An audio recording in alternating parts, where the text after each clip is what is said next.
Thank you. Rob 576 just redeemed first.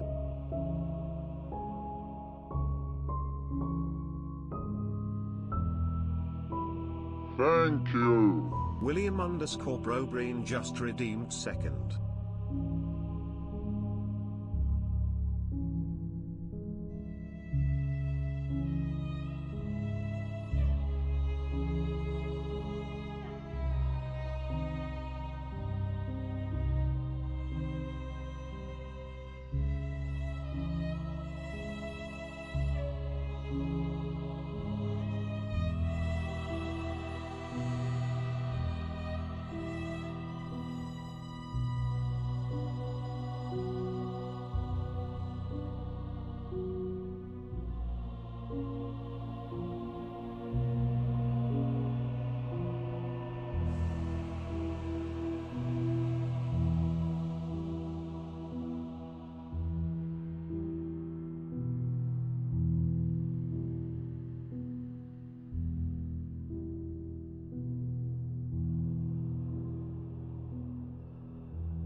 Thank you. Clearly Eldritch just redeemed third.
_BroBrain just subscribed for 48 months. 4 years-ish. William, thank you so much for the subby. 4 long, amazing years of just absolute wonderful friendship. Thank you so much, William. Enjoy the Leona emotes, enjoy that reviewing, and thank you again so much for the long time support, William. I cherish our friendship so very much. Thank you.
Well, hello there, my friends.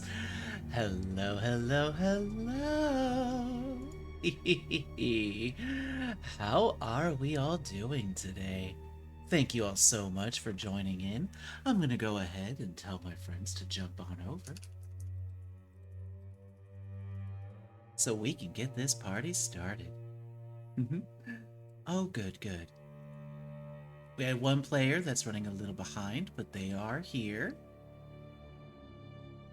That's good. Hello, my friends. Welcome in, welcome in. How are we all doing? Thank you all so much for being here. Actually, if you all want to go ahead and unmute, that is perfectly fine. We'll hang out for a little bit and have a little bit of discussion while... Oh, I am muted in the Discord, I see.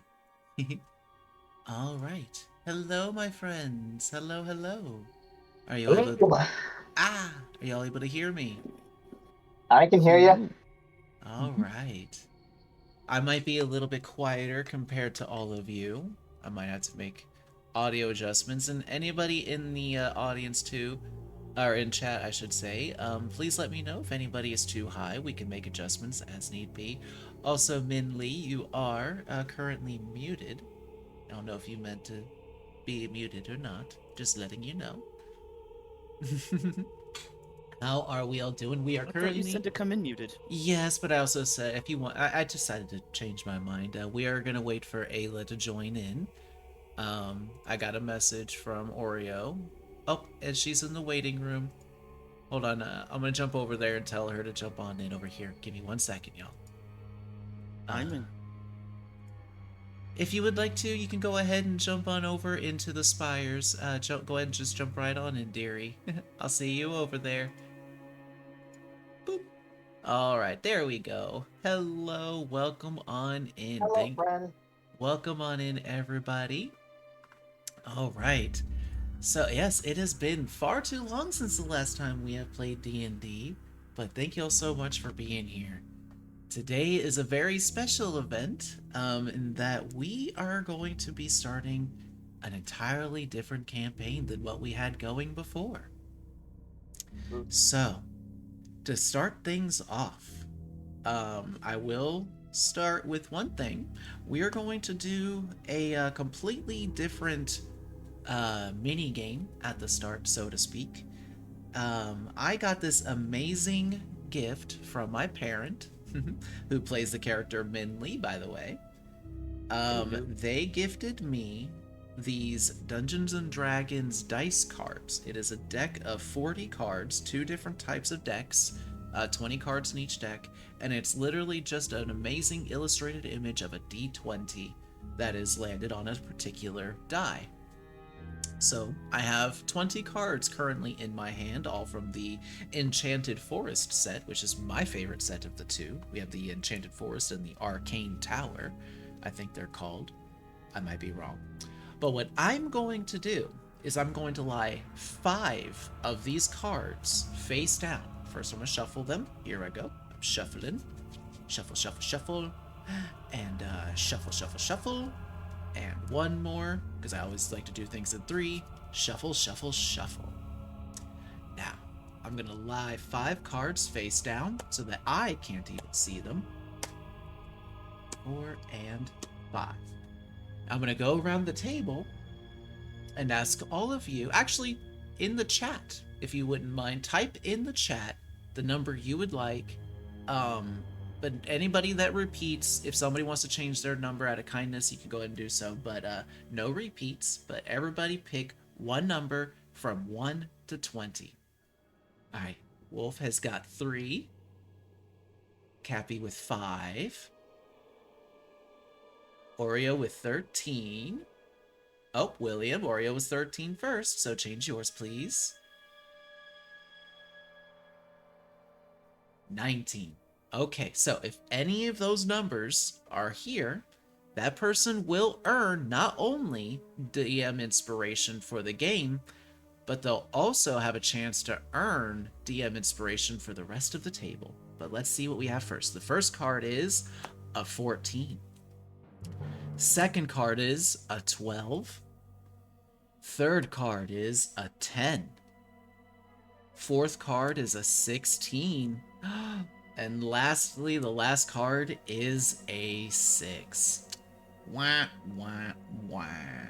Close. Close, yes, but unfortunately, no cigars. No cigars. This is a tobacco-free smoking zone, so no cigars.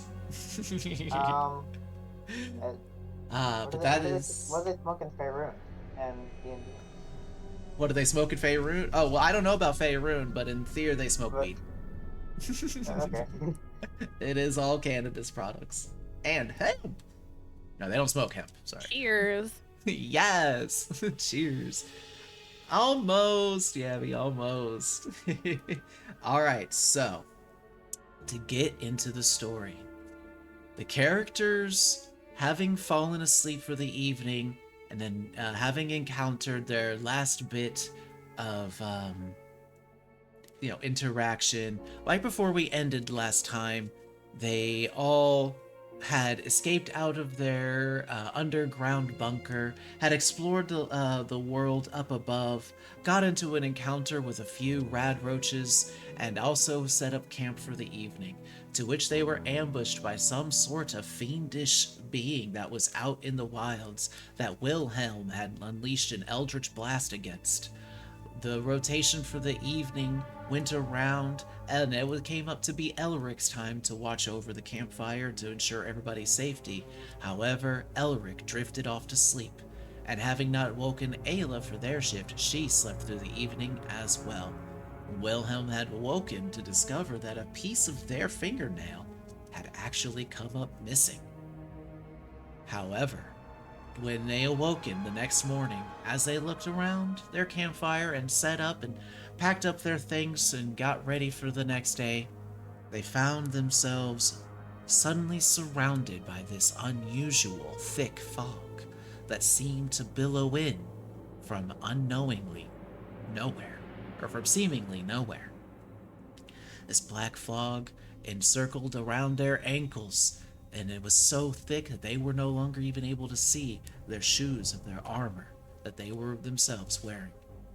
And a panic quickly filled into their hearts as this fog got thicker and stronger and billowed around them and whisked them away to a world unknown and unfamiliar to them. If you all would Sounds like awfully to, familiar. I would like for you all, I had posted already in the ambience channel in the Discord. Oh, real quick before we get to that, Ayla, you were not there when I told this to the others, but I would like for you to mark down on your character sheet, either on the type it out on your character sheet somewhere that you can see it and have access to it, or you can write it down on a separate sheet of paper somewhere else. You'll see in the Discord general channel, I wrote down hunger 50 out of 100, thirst 50 out of 100, and sanity 100 out of 100. I would like for you to mark those down somewhere on your character sheet and keep eye on them because you'll be making adjustments to them frequently throughout the game. Okay. But in the ambience channel, I have posted two things there: the deep meditation thing and the prison ambience. Play both of these in the background at a lower tone, somewhere around 20-30% should be fine. And have that running in the background. It'll help build the theater of the mind. Where's my audio slider for Google Chrome? Oh, working on it. Whatever. Okay, that's a bit loud. I need to turn this down. But as I said, something that seems awfully familiar to another lovely fantasy world that we all know. Yeah, this world is gone. So I will Not go like ahead and but whatever. take that away. Also, I need to turn you up. Give me a second here. I turned Wilhelm down a little bit too much. I think my mic has moved from too far from my face. Trying my best here. Oh, you're fine. Okay.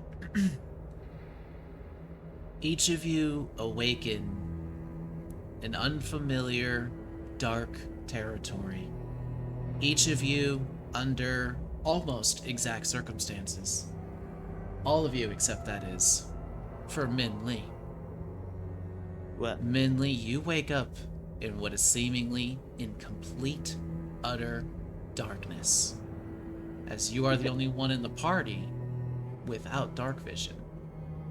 But you awaken on what feels like hard substance, and as you run your hands across what you're laying on, you find it to be made of roughened wood. Upon further inspection in your dark surroundings, with your hands outreached, you discover that this plank of wood seems to be attached to a wall and suspended by two chains. Upon further inspection, you find yourself to be in a very small cell, barely 5 feet by 5 feet. Cold stone and moistened, moss-covered walls surround surrounds three sides of you, and to the front of you, you feel unrelenting, thick metal bars spanning from one stone wall all the way to the other. What do you do? Do I have my stuff? You have your stuff.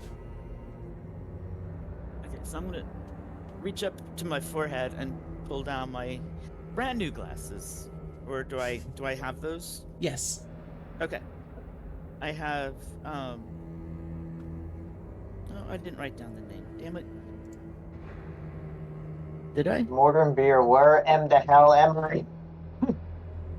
The rest of you also awaken in similar conditions. Also, actually, I jumped the gun a bit. I do need all of you to roll a d20 for me real quick. Oh boy. Oh, it teetered on 15 and then landed on a 5. Okay. I roll a fucking 7. Hey, you did better than me. I rolled a 5. Can you roll again for me, please, Ayla? I got a 17. 17. Oh, you lucky bastard. 10. Yeah, Wilhelm and I are just, we're doomed. I was saying to myself, I'm going to roll my d20 for a bit and get all the bad rolls out, and all of a sudden, boom, I'm rolling terribly. Like, I was getting like 20s, 17s, and now I'm just getting a straight up 7. Why? Because you rolled out all your bad luck, or you rolled out all your good luck. Yeah, just got the bad ones left over now. Yeah. Okay. No.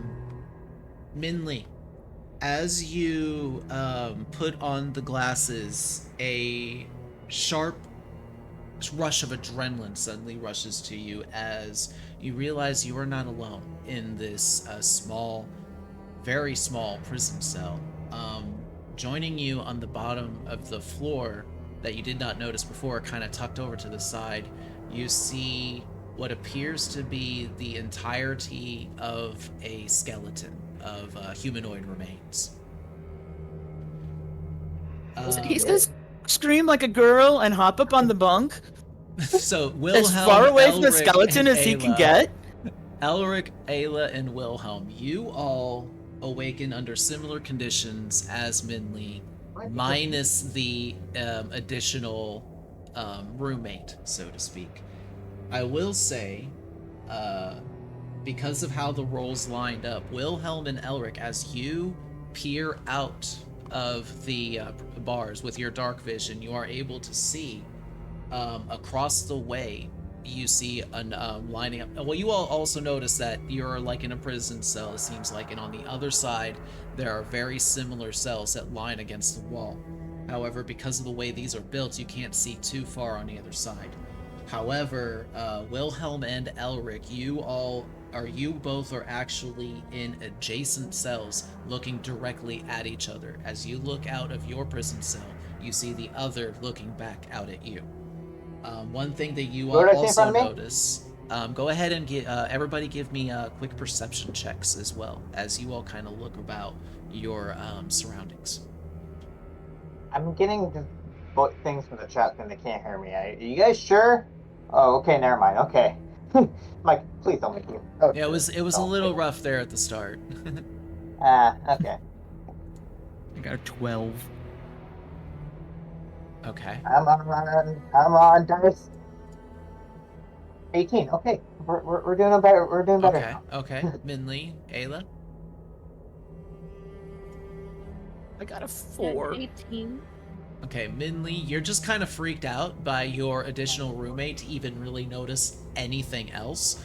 As the three of you peer out, Elric, Ayla, and Wilhelm, you do notice that there are additional scattered bones all across the foyer of this seemingly prison-like area. The space that is in between these cells is just littered with various bones. Wilhelm and Ayla, with your high perception rolls, you also notice that scattered amongst these bones, you notice various pieces of weaponry. Arrows, bows, scimitars, daggers, and also a couple of shields line the hallway between these cells. What kind of bones? They appear to be humanoid from what you can tell, Elric. You notice large, long femurs, very humanoid-like skulls. Where's the necromancer when you need him? I want to make I try to analyze to look to see if I can determine if there was a struggle or something else, or or what happened here. Can I assist with that? Unfortunately, you all are confined to your cells right now. There are bars, very thick metal bars that are only about like 1.5 inches, 2 inches apart.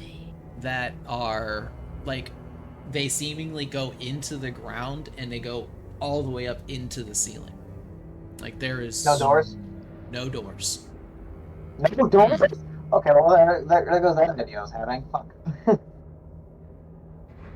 Magic. Anybody got Misty Step? Level 2 Misty Step, let's go! Take a step at level 2. Hey, But hey, that's sometimes that's all you need. Yep. Yeah, just push right up against the bars. There you go.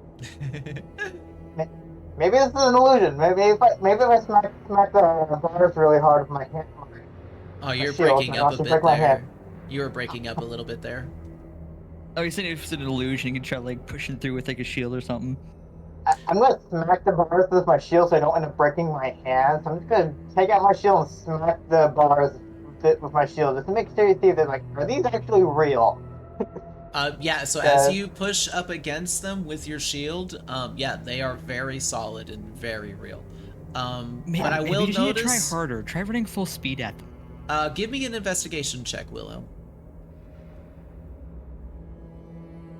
With you... That's not even helpful. Oh, fuck. Okay, that'll be a 4. Okay. Yeah, you're just...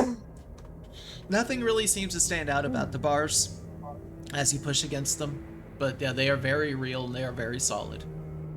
Give it more oomph. I hit it again. Why not? I'm sorry, say it again. Let's hit it again. Why not? Are you gonna actually like? Are you making an attack roll against it?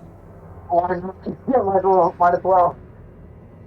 Actually, no. I'm gonna use force damage because Eldritch Blast. So. Okay, go ahead. Give me a spell attack roll with it. That's a. Obviously, I need to roll d20 for roll damage. I have no idea what he said. Nat 20. Me either. Nat 20. That's a- Okay. Yeah. I'm not even gonna have you roll the damage. So as you focus the Eldritch energy that had been granted to you by Bahamut, you unleash the silvery blast against the bars. You all actually hear the arcane energy smash up against the bars, and then you hear ting ting ting ting ting as a couple of the bars actually get jettisoned off of the out of the prison cell and out and kind of scatter out across the bones and such and roll across the floor. So yeah, Wilhelm, you were able to blast off a couple of the bars, enough space for you to squeeze through. I squeeze through. What's that? Oh yeah.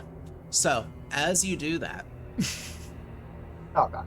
you notice that as you at first you think that a couple of the bones that the bars had hit just are continuing to move a little bit, but then you notice that a lot of the bones are starting to move and shake.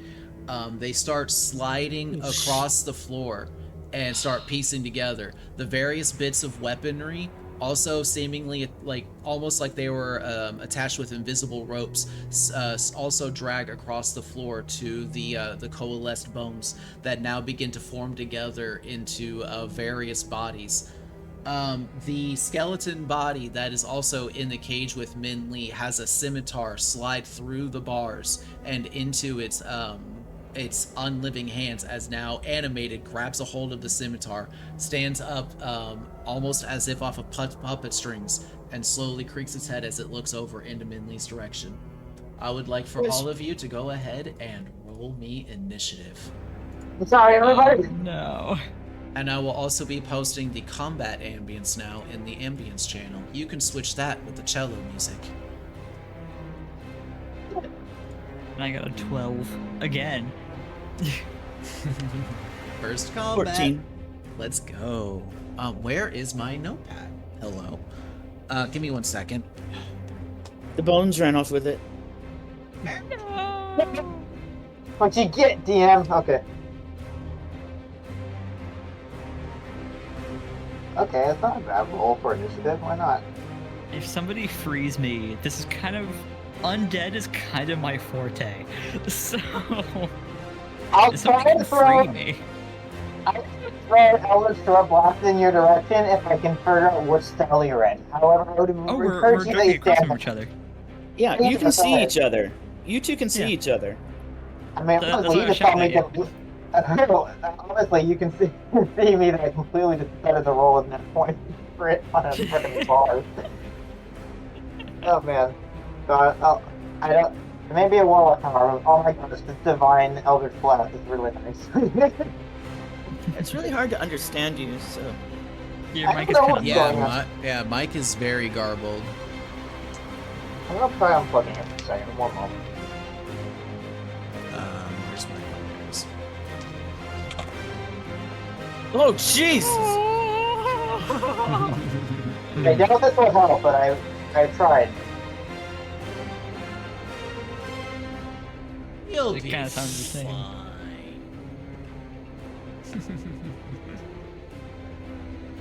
If this results in a TPK, I'm retiring from D&D. Don't you Oh, God. dare. Or That would be a not. sin. I mean, to That's- be fair, we had TPK from a spider. No, those So- were not spiders. Those were driders. That is a completely different beastie. Enjoy the alert, Dwayne. Yeah, and- Thank you. But it wasn't a Drider that killed me, it was a party member that killed me. So, Yeah, the spider person killed me. yes, and because of your death, the other one killed me. I hear a Yes, lot of bad blood between a few people. Interesting. My character had a father-son relationship with another character that was a demon, I believe. Okay, who rolled And high? And when I died, he kind of went on a rampage. And yeah. And Roll killed a me. 15. He was Demogorgon's son. All right. Who rolled high in their initiative? I just got I rolled 14. 15. Oh, Okay, 13. Minley, what was that? 15. 15. Or, I'm sorry, 14. 14. All right. Ayla? Elric? I got a 6. A 6. Okay. And 12. a 12. Okay. All right. First up in the initiative order, unsurprisingly to me, is the Skelly that is in the cell with you, Minley. And it is going to make a scimitar attack at you. I have a question. Yes. What is a scimitar? It is a curved sword, or it's a sword with a curved blade to it. I think What Aladdin. is your armor class? 18. 18. So yeah, as he swings out at you, the scimitar actually just scrapes across the breastplate, and yeah, remains ineffective against you. That'll be its turn. Next up, oh shit, I didn't mark down who had 14. Was that you, Minley? I did. Yeah. They wrote it in chat, Yeah. Thank you very much for that. except by the I way. didn't. There That's we go. okay. That's okay. We can start doing that from now on. That's actually a really good idea because then I can keep an eye I on thought it. so. And then Yeah. Okay. So yeah, Min Lee, you are up. Oh, thank you, Wilhelm. It's That's my basically my what's turn. being thrown. Okay. Yes. Yeah. How far? Can I tell how far the other cells are from me? They are like 15 feet away from you. Like the other side of them, they're 15 feet away. Ah, good. Okay. So I'm going to hop up on the bench. Well, I'm still on the bench because I was cringing from the thing. Uh-huh. Oh wait, is there a way I can angle it to not hit? Other Technically, people? because of this, it's like a very confined space. Technically, you're all both in the same 5-foot square. No, I mean my party members. Are they? Is there a Oh, way you for me have to no angle idea. something You that is heard- 30 feet? You heard that noise down the way, but so far nobody's really said anything. Like you heard Wilhelm do the like verbal components, so you know Wilhelm is like a ways away, but they're out of your visual range. So just because of the way that this cell is constructed, you can't really see that far left to right. I probably should have started to say I'm free, but now I'm just gonna say that. Guys, I'm free, and I think I woke up the hornet's nest. Yeah, I was kind of jeering you too. So just hit it Um, harder. Hmm. Anyway, Is this... if that, Okay, I'm.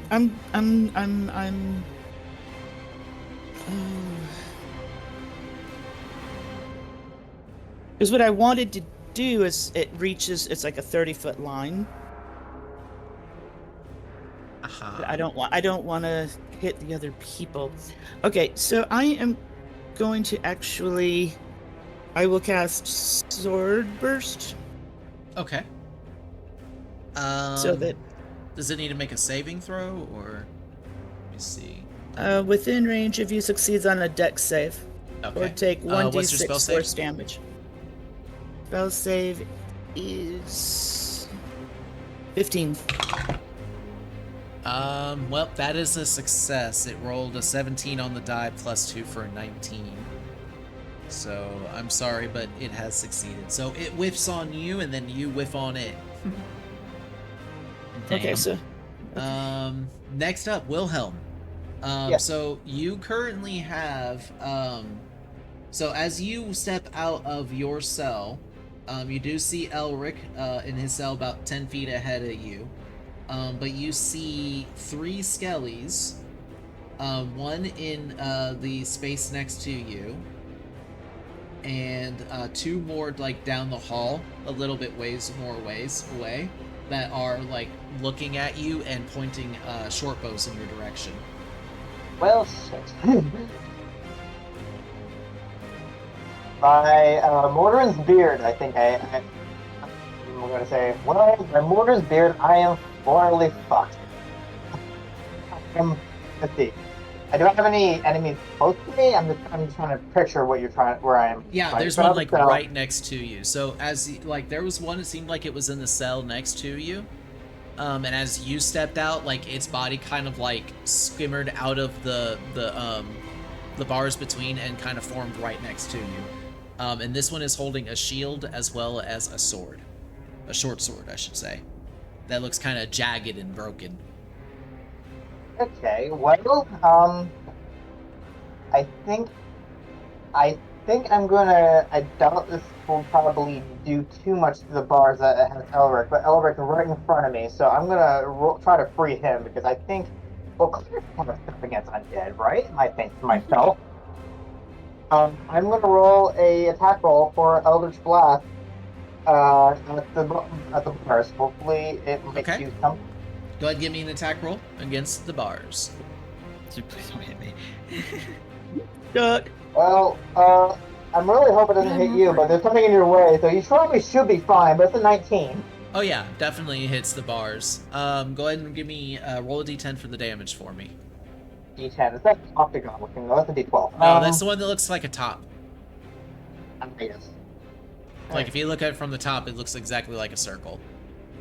Yes. It has a 0 on it instead of a 10. Got it. Okay. Rolling. Fuck, 3. 3. Okay, that's actually enough damage. Just enough damage for you to break enough of the bars. So you strike the stone, and the force wave is enough to hit 2 of the bars in a way that they break off and kind of tumble inward towards Elric. And they just kind of tumble off of his armor harmlessly. But Elric, you are able to step out and take action. But however... yeah, actually, Wilhelm, is there anything else you want to do with your turn? You want to move or do a bonus action? Let's see, what are my options for bonus actions? Hold on. I think I have a spell in here to take bonus action. I do. This is going to be a level 1 spell slot, but I think it'll be a wise decision to cast it now. I am going to cast Divine Favor on myself. And I can concentrate on this and be up for 1 minute, but I grab my pen and it empowers me of Divine Radiance until the spell ends. The attack will deal an extra 1d4 damage Nice. on a hit. Yeah, that's a good spell. Alright, so as you blast the Eldritch Blast towards the bars, you coalesce some of that silverish energy in your casting hand, and you kind of splash it towards your weapon in a way, and like this silvery liquidy effect kind of coalesces your weapon. Sword, if I remember right? Long sword, right? Yes, sir. So Yes, the sir. long sword now shines with a newfound silvery, almost platinum-like energy, and shines with a radiance that causes the skeleton to kind of wince a little bit. All right, that's going to be your turn. Unless you wanted to try and move anywhere. Moving away will provoke an attack of opportunity, though. Oh, I'd rather not risk him getting any more damage. I'm just gonna stay right where I am. I think that sounds like a one thing. All right, so after that, Cappy, you are up. I'm so glad I freed you, to be honest. I forgot you're up the next initiative.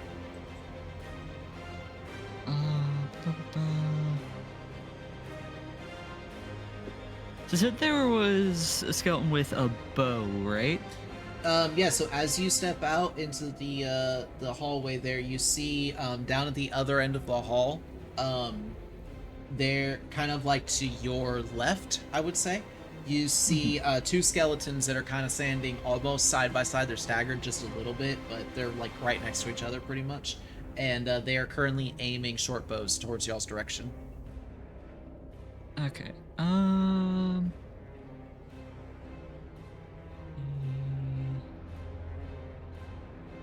Okay, I want to cast Sacred Flame on one of them. Okay. That's a dexterity save, right? Yep. Okay. What's your spell save DC? 13. Oh yeah, that is a 5 plus 2, so that's only a 7 on the dex save, so that is definitely a hit. Go ahead and roll the damage. Woo. We'll say you did it to this one here. Let's see. Got a 5. Alright, 5 points of radiant damage on Skelly number 4. Looking to see if that's a vulnerability. It is not, but alright, yeah, good damage. So as you bring your furry rabbit paw up into the air, you make this small little fist and kind of do this downward jerking motion as a small pocket of divine energy opens up on top of the skeleton, and this single burst of divine fire-like radiance just kind of rains down onto the skeleton for a moment, just dousing it in radiant fire, taking 5 points of radiant damage. Very nice. All right, next up is the Skellies. The first one is going to be the one next to William. It's going to make an attack against you with its sword, and it rolls very poor, so that is definitely not going to attack. So it kind of swings wide. You watch as it winds up and brings the sword down, and you easily shove it aside with your shield, remembering it's almost like you're sparring with the child once more. That you remember back from the I remember very well. I kicked his ass. Yeah, very, very well. However, the other two at the end of the hallway are going to loose their arrows at you. So that's going to be 2 short bow attacks against you. You who? Oh, against Wilhelm. Sorry. 16 to hit. Wilhelm, what's your AC? Well, my shield right now, I'm a 19. At a 18, you said? I'm a 19 with my shield equipped. Okay, so. 19. So that's definitely gonna miss. The other one, yeah, this one actually just hits. 15 on the die plus 4. It's a 19 to hit. So, feeling confident in your armor and your defense, you feel like you don't have to defend too much against the arrows, but you suddenly feel this piercing pain right in your back as one arrow actually does pierce through and cuts at like a place where a strap would be, or where there is no protective plating. Happens to find that one spot, and you suffer 5 points of piercing damage, Will. You gotta love the chinks in the armor. Okay. All right, and then Ayla, it is your turn, and you are up. And as you kind of take a moment and look around, you notice that directly across the way from you at the other cell. You are at a cell that's at the very far end of a hallway. On your left-hand side, you see just a solid wall. But you hear a whole bunch of noises of combat and magic and stuff that's going off to your far right. But as you look across the hallway, you see a skeleton that is aiming a short bow directly at you. But he is in the other cell. You both have bars in your way. You are currently trapped in this cell. Your bars are still fully intact. But what would you like to do? Can I attack the wall? You can attack the bars if you would like to. The wall itself is like solid stone. Oh, it's solid. Yeah. Um, But the bars themselves, ahead. upon just kind of like when with your perception check, you did kind of notice that the bars did kind of look kind of rusty and frail, but they are very much solid metal. Can you go ahead and attack the bars? Sure. Would you like to kind of help give you a little reminder for your if you're gonna make a for your class and such? If you're making an attack with your staff, would you like to use a bonus action to cast Shillelagh on it? To Yeah. make it stronger and make it to where your attacks are wisdom based and basically like a spell attack instead of like a normal attack. I'll cast Shillelagh. Okay. Elric and Wilhelm, to the sides of y'all, on the opposite end of the hallway from where the skeleton archers are, you suddenly see a bright green flash of light. Ayla, go ahead and make an attack roll using your wisdom modifier. As I say that, I shout, "I'm Ayla." Yep. Well, now I know where we're going. I rolled a 10. A 10. Luckily, these bars aren't moving too much, and they're not too hard to hit, but it's like trying to hit a specific spot that, like, it might have the best structural weakness. But you just almost barely missed it, but you got it. So go ahead and make a damage roll. I do believe that it's just a 1d8, which is the diamond-looking one. I wouldn't be concerned if they were moving. Oh, and were you actually able to get those dice like you said you were going to get at TwitchCon, by the way? No, they Oh, were $50. $50 for some fucking Yeah, dice? That everything is was so highway expensive. fucking robbery. You can literally I'm go gonna onto look at Etsy. DreamHack. Go Yeah, onto I'm gonna look at DreamHack. Etsy. I would say Etsy because you can find some amazing, really good quality dice on there for like. I think the ones that I got you, Elric, were only like $20. But like you can Yeah, get Really? Etsy is dangerous you for can get dice. you can get like $5 Oh, you can go to- things for Go stuff. to dice.com too. They've got some really cool ones. But It's yeah, just either way, do you dice.com. have that? Would you like me to roll a die for you, or would you like me to pull up a die roller for you, or something that you can use? I have the one you sent me before. Oh, okay. And I yeah, got a yeah, cool. 3. All right, 3. Yeah, that is just enough damage. As you recall, I did say that to Wilhelm. 3 is just enough damage to cause these bars to break. So you just hit the mark, you just hit their armor class, basically, and you just did enough damage to cause them to break down. So good job. Your dice are blessing you today. So, all right, no problem. The bars fall down before you, but you used your bonus action and your action to attack and cast Shillelagh. You do still have a movement if you would like. If you want to run up out of there. I'll go ahead and run out of the. Okay. Would you like to go like down the hall, or like as you step out of the bars and take a look down the right hand side of the hallway, about 40 or 30 feet? No, wait. About 15 feet ahead of you. So this isn't that big of a cell, by the way, guys. But about 15 feet ahead of you, you do see what looks like Wilhelm struggling with a skeleton, and Elric that seems to be trying to do like ranged attacks against 2 other ones that are much further down. But the skeleton beside you is like carefully trying to it's like slowly trying to keep aim with you, and is about to try and unleash an arrow at you.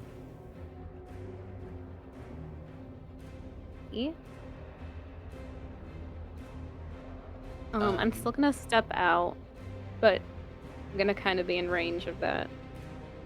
Okay, so you're gonna just stay outside of your where the cell was. Yes. Okay. All right. And with that, we have. Yep, that one Skelly there is going to go ahead and make an attack roll against you. Ayla, what's your armor class? I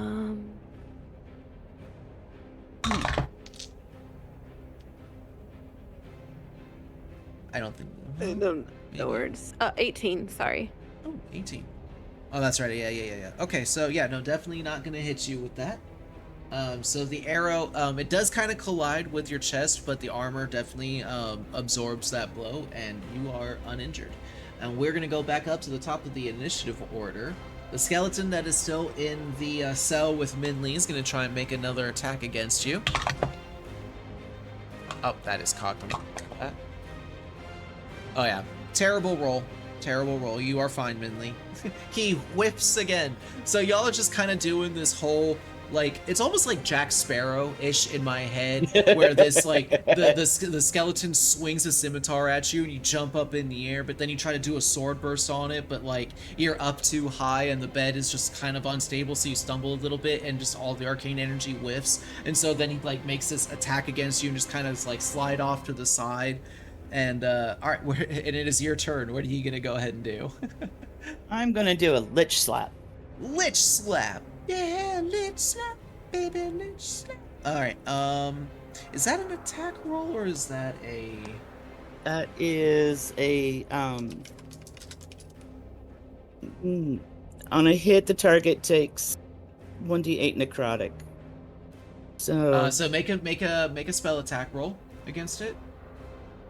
I'm ignoring the ranged spell rule for this because it's just comical this way. Yet. I'm gonna retire. I got a 7. A 7 in total. What do I add to that? Your spell attack modifier. Oh, I always forget that. Okay, no, that would be a 14. 14, yeah, that hits.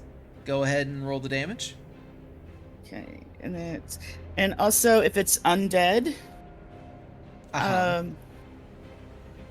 if you hit an undead target, it also has disadvantage on attack rolls against you until the end of your next turn. Okay, cool. It'll have disadvantage against you next turn. So 1d8. That would be a 4. Alright. But I think it's just 4, because that Lich Slap is a cantrip, so it's just going to be the die damage. and I was thinking, other.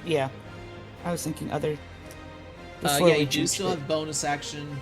Can't really do much of a movement because you're currently doing the tango with this guy. Can I hit him with my stick? No. I can't hit him with my stick. Nope. I'm sorry. I mean, you can do it for comical measure. Bonus action, bonk him on the noggin. There you go. You bonk him on the noggin, he's slightly perturbed. Alright, Okay. Next up, we have Wilhelm. The skeleton is still in front of you, brandishing a half-rotted and kind of broken down wooden shield that's affixed to his arm, and is currently poising to do another strike against you.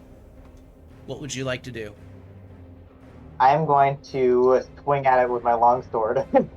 All right, go ahead and make that attack roll, my friend. Ooh boy. I rolled a natural 18, and that's plus. Oh, it's definitely going to hit. Yeah, natural 18 on the die is definitely going to hit. These guys, they are not very well armored. They literally have scraps of armor that are just kind of loosely hanging off of their bodies. Yeah, no. Let's see. I need to find my... And don't forget your extra D4 radiant damage as well. Yeah, just gotta grab the... Okay, I'm just gonna roll the radiant damage now because giggles. Okay, cool. Got that number and my D8. Just find my dice. I need to really organize this. We'll do that. Organize? What's this? Oh. Okay then. I rolled a 8 on the die and a 2 for the radiant damage. Oh, nice. That one is... My attack bonus is the only effect to hit, right? Mm-hmm. Yeah. So you go ahead and bring your sword down. You slash through a good chunk of its neck and collarbone, but a large chunk of its rib cage and core just kind of get destroyed as your sword suddenly bursts with radiant damage as you swing through it. A lot of the bones that kind of construct the rib cage and like a part of its hip just completely get shattered and scatter across the floor. You took out a good chunk of it, but the main portion of its body, like its skeleton and the head and arms and legs, are still there. But you took out like a good Let chunk me of its remind you, I core. have a +2 damage with because fighting style. Oh, so it's 12 damage instead? I guess so. Okay, well, it is barely hanging on for dear life. I will say you also ruptured out a good chunk of its spine, and like the upper torso and lower torso are kind of shaking disjointedly, but it's still holding together with some sort of undead weird energy. But it is barely doing so. And with that, Cappy, it is your turn. I'm sorry, Elric, I should say.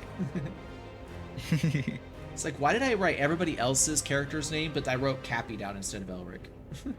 Let's see.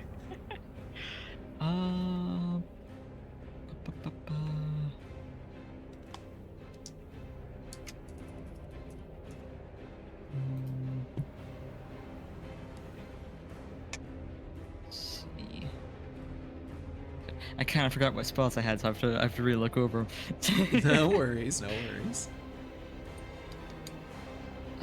Because do we still have 2 of the bow dudes? Oh yeah, the 2 bow dudes are down in the end. The one that you hit, like, still has a bit of like I will say, like, it looks like some of the bones had burned and turned to ash and kind of scattered on the floor due to the radiant fire.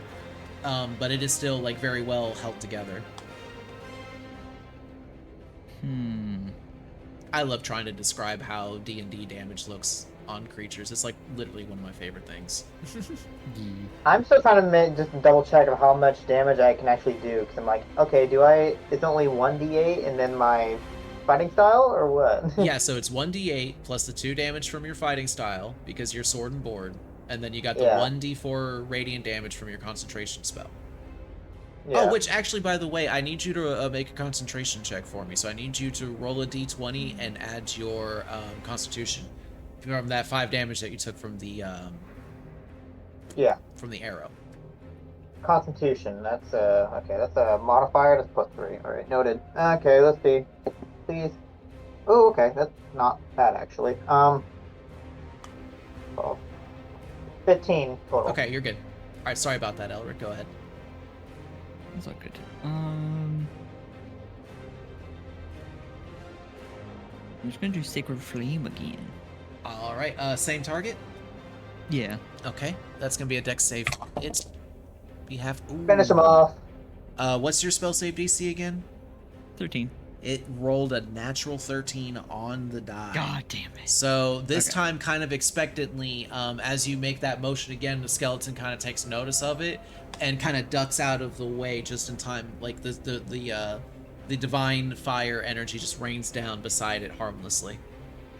You still have bonus action and movement if you would like to do anything. I will say you are within melee reach of the skeleton that Wilhelm is currently engaged with. Bonk it. I don't think Harris can get unarmed strike as a bonus action. No. I think that's only Tabaxi's. No. I think it's unfortunate.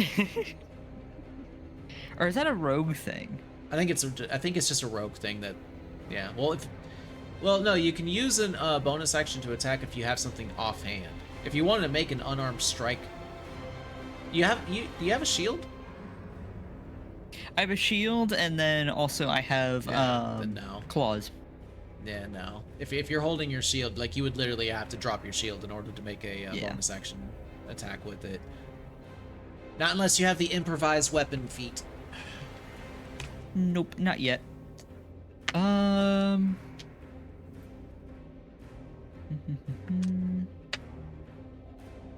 see.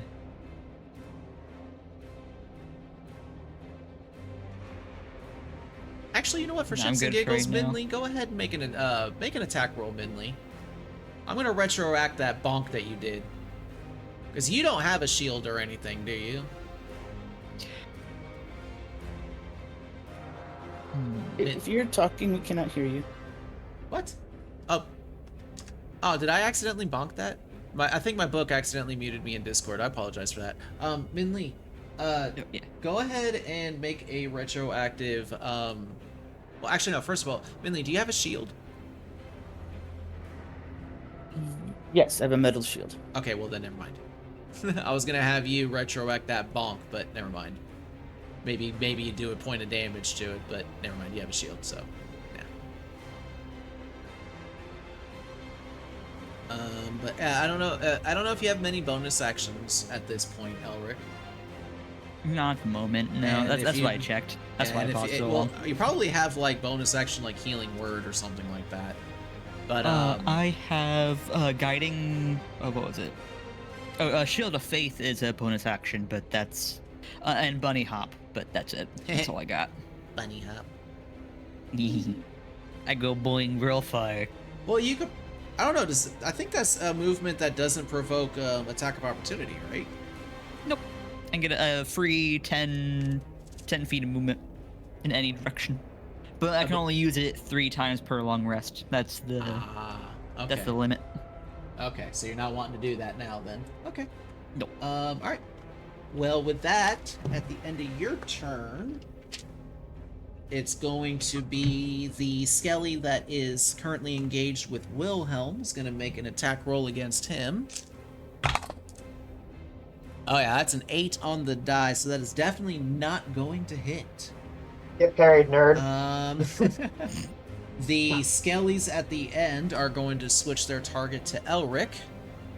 Elric, your armor class is 18, you said, right? 19 with my shield. 19.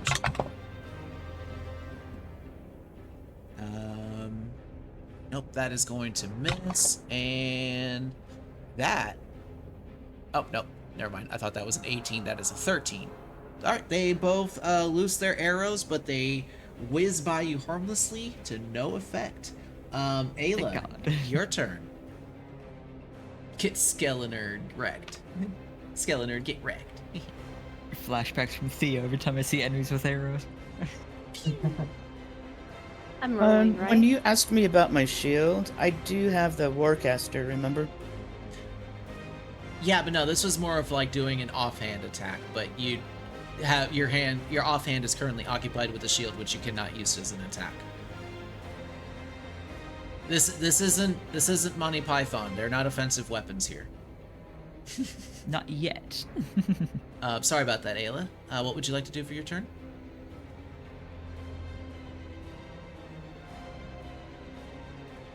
If you're talking, you are muted. My bad. I was gonna say I was gonna look around and observe my surroundings.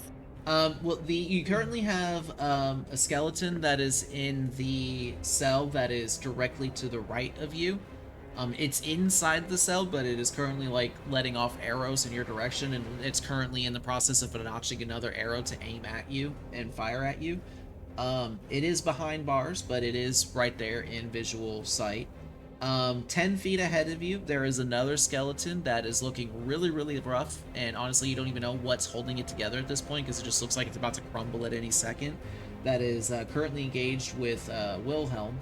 Elric is also standing directly next to Wilhelm, but his attention is currently at the other end of the hall. Let me see if that's within your dark sight range.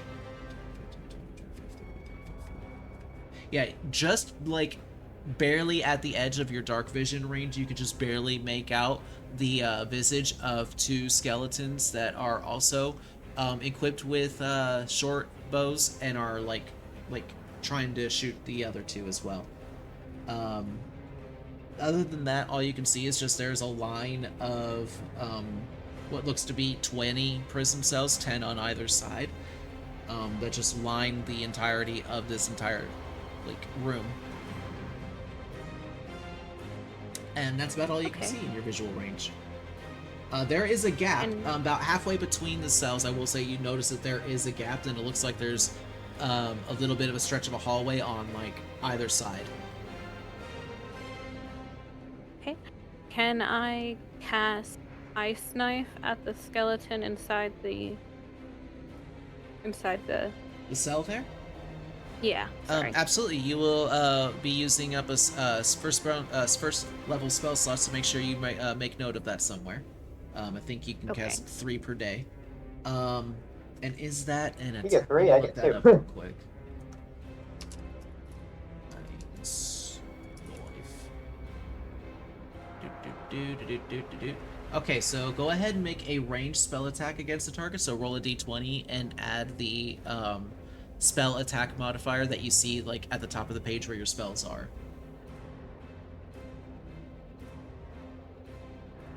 And then it's going to make a dex save after it explodes. We'll see what happens here in a moment. Okay. I got a 12. No, I have a 15 with the modifier, sorry. 15 total is definitely going to hit, so go ahead and roll 1d10 for the piercing damage.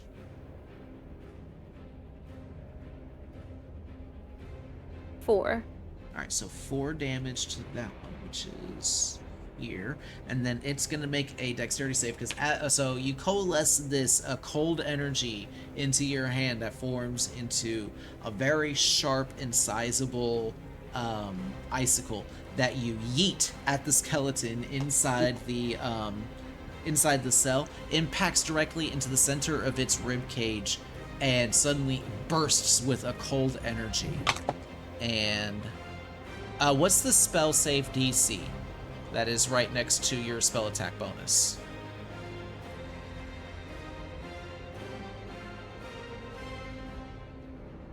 Said it's next to my spell attack bonus.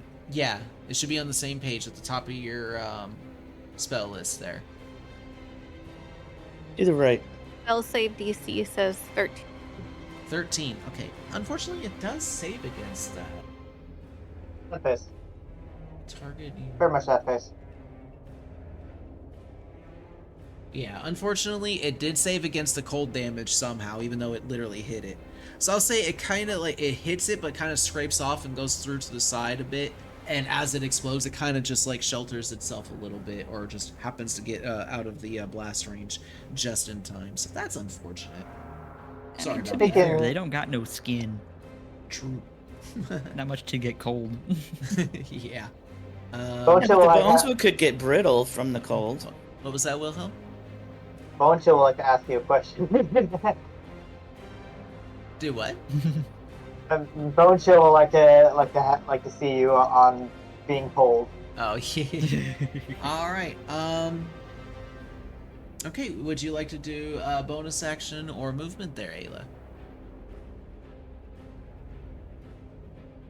I'm gonna move towards them. Okay. Like down the hallway towards them. All right.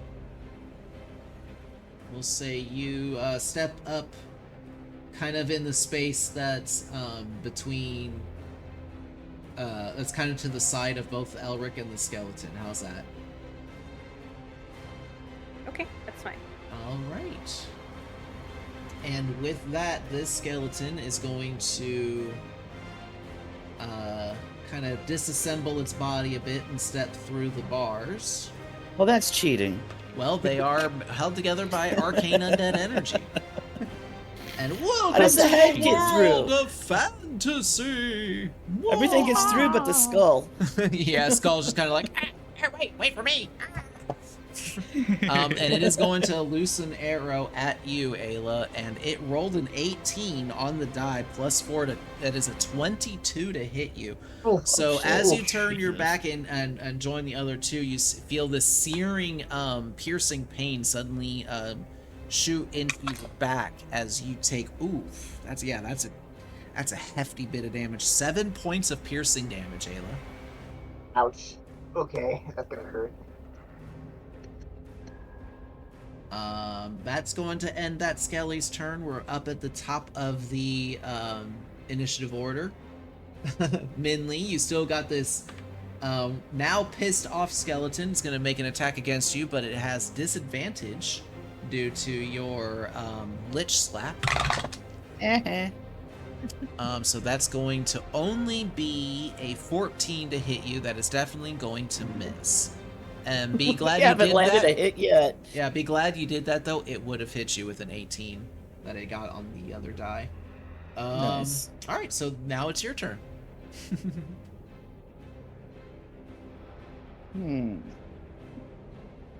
Yeah, my cell is only 5 feet, right? Yeah.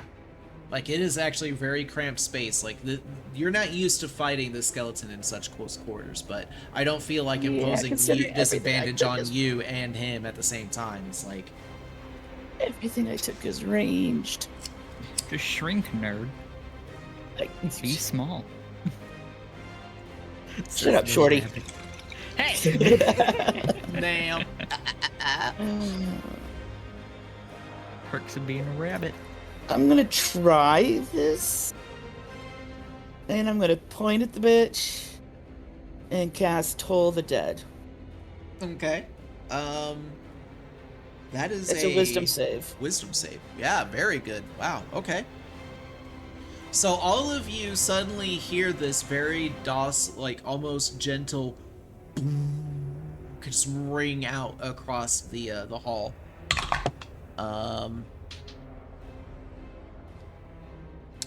So a 14 on the die, plus its wisdom modifier of -1 is 13.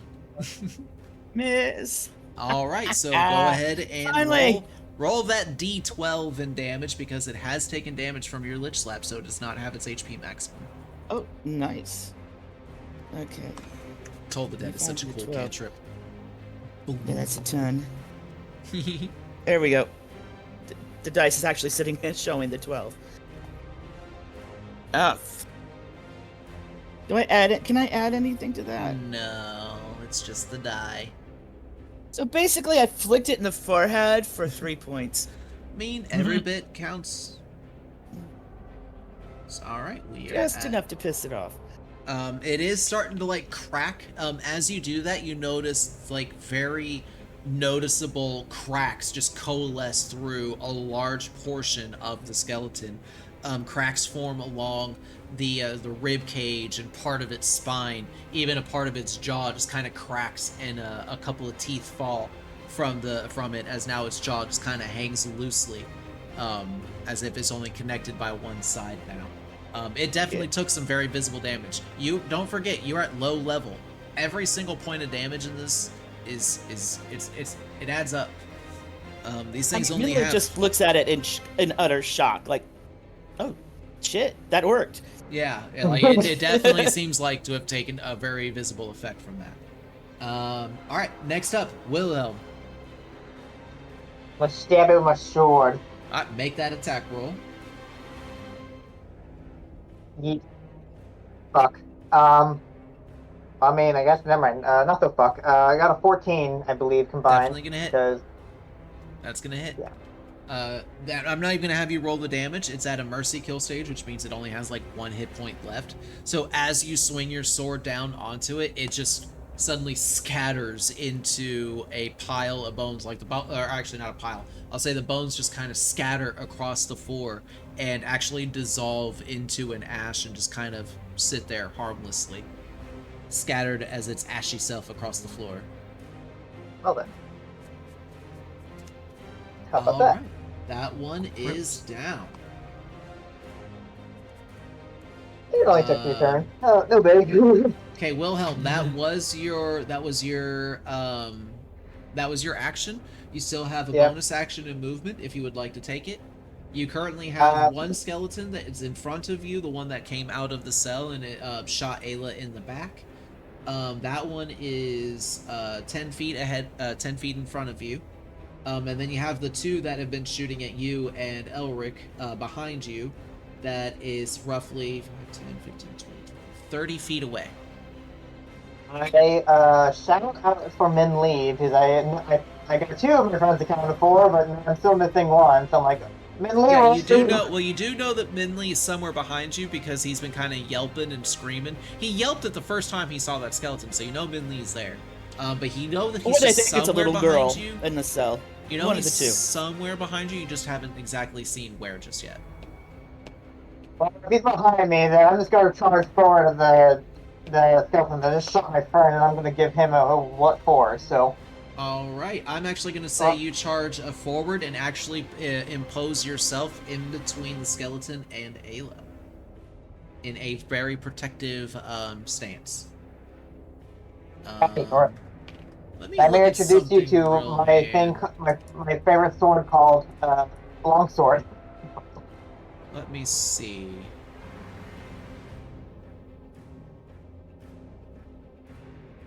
I'm taking a look at your lay on hands, whether it's an action or bonus. Oh, it's an action. It's an action to use your lay on hands. But don't forget, you have 10 hit points of health that you can distribute as you see fit, Wilhelm. And I it's an see it. action to do so. I'm just not. What? Threading hand. Threading hand. That's all I'm gonna say. Okay, with that, Wilhelm, your turn is up. Elric, it is your turn, my friend. You still got those two skeletons that are down on the other end of the hall that are currently notching arrows to aim at you and your face. They want some rabbit stew. No. Bust out the paprika. Let's see. I guess I'm gonna close the distance and try to attack with my mace. All right. Are you gonna charge ahead and attack the one that you've been unleashing the divine energy Yeah. upon? Okay. Yeah. Easily enough. You. Oh, why did I? What the hell? My brain said draw an E. My hand said you got it. Here's that S you asked for. Sounds about right. Yeah. What the fuck, brain? Yes. All right. So yeah, go ahead and make your attack roll against the Skelebro. I got a 22. 22 to go smashy to face. Yeah, go ahead and roll that damage. 4. 4. So, as you swing down with your mace, hold on, how much is it? Oh yeah, that's just enough. So as you swing down with your mace and think that, you feel like when you swung your mace and you were aiming for a spot, like you wanted to go for its jaw, but instead you kind of hit its ribcage a little bit and such like that. You didn't really expect your mace to do as much damage as it does when it collides with this skeleton's bones. As soon as the mace touches it, it's almost like the skeleton was already made out of dust. Your mace goes through them almost flawlessly, and the entire skeleton just I shall be silent. poofs into just bone meal and crumbles to the ground. I sneeze. It was literally just enough damage, but it's when you remember back in your training days, you remember that oh ye Mrs. Cleric face. You can't remember her name, she's some old teacher or whatever, but you remember that she said something along the lines of skeletons often quake in their undead bones in the sight of a mace and crumble easily. So you, The blending damage. having now seeing this in action, you now realize skeletons are they have a condition, weakness. They have a damage vulnerability to bludgeoning. Now he tells me. I was thinking, yes, undead, radiance. Nah. No. No. That helps in Rock other on ways. stick. That helps in other ways. Radiance is good against the demonic. That's all I will say. Okay, so that was your movement. You still have, let's see, 1, 5, 10, 15, 20. Yeah, you still have 5 feet of movement, so if you want to, you can slide step into the space with the other skeleton. Or you can stay 5 spaces away from it, but it is now notched an arrow and is pointing it at you. But if you slide in, then it might do something different. And then you also have bonus action as well. Is it possible to raise the shield in preparation for an attack? Or... That is an action to Okay. like kind of defend. I forget what the actual name of it is, but there is a way that you can just kind of I know it's called patient defense that monks get. Let me see what that is. Patient defense, monk. Oh, come on.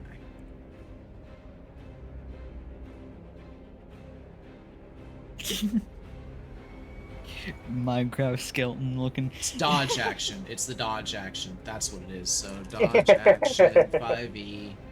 When you take the dodge action, you focus entirely on avoiding attacks until the start of your next turn. Any attack roll made against you has disadvantage if you can see the attacker, and you make dexterity saving throws with advantage. You lose this benefit if you are incapacitated or if your speed drops to 0. So yeah, it's an action to do, but it is something that you can do. Like if you're like in a position where you're just like, I can't do any real good attacks, but I want to kind of focus on defense, then you can take an action to dodge. Anybody can do that, but rogues and monks are able to do that as like a bonus action because they're just, why not? Okay. Then I'll just get up all in this business and then all up at in least give them the business. disadvantage. All up in that business. No! Brain! E! Not S! Fuck off! What the fuck? The muscle memory, no! Ah! It's not fair! Alright, with that, ending your turn, run. The skeleton, that space that you just moved into, is actually going to drop its bow and instead, pick up a short sword that just happens to be right there, because why not? And make a melee attack against you. 16 to hit. I don't think that's gonna Wouldn't hit. it be an action for them to pick up a weapon? Nah, because arcane energy and fuck you.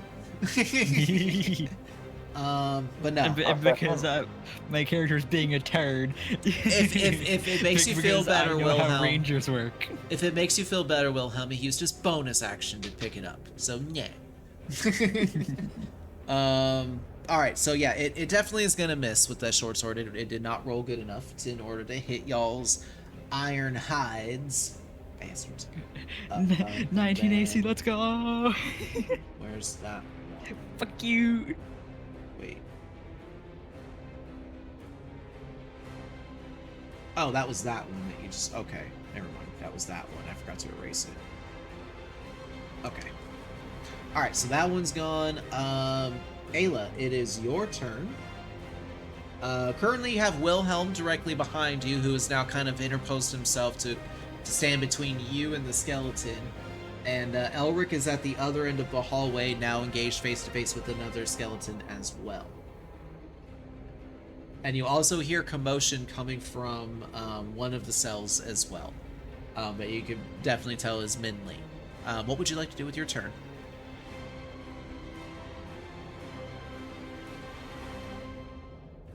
If you're talking, dear, I cannot hear you. You are muted. I'm sorry, my Discord was frozen. Oh no. What? Did you at least hear everything I said? I heard part of it. It was like going in and out, and it did like a no. robotic sound, and I was like, Oh no. Are you able to hear me okay now? Yeah, I think I Okay, fixed so, it. I directly- closed some stuff. Directly behind you, you have Wilhelm, who is currently engaged with the skeleton that shot you in the back. And at the other end of the hallway, Elric rushed through, totally destroyed one of the skeletons, and then kind of sidestepped in and is currently like engaged with the other one. And you also hear some commotion coming from one of the cells as well. Okay. Which skeleton am I closest to? There's one directly behind you. Wilhelm is like kind of standing in between you and it, but it's only like 10 feet away. And it's got the wall behind it as well. Okay. I'll go ahead and attack that one. Alright, so I'll say you step to the side of Wilhelm. Kind of in a flanking position. I'll go ahead and say that. So go ahead and make an attack roll with advantage. Okay. I'll allow the flanking position just because it has a wall behind it and you can kind of step in beside it. And you and William are kind of pressuring it. It's got the wall of bars on one corner and a wall of stone on the other. I rolled a 20. A 20. That is definitely going to hit. Go ahead and roll that d8 for damage. Oh, and also add your wisdom modifier with that damage as well. I completely forgot to tell you that last time.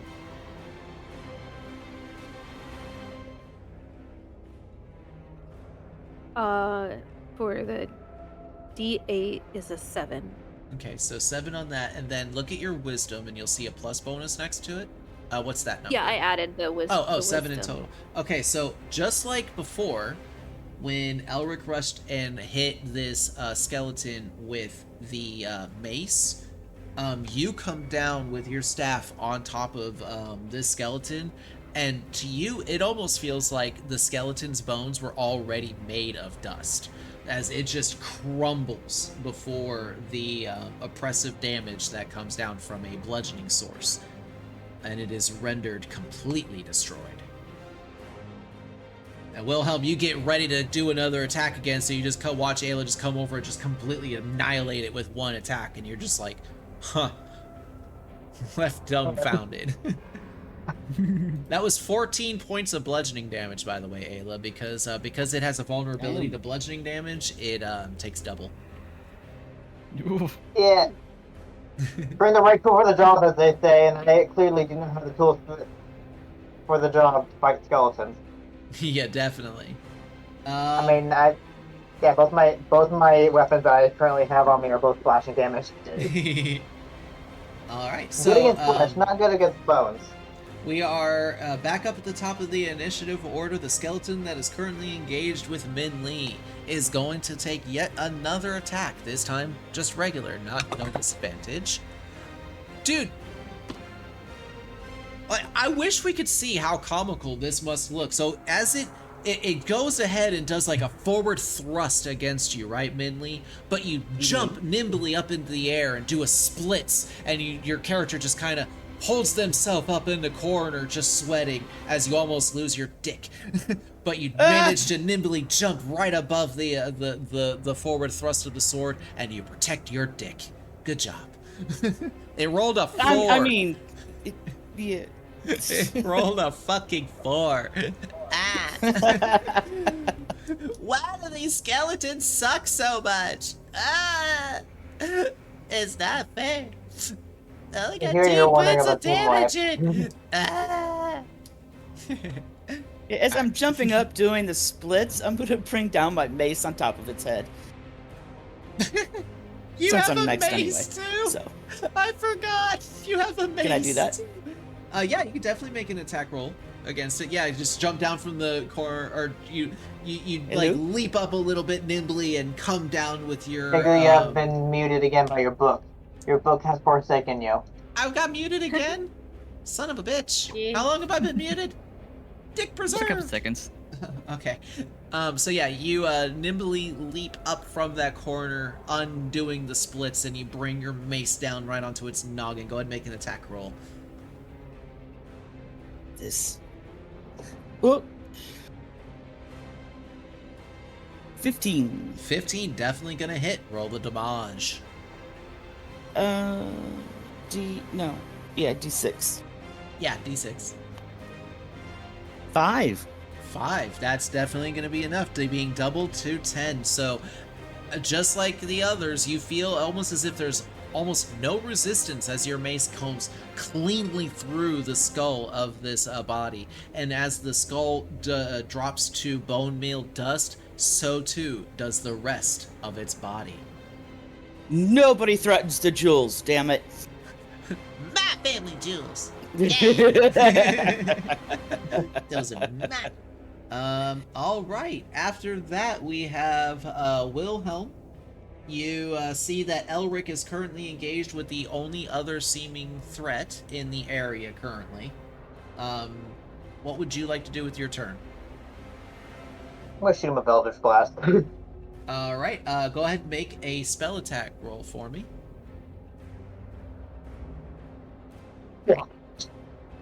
Alright, well, do I have any proficiency bonus for that? No, I don't think so. Oh, it's just you roll that and then you add your spell attack bonus, which should be at the top of your spell page. Oh, +5. Okay, never mind. I think that's how it worked. Let's see. That's a 12 total? Is a roll 6? 6 damage? Maybe? It says that my spell attack. Oh, spell attack bonus. No, I rolled a 6 to attack. Oh, 6 to attack. So wait, hold on. Spell attack bonus is plus 6. Minus plus 5. Plus 5. Minus plus 5. So that unfortunately misses. So I will say, due to like it being a bit a ways away, it's kind of almost near the edge. Well, not near the edge of your dark vision, but it is kind of like further away, and because of the dark vision and everything just kind of being shades of gray, it kind of blends in with the stone behind it, and you just barely miss it. Like, you rolled an 11, it just barely missed. Yeah, no, like only by 2. Only by 2. So it just smashes the Elric in the back. I'm just kidding. Roll damage.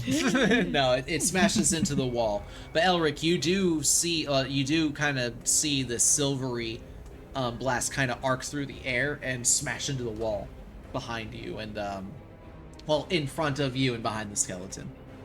And with that, it is your turn. Unless Wilhelm, you want to move anywhere, do a bonus action or anything. I guess I move. I go backwards to check on. I go and check on Minley to see if he's okay. I just start searching. I just keep on going backward and just searching the cells each I can. I'll say 10, 15, 20, 25, 30. Yeah, it takes you just at the end of your movement. You do notice Minley in a cell that's kind of like got a mace down in the ground and a whole bunch of scattered bone meal and dust, and a shiny curved scimitar in the cell with him as well, laying on the ground, as well as various bits of armor scraps. Just in time for him to hear the word "not my balls." Yeah, just in time here, Minley screamed, "Not my balls!" I was like, oh, there you are. Okay. Elric, it is your turn. I zoned out for a sec. Is the one I was grappling with still alive? Yeah, there's one directly in front of you, my friend. I would like to change that. I would like to erase this motherfucker from existence. All right, go ahead and make an attack roll. See that skeleton over there? I don't want to see it anymore. Dirty 20. Dirty 20 is definitely going to hit, and I'm going to let you know this now, Elric. If you roll a 7 or higher, you have the chance of one-shotting this nerd. But you have to roll 7 damage or more. I got a 6. Oh, 6 in total? 6 total? Yeah. Just short. Like, literally the 1 HP dream. So similar thing happens to this skeleton as to the one that Wilhelm was engaged with before, and that as you bring the mace down, the majority of its core, the rib cage, the ribs and the spine that are holding the torso and legs together, just completely turns to ash and scatters across the floor in a poofy pile. But the torso itself and the legs just kind of stay together, held together by some unknown undead arcane energy, and is just still held together. To simply say, you shattered his legs and it's still crawling after you. Yeah. Yeah. But it is going to make an attack roll against you with its short sword. That is a 19 on the die. Damn it. Yeah, that is definitely going to hit. So you suffer as it suddenly like rushes forward with a quickness that you were not ready for. It jams its short sword into the side of your torso, just where the plating on your armor just falls short. You suffer 6 points of piercing damage as the blade just jams into your side. I also need you to make me a Constitution saving throw. Oh.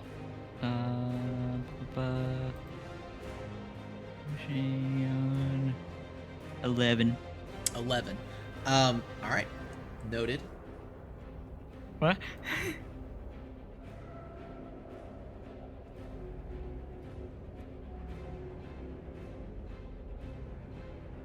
Sorry, making a little note here.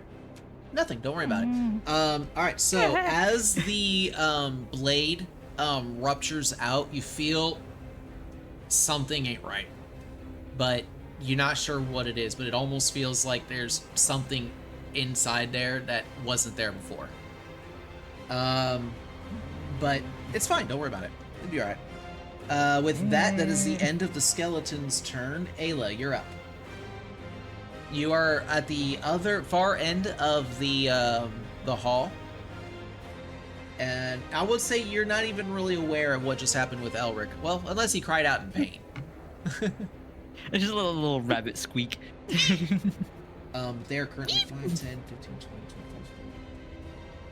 25. The skeleton that Elric is engaged with you with is 50 feet away.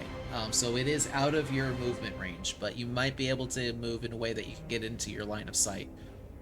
Can she even see it? It's dark in there. Well, I can see in the dark. Can't Yeah, I? everybody, but, well, no, Minley also now has dark vision. So everybody in the party has dark vision, so. I'm gonna try to move closer to get them in range. Okay, fine. Our vision has a limit though, like what? 30 feet? 60 feet, yeah. And you Oh. can't really discern colors. Everything is just a shade of gray. It's like a really, really hard, low quality night vision. And Dweber! A hunter is a hunter. Alas, not too fast. Thank you!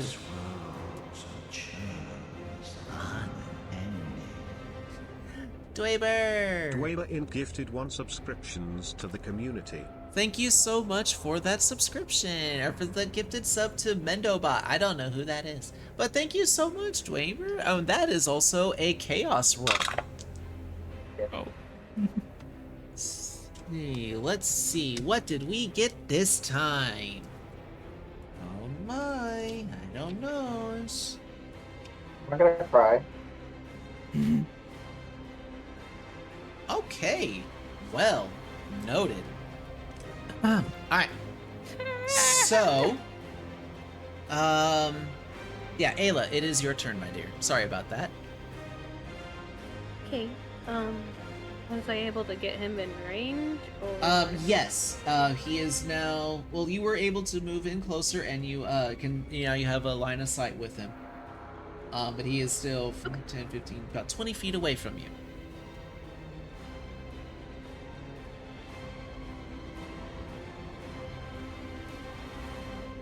So I can't Range? cast Ice Knife again, can I? Or can I? You can, but you can only cast it 2 more times before, like, undergoing a long rest, where your like characters sleep for at least 8 hours.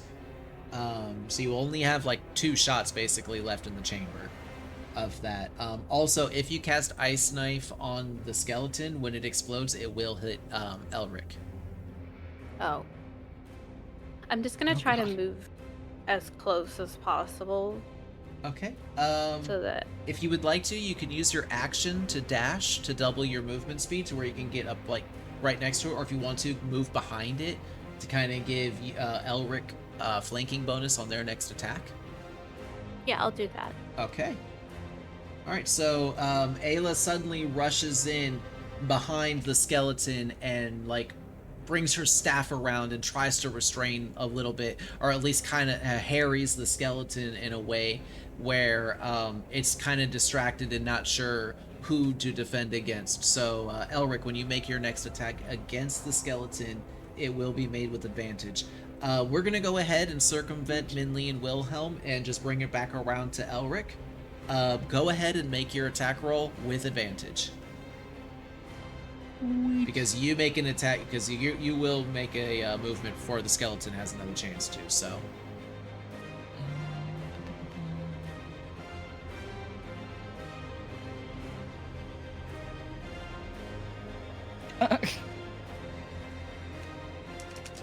They both rolled a 10.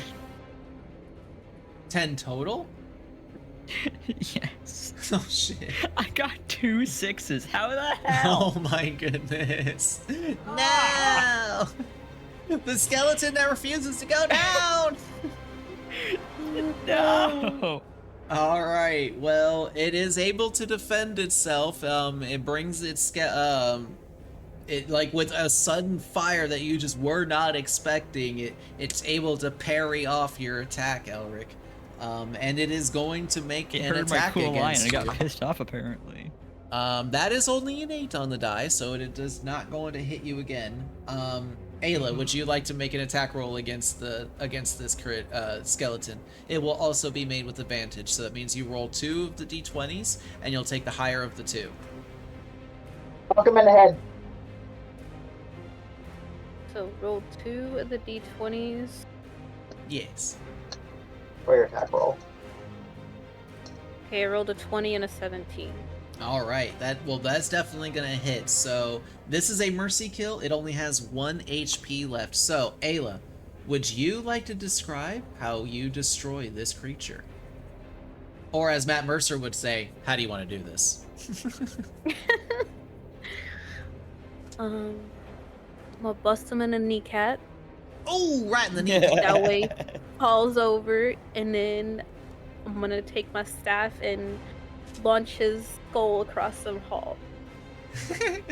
Ford! Nice. Hell yeah. Congratulations. All right, you all can finally turn off the combat music and go back to the regular ambience now. It ended. That was an hour of combat. Oh boy. Now that was I tried to make that as quickly as possible, but yeah, D&D, tabletop D&D combat is quite slow sometimes. So, That's fine. so as you all breathe heavily and take a moment and calm down from the combat, 3 of you, stinging with the various injuries that you took. Ayla, you reach behind and grab a hold of that arrow and kind of chuck it. Thank you. Yo! Clearly Eldritch just redeemed. I am loving the stream. Thank you for loving the stream. You all kind of tend to your wounds a bit and like staunch the bleeding and such like that, but the toll of the fight is definitely apparent in you all. The as you all take a moment, as you all take a moment to collect yourselves, you notice that there's something that's just not right with this place. Before we continue, can I free? Hold Can on I now. free Hold on. Nimley from his chain? Well, calm down. The air here feels. you. Oh God, Yarby polymorph. _Yarby just redeemed. Cast polymorph on Where's my Leona. polymorph? There it is. Oh no! I have been polymorphed Yep. to a pig. Thou shalt be muted again.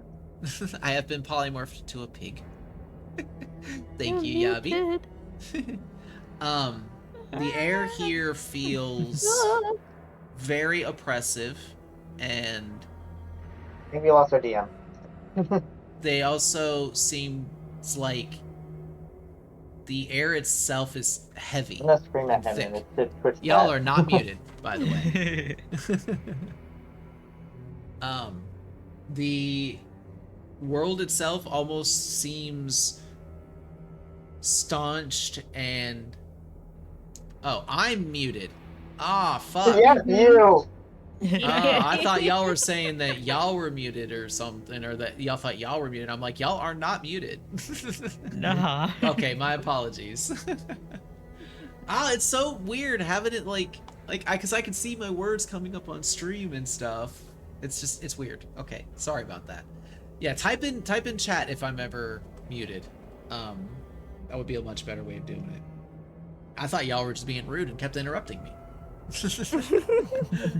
Sorry about that. But no, so as you all take a moment and the adrenaline of the battle kind of calms down a bit, you all take a moment to really soak in the environment around you. And you can kind of tell almost immediately there's just something that's not right about this place, and you can't quite put your finger on it. The air itself is heavy. It feels thick and it feels dark and oppressive. And actually, yeah, you did, because I have to hit control in order to switch my things, and that's when I'm muted. Alright, I'm gonna have to turn that off for D&D, but that's okay. So yeah, the world is very thick and heavy and feels very oppressive, and it feels very dark. So much so that as you take a moment and look at each other, like Ayla, when you look over at Elric, who had very bright pastel colors to his uniform, like very bright, pinks and like and deep rich purples, like things that resemble lights and colors that you would see in the coming dawn for them being a follower of the Dawn Father, Lathander. But you notice that the colors on his outfit seem very muted, even so much so, even with the dark vision, you can notice that there's something off about the shading. But the world is the room that you are in is completely dark. There is no light in here. You are able to see with the dark vision, but even with the dark vision, you feel it's almost like everything is extremely blurry in a way. I will also say that while you all are taking a moment and recollecting yourselves, you are suddenly hit by this, what feels like a pulse, this wave that just suddenly rocks through the entire way. Like, it even shakes the ground a bit.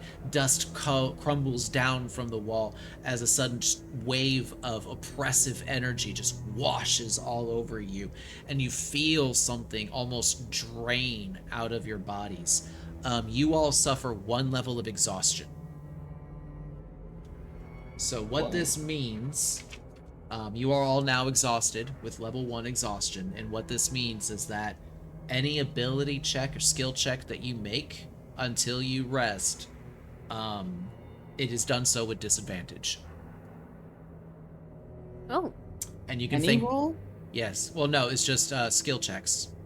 Skill checks and ability checks, basically. And you can thank Dweber for that one, and the chaos roll. Oh no. So, level 1 exhaustion for all of you. Also, my apologies for if I was rude to you, Wilhelm. You were just trying to help me. You're fine. Tell me that I was unmuted. You're fine. I didn't hear anything, I guess. Yeah, true. So, all right. So yeah, Min Lee, you are still behind bars, so to speak. You're a bad human. But Wilhelm, as you come up to Min Lee, you notice that there's a variety of things that are different from the Min Lee that you recognize from before. Min Lee, if you would like to describe how your character now looks, instead of the one that we recognized from before, the archer, the one that had crossbows and bows and, what was it, like a light leather armor that you had before? He had a breastplate as well. Oh, well, yeah, that's right. But if you would like to, you can go ahead and describe how your character looks now, or what type of stuff he's carrying now. I think really the only main difference would be, instead of his main weapon now is a javelin, and he has like these steampunk goggles that are strapped to his head, which he can put up on his forehead during the day and lowers them down at night for night vision. Min Lee, is that you? He's got a metal shield. I think that's really the only thing that would look different. But yeah, you do notice that there are a variety of different things that are different on Min Lee from the Min Lee that you remember. Min Lee, is that you? I don't know, am I? He starts feeling his Wrong. face. I think so. Are you? Your Wrong face answer. feels oddly soggy and moist. I'm just kidding. It's like a sponge. What squad number are we part of? Basically, just nothing on my body changed. Just like clothes and accoutrements. He still looks the same. He's still... What squad number are we part of? Basically, the only difference is I changed from sorcerer to artificer. Okay. No, Still, what fighter. squad number are you part of? Fighter. To artificer. Oh, fighter. Yes, sorry. Yeah. What squad number are we part of? Yeah. Yeah, Mindy. Huh? What's your squad number? Fuck if I remember. He would know, but I don't remember. Go ahead and give me a history check there, Minley. Shit. Okay, I'm proficient in it. Okay.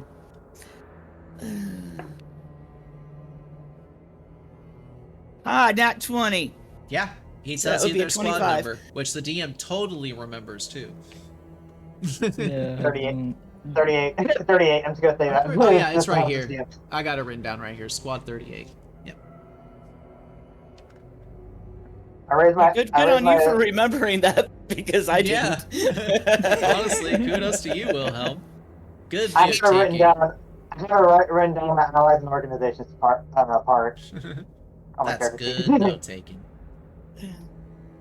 Yeah, I'm gonna write that down now. I raise my hand with an eldritch blast. Oh, they're about to cast eldritch blast, and I aim it at the bars. Go ahead and give me an attack roll. You're gonna do what now? He's attacking you. He's a traitor all along, and he's betraying you at this very crucial moment. He's attacking the bars.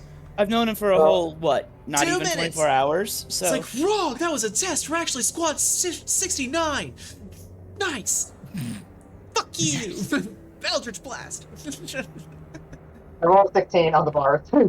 Did you put your name in the Goblet of Fire, Thank Minley? you. You still have just redeemed I swear I 69. didn't do it. Nice. Nice. Alright, Wilhelm, go ahead and give me an attack roll on the bars there. I rolled 16. Alright, definitely gonna hit. Roll damage.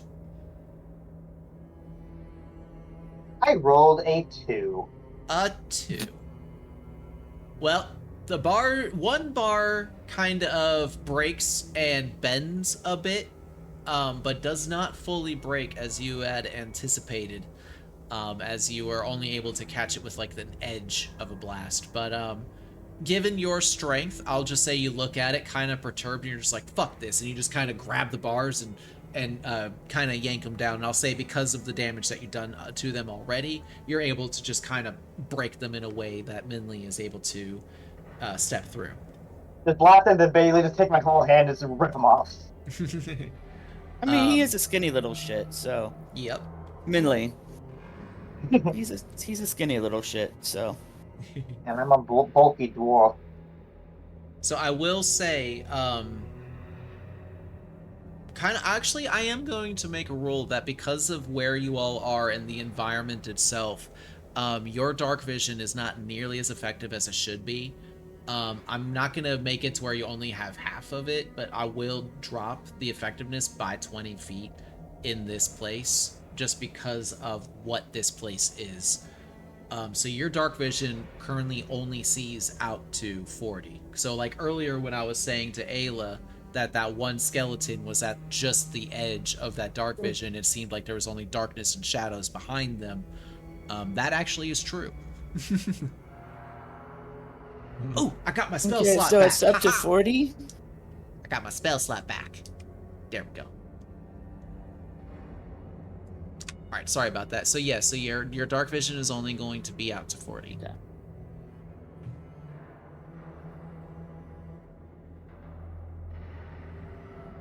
And I have to remember that if I ever change my PNG tuber, Mute it again. I am. You really need Yeah, to move that book. you were. Okay. No, it's not the book. It's whenever I change my PNG tuber. I thought that I gotten it, but no, I didn't. So yeah, it's only going to be out to 40 feet. Also, thank you. I'm listening this time.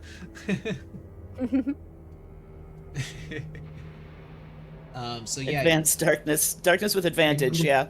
I will say that Wilhelm, because of your positioning where you and Minley are at, you are kind of more into near the center of this chamber that you find yourselves in. And you notice that the chamber kind of extends a bit into two small hallways off to the left and right of where you all are. You notice that there is one what looks to be very good solid door on the left hand side, and on the right hand side you see what looks to be a door that's like seemingly hanging off of its hinges. That sounds like a trap. Just What kind are of those rusted, or away not kind of with- a rustic and beat up door that's just kind of messed up and kind of hanging there a bit. Sorry about that, Wilhelm. What was that? I'm debating on which way I go. I peer into the door that has the hinges broken off. I doubt I can see anything, but I'm gonna try it. I'm just gonna peer over there. Okay. There is a small crack from the way that this door is kind of just hanging. Like it's kind of pushed up against the door, but like the top hinge of it is kind of broken and it's kind of hanging loosely off to the side, not fully being able to be closed, or at least hasn't been lifted up and closed as it should be. As you get close, I will say that you do kind of notice that there is a very foul odor that is coming from behind that door. And as you peek through, go ahead and give me a perception check with disadvantage because of exhaustion. Hold on. Okay, fine. Rolling the dice. Well, I rolled a 9 for that disadvantage roll. 9 total. 9 total. You're not No able bonus. to discern any actual shapes, but you do kind of notice there's a lot of what looks like shadowy mounds and piles of something. But one Don't thing go you in there. do notice is what looks like some sort of box structure, kind of tucked to the back that has Don't. a couple of shapes that are around it and No, slumped on I it. look at the other door. I look at the other door to see if it You looks go any to- remotely better. You go to the other door. This door is much more firmly closed, and is of much better quality and care. This door is a solid metal that has a slight cake of rust on it, but it has a very sizable handle to it, and what looks to be a slot underneath the handle that is kind of roundish shape. Where's a rogue when we need one? Yeah. Says the one carrying The the one thieves' time I tools. don't play a rogue. I'm. Minley, the one saying the one that is also carrying the thieves' tools. I give this door a small tug to see if it's Well- unlocked. As you Okay. place your push. hand on the handle, it gives no way. It is I'm gonna firmly go- locked. Can I inspect the door? Inspecting the door, you kind of kneel down and take a look at Thank it. you. Afrobushdo have just cheered 501 bits. Yo, Afro, thank you so much for the 501 biddies. Would you like to use that as potions to the party, or would you like a chaos roll? Thank you so much for that. I appreciate it. Thank you so much for the support. But Minley, as you kneel down and take a gander at it, go ahead and give me an investigation check with disadvantage due to the exhaustion.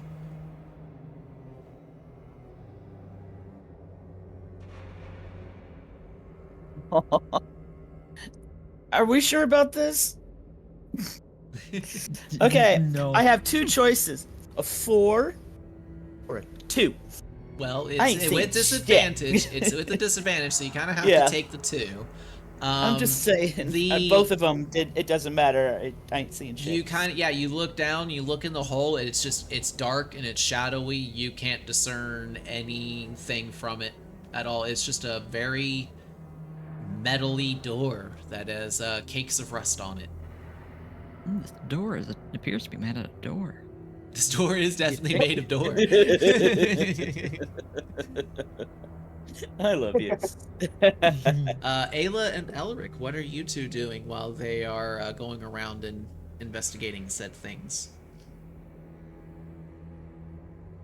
I kind of want to take a look around the room, see what else there is other than just the cells and the doors. Okay, go ahead and give me either your choice of perception or investigation with disadvantage due to exhaustion. And Ayla, was there anything that you would like to do?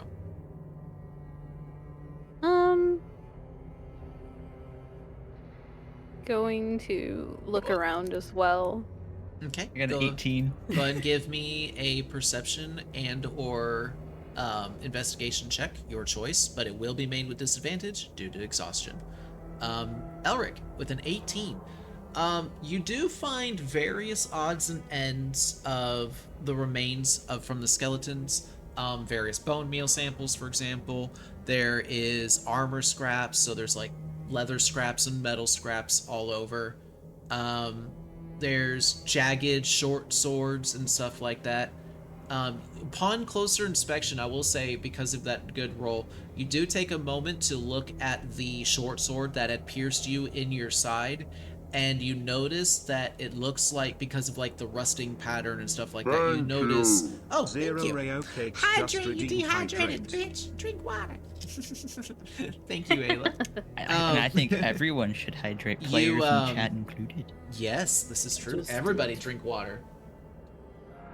Run upstairs. Give me a moment. Ay. Elric, when you take a look at the blade that had pierced you in the side, you notice, due to the rusting pattern, that there's a sudden break of it. There's a bit of metal that is shinier than the other, like on the other underside and stuff. And you definitely notice that it looks like there is a piece of this jagged sword that is missing or had broken off somewhere. That's gonna be fun later. Yeah. Oh dear. And that feeling of something ain't right is starting to be more and more. It's like if you move a wrong way, you get a certain sharp pain in your side. You're beginning to realize that maybe a piece of this sword is now inside your side. Shit. But with that, also with that high roll, you do find a small kit in a corner of one of the rooms, a small box with a red cross on it, and on the inside you find Magnet? like two rolls of gauze that appear to be clean and stain free. Okay. Ayla, what did you get with your rolls? I'm sorry. What was that? What did you get with your dice rolls? Oh, with my dice roll, I got a 19. 19. Wow. Y'all rolled really good, even with that disadvantage. Look at y'all. Yeah, I added the disadvantage thing. I still add the modifier, right?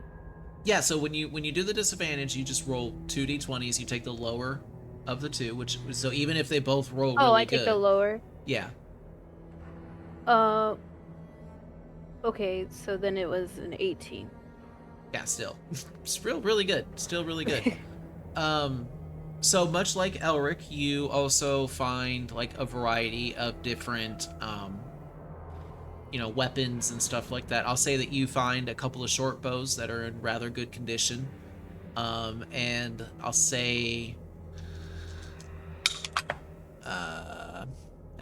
that's too low. There we go. Yeah. You find roughly 6 arrows that are still in good condition as well. And also that scimitar. You find like a really, really good condition scimitar. The one that the skeleton was using against Min Lee. And one thing that you notice that's unusual about this scimitar is that it is completely clean of rust and looks as though it's been like very well taken care of. Like it has a very good clean cutting edge on it.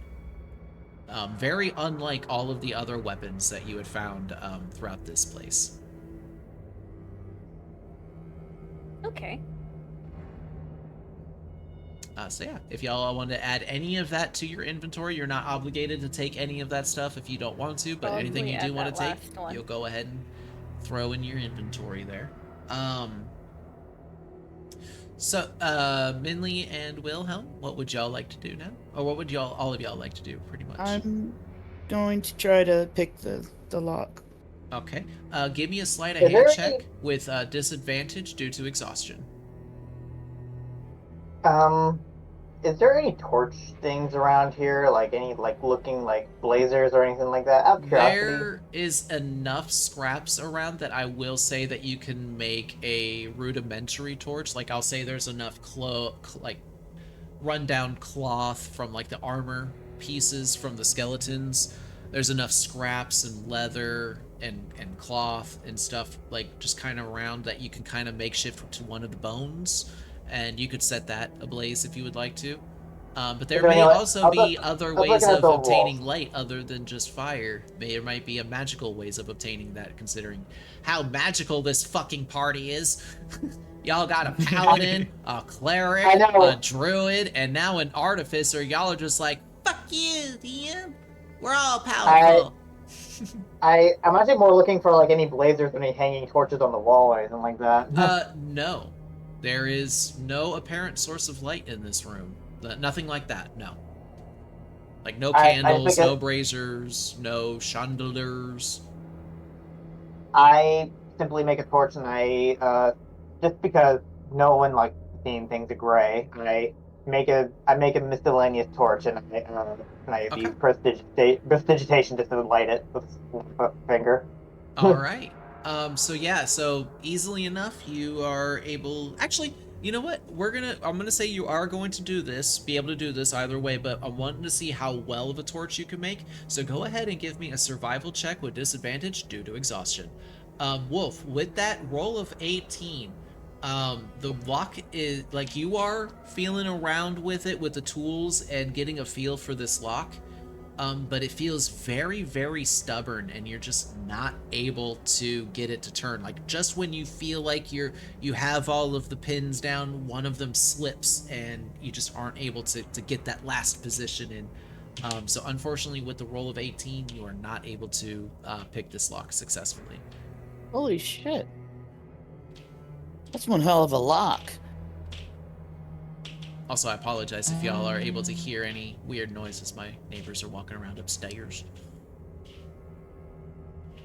Does guidance work for checks like that, or is it Yes, guidance would help with that, but because everybody has disadvantage, the guidance will just kind of help make it a flat roll. So you'll help able to negate some of that disadvantage a bit. Yeah, I'll do that. All right, well, he's already rolled for the lockpick, so unfortunately, If he wants to try again, is what I'm saying. Unfortunately, that's not how it works. You can help me with my roll. I'm really disappointing. You can help me with my roll if you really wish to, because there's my rolls right now, and I haven't even said those yet. I'm crying because of the 3. Yeah. So you are able to make a rudimentary torch. You are able to set it on fire with prestidigitation, but you're noticing that after just even a little bit, so like some of the cloth bindings are already starting to unwind and such. You don't feel like this torch is going to last too long. But it will provide at least an hour worth of bright light. And as you light up this torch and the whole area fills with sudden bright light, you all kind of take a moment and wince as your eyes kind of adjust to the newfound bright light that fills this space. But as your eyes kind of adjust, you all can't help but let out a slight audible gasp, in that the air itself, that oppression that you felt, is almost visible. There's like this dark taint that is just undescribable and very inexplicable that your characters have just never ever encountered before. There is a darkness, an ever-present permeating darkness that just kind of envelops this area. It robs the world almost of light and color just from its sheer presence. Elric, and you are now noticing that your clothes are a much more drab version than what they should be. It's almost like you had taken your bright, beautiful clothing and ran it through the washer 50 times. Like, it is just very run down and very muted of color. Wilhelm, your character as well, the bright silvers and platinums and blues that you are accustomed to look very drab and gray in comparison to what their grandeur should be. The world itself almost seems to be robbed of light and of color and of cheerfulness, and you can't just help but feel this oppression that almost seems to be trying to push into your very psyche and into your mind. We've all That's become depressing. Eeyore. Oh god. That's depressing. That's very depressing. I pulled the light over Minley as literally I'm right next to him. Will this Yeah, and he help? screams as his retinas burn from the glasses. Because he has night vision goggles Flashbang. on. No, they're just like dark vision. So Oh yeah, in my the God. presence of light, they would just deactivate, just like a normal dark Okay. vision would. I just No, imagined. Yeah. 1 point radiant damage. Ah. Exactly. Hold on, did I ever add the flashbang emote? Hold on. Which I cannot say your Yeah! name. It is way There it too is! long. Flashbang. Afro. Also, why is my Afro chat Bush- not working? Hello? Yes, my eyes. Thank you. I'm only I just can't now say your name. noticing that. Why is my chat not working on the? What the heck? Chat has been very slow. No, I mean like No. the chat block on the overlay isn't working, and I'm wondering why that is. I'm gonna have to fix something somewhere. Oh, did you oh. update OBS?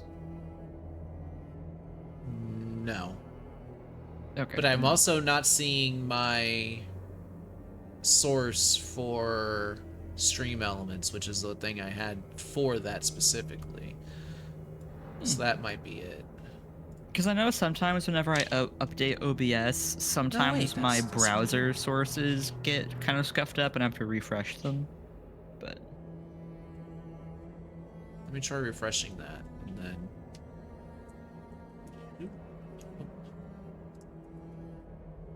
Is that gonna help?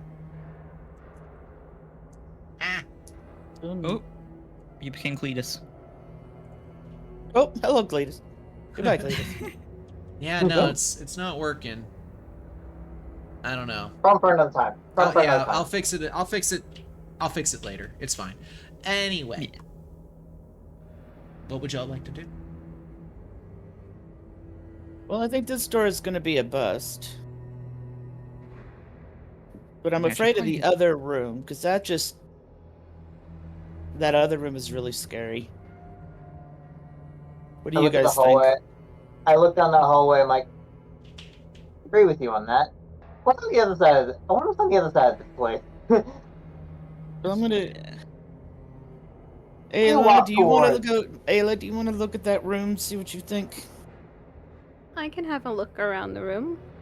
Okay. Yeah, it looks like a big trap to me. So Thank Me and you. Minley Zero just Rayo both point Kits at the just door that's just redeemed looking cast very polymorph on spooky. Leona. Molly morphing in. Become small. And yeah. Y'all love me in Pico form. So Ayla, I'm gonna say that Elric, you're gonna cast guidance this time around, right? Ayla, Yep. go ahead and give me a perception check as you peer through the door. Just a regular flat roll. You said a regular flat roll? Yeah, because Elric Oh, is without like the casting. disadvantage. Yeah, Elric is casting a guidance on you, which gives advantage, but because you have disadvantage from exhaustion, they just cancel each other out, so it's just gonna be a regular roll. Oh no, you went muted. Oh, my bad. I got a 10. A 10. So you are able to discern a bit thanks to the light. You are able to see through the other side of the door, and what you see kind of grosses you out. Something that I don't know if Ayla would be mentally prepared for. Oh no, I'm sorry. So as you peer through the door, on the other side of the door, you see a variety of corpses. Animal corpses, humanoid corpses, of varying ages, and also varying stages of decay. You see half-rotted bodies. Some bodies look like they were freshly killed. Other ones are complete skeletons. One thing that you also notice at the back of the room, you notice a crate that has a body slumped over it, almost as if it's hugging it in a last embrace. Also, because your character sees this, congratulations! You're the first character to take sanity damage. You take 1 point of sanity damage. You are down to 99. So please be sure to mark that on your sheet for me, please. Okay.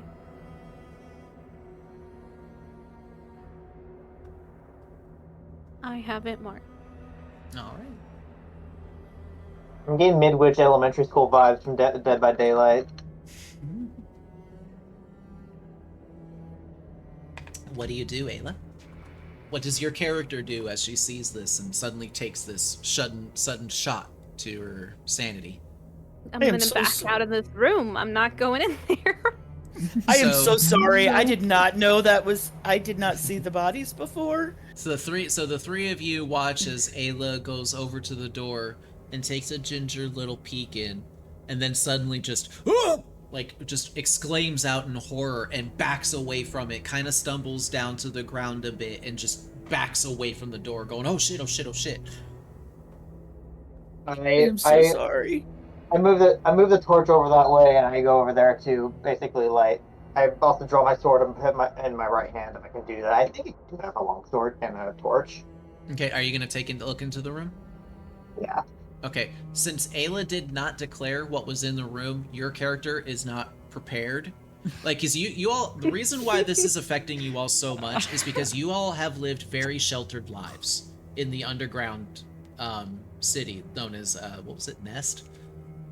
Oh no, it was the safe. Y'all were very very secure in underground in the safe. So none of you you've heard of things like this, but you've never seen them, you've never experienced them, you've never physically seen them. So Wilhelm, when you take a look into the room and see this variety of just corpses lining from one end of the room all the way to the other, you too take a shot to your sanity. But go ahead and give me a perception check. I'm gonna say with disadvantage, but is it disadvantage, Elric? Let me see. No, it's not. It's a cantrip. So you're gonna cast, so guidance on Wilhelm for perception. I'm just gonna take it. Got thump you on the flick away. forehead. Thunk. Guidance. I'm gonna flick away that dice and just use this 15. Thank you very much. You take 2 points of sanity damage, Wilhelm. So you're down to 98. I just make a face. I'm like, well, that's disturbing. I just make a face as I'm holding the torch out, like, that's really disturbing. Yeah, I will say maybe Wilhelm doesn't have the same physical reaction, but he definitely is just like, oh fuck. It's just this realization, like, you've heard all of these different tales of like undead and bodies, how you just fought some skeletons, but like seeing something like this, you're just not fully prepared for. I mean, bone is cleaner than that. Very true. If Very, you can very true. stomach Especially this, something more fresh. I wouldn't recommend you. If you can stomach something, I recommend you. You could probably look, but if you can't stomach what I'm seeing, don't look in there. How would I How are know we if I supposed to could know if you stomach don't tell what you're us? seeing? You don't want to know. Trust me. Just don't go in there. But Well, not. I'm just gonna look at Elric and like, are you as confused as I am? Well, now I gotta know. So I'm gonna go take a peek. Okay. Oh, Jesus. Because you have a slight warning now. You weren't told what's exactly back there, but you were told something bad back there. So Elric, give me a Constitution saving throw. Okay. 6. You Oh, are not no. prepared. You were not prepared. You should have listened. You take. I am rolling a d6, by the way. You take 1 point of sanity damage. Okay. So, I see Elric come out because he's the one that I was gonna like base my reaction on, because, and I kind of, I'm actually kind of amused, but also traumatized at the same time, just watching them get traumatized. Oh no, my sanities! So are you gonna look, Minley? Yeah, I'm not going back there. No. No! Minley is the smart one. I'm the smart one of the group. No! But Wilhelm, what And- are you and- doing then? Ayla, I am so sorry. I did not know what was in the room. Guard me for life. Oh, don't. I'm so Ayla, sorry. the character, may be scarred for life, but Oriole's fine. She plays Dead by Daylight. Oreo has seen worse. Oh yeah, we've seen much worse. We've seen basement bubbas. You get a trauma, and you get a trauma. Claire, I love you. Wilhelm, what would you like to do, my friend? Well, we're not going that way. We're not going to the way of all the gore. There's a door locked on my left-hand side, and there's a hole where that's all the way behind me. I have no idea where to go, and we are trapped in a prison, it seems. What the fuck, and where the hell are we? I'm literally just, my character is just like, that's literally what he's saying. Like, what the fuck do we do? Oh, Wilhelm, you didn't give me that perception check, by the way. I didn't? Oh. Yeah, the flat it roll was perception. It was 15. 15. I told you that. So as you glance into the room, and take a look around, a little bit more prepared for what's in there, but you take a bit more of a hardened look. This appears to be a very short, like small, well, not small, but it's like, it is very wide, but very shallow closet-like area. It's only about 3 feet deep and only about 15 feet wide on either side. But on the far left end side, you see hanging up on a hook on the wall, you see a very sturdy metallic key that's hanging from a ring off of a hook. I turn my head like a bird would, like exquisite bird would, like if it's looking at something. I take the key and I. It's get an about idea. that's it's about 8 feet away from you. It is well out of reach. What a time to not have mage hand. I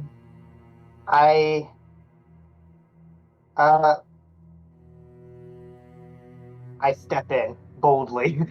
Okay. You know there Oh, are other God. people in the party that might be able to help you. You don't want to go in there. You don't want to go in the room. You don't know what I just saw. All right, Wilhelm, you're gonna step boldly in and head over to the key. One step at a time. Okay, you take 1 step. You take 2 steps. And you pause. You look around. And you take 3 steps. And you pause. And look around.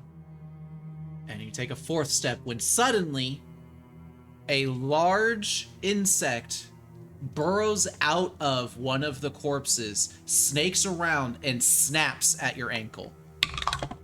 This is this. Oh, I was about to say this is a surprise attack because it would have advantage, but it doesn't need it.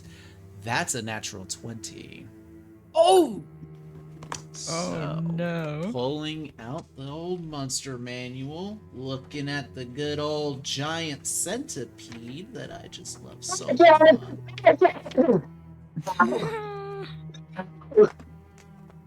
Oh, God. Luckily, this isn't as big as the one that attacked the party, the last party, before. However, So that's going to be 2d4 piercing. I need you to make me a Constitution saving throw there, my friend. 6 points of piercing. 8 points of piercing damage, and I need you to make me a Constitution saving throw. Well, Constitution says go fuck your attack roll. It says natural 17 plus 3. Okay. You are able to save. Yeah, you are. Okay, so you save from the poison damage. Oh, and you're also dwarf too, so that would have been Yeah, with advantage. I'm gonna say, like, if this is poison, I'm gonna also say fuck you to your poison damage too. Yeah. Okay. So yeah, your hardy dwarven nature is able to help you resist the extra poison that suddenly courses through your veins. But as you look down, you see this I would say 25 to 30 inch long worm-like centipede that's just covered with legs and giant mandibles that are just now like clutched and pierced into your ankle aggressively, and now it's like trying to squirm and like pull back, like it's trying to like dig its claws further into you, trying to rip some flesh out of your ankle. What would you like to do? It has probably been a minute, so I no longer have radiant damage on my sword. I don't think. No, it's well been dropped by now. Yeah. I am going to scream and make an attack for you with my long sword, which I clearly. I also dropped the torch too, so now I'm just dual handing my long sword now. Okay, so all of you, the three of you, after Minli was like, there's other people that can help you, Wilhelm's like, no, it's fine, and goes in. Like 2 seconds later, you hear a very girlish-like scream coming from inside, like a scream of pain. So you can't really control the vocal on that. That's the only reason why I say girlish.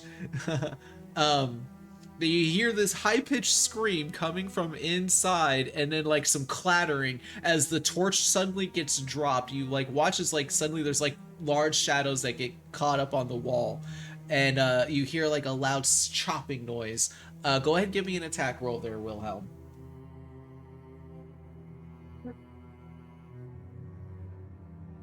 Did that not come through? Hold on. Why can I not hear you? That's weird. Why can I not hear you? Can you not hear me? Hello?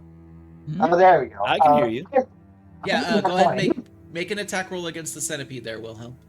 I told you. I tried to say I rolled a 20. Oh, a natural 20? Natural 20. Nice. Go ahead and roll your damage.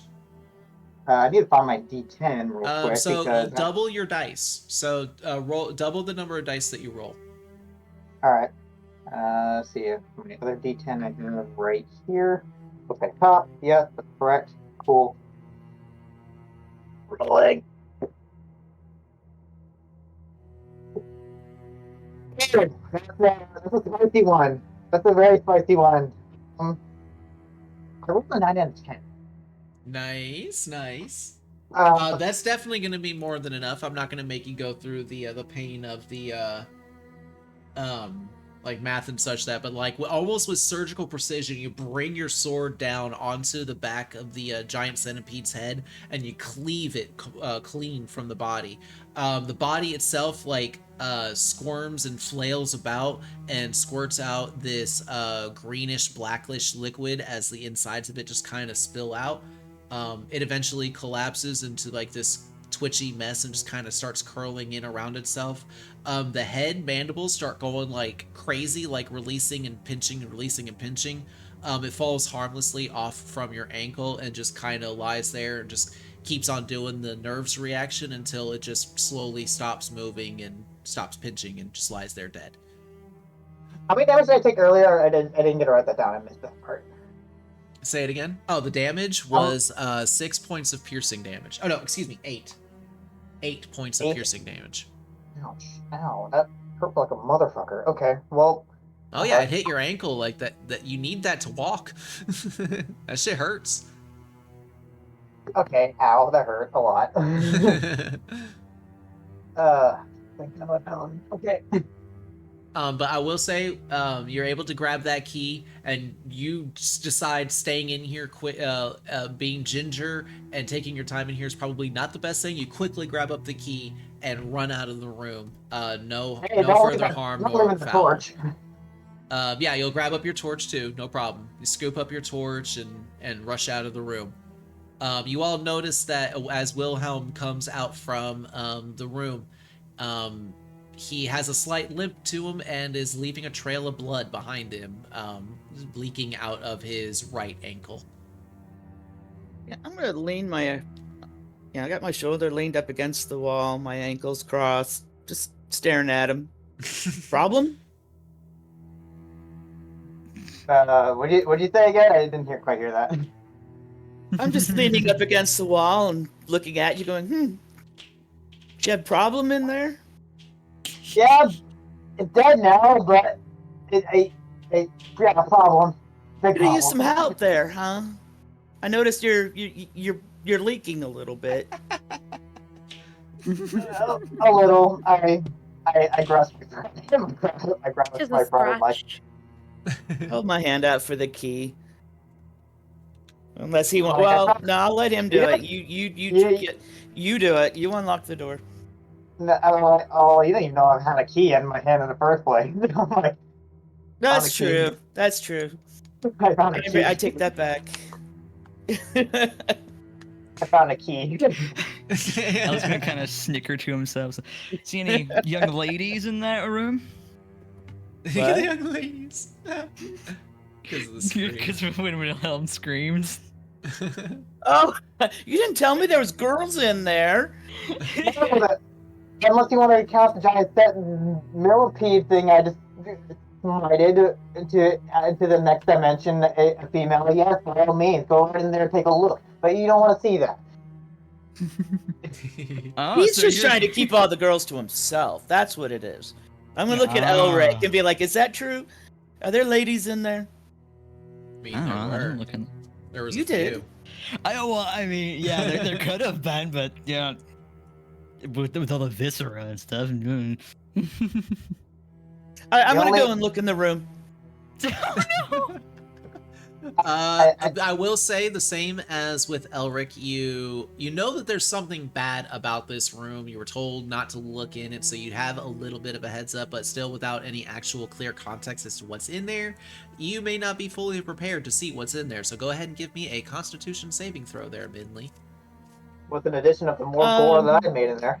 I actually have advantage on Constitution saving throws. Oh no, that's only for concentration. Yeah, Sorry. just for concentration. No. Okay, so do I do disadvantage? No, just regular. Oh, okay. Yeah, you're not that exhausted yet. Lord help Yet. you if you ever get that level. Ooh, yeah, ladies, nice. 22. 22.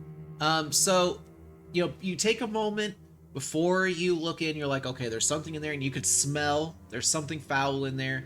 You take a moment and you steel yourself, you swallow your gut, and you like hold your breath and you look in, and it is a nasty sight. Like you're like, oh god, like you kind of feel like if you had lunch just a little bit earlier, it would have maybe come out, but you don't take any psychic damage, or you don't take any sanity damage. You were able to ready yourself and steel yourself enough to not take any damage to your sanity, but it is a very haunting image still. Like there are various corpses of various ages. There's males, females, there's children, there's elderly, there's a lot of animals that are just various degrees. It is a very not clean sight. Give me a perception check, Minley.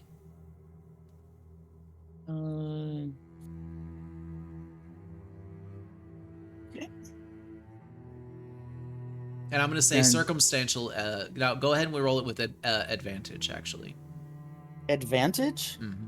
I'll say as a slight reward for stealing yourself, you're able to take a moment and kind of survey the room. Okay, so I got 12. 12. I will say, because you're kind of taking a moment and looking at it and allowing it all to kind of sink in, There's one very disturbing detail that you do notice. Every single corpse, no matter what various stage of decay it's in, it is missing its lips around the mouth. So instead of there being like visible lips around the mouth, instead you see bare teeth, and some bodies seem to have teeth missing as well. Why are they in there? Who knows? Fuck did I know? mean, what did I see the headless centipede? You do see the remains of the giant centipede, yes.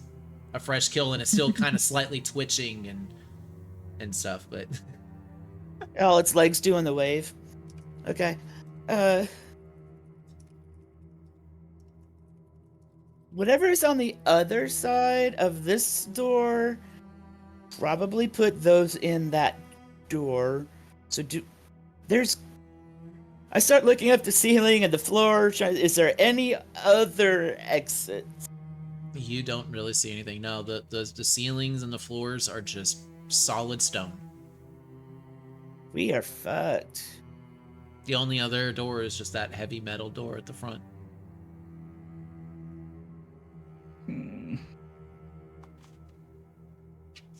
We're screwed. Okay, that's it. They sent us out here to die. I put the key in the door to see if it actually works. It's probably not the right key. The key Zero does confidence. the key does slide into the round indentation in the door. Slides in without any problem, and as you give it a twist, it does turn inside, and you hear the mechanisms clicking and unlocking as you hear a heavy latch of some sort come free from the door. Thank fuck.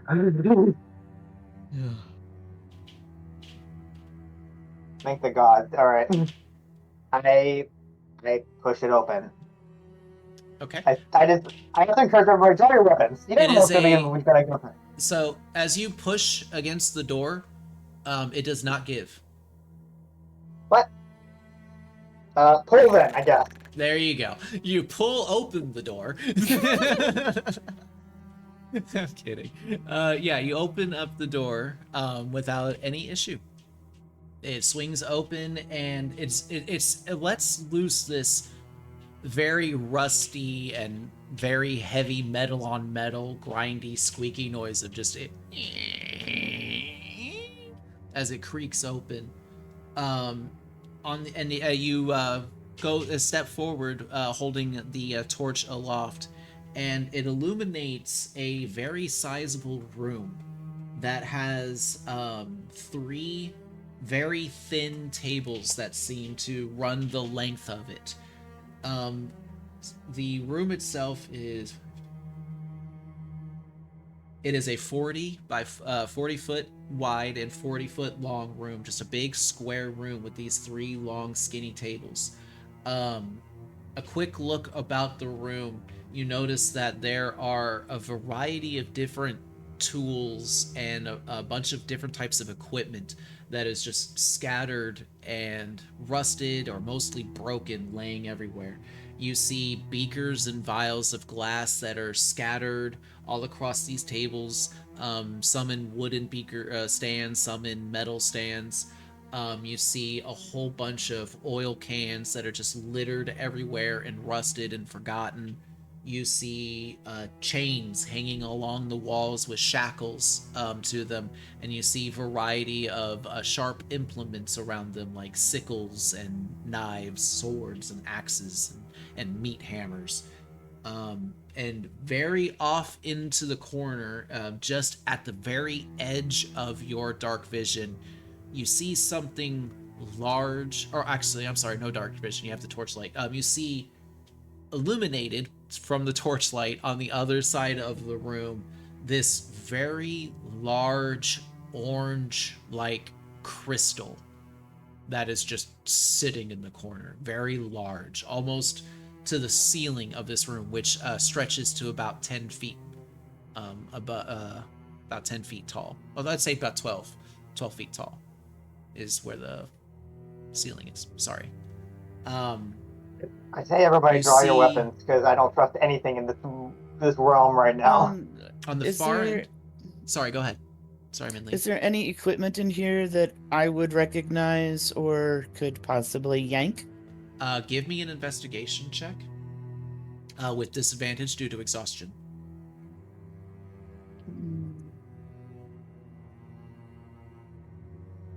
Yeah, Nice. Okay. I'm gonna start making Elric be on top of this. If he don't say nothing, then y'all just get that disadvantage. 16 total. 16. Okay. I will say, as you go about and start investigating around in the room, you do see that there is a very large double door on the other side of the room for where you all came in from that little prison cell area. And there is also, like, as where you all are standing currently at the coming in from the prison on the right hand side of the room, there is also a smaller door that is wooden and painted a bluish color, a bluish grayish color.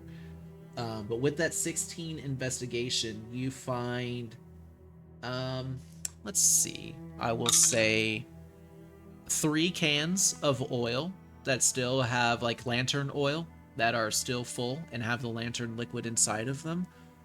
And if you want to collect various pieces of metal or glass, there is a plenty in here. A what? There's metal scraps, wood scraps, and glass scraps are also in this room.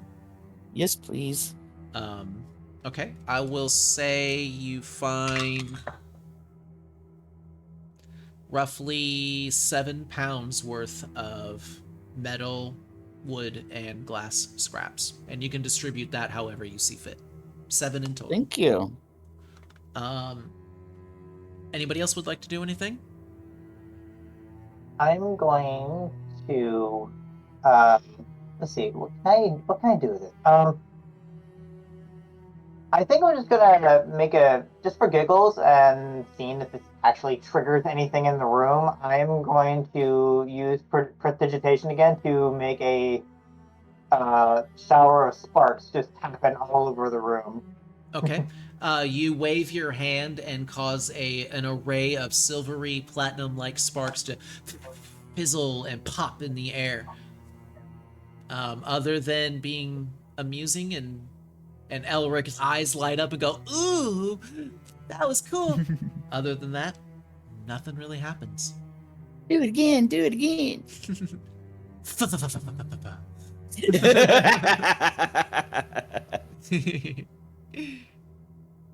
I still have my sword drawn, and I just actually walk in the room, waving the torch around, just trying to see anything. Okay. I'm not cheating. Not. Give me a perception check with disadvantage, Wilhelm.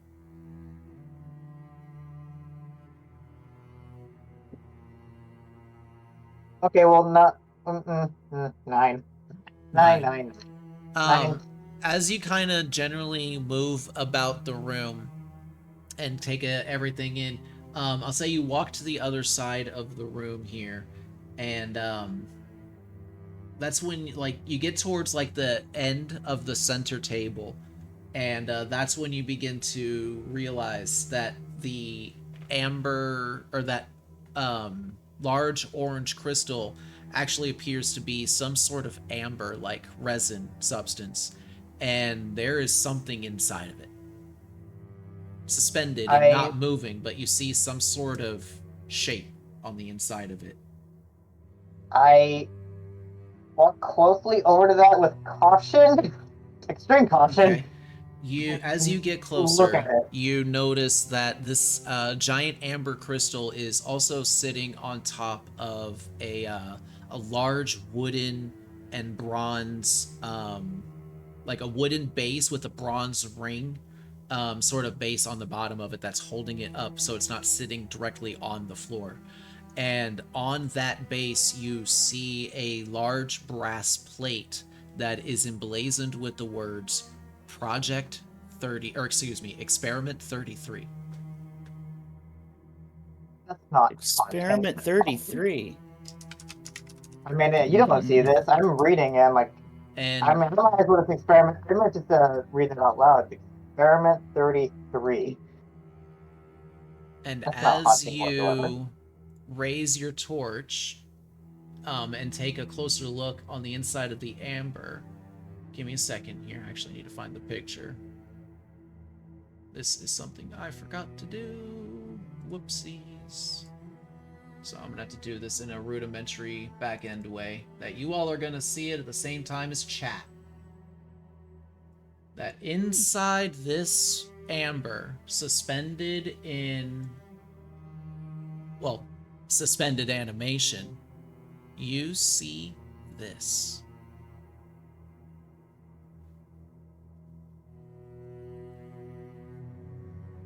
Wait. Ouch! Nah. Horrifying. Nope. Nope. Nah. Teeth. So that's where all the teeth went.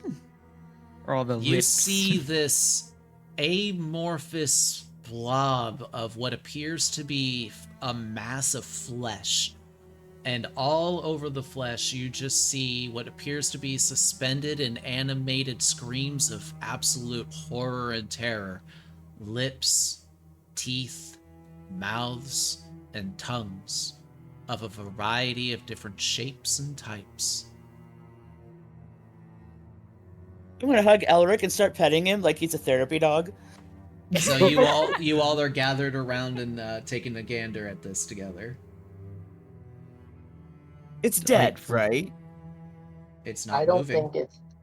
I don't think it's dead. It's inside this amber, and I do not like it one bit. Well, if it's in the amber, that means it's dead, right? It's basically in a rock. Ayla, It's you're the fine. natural person.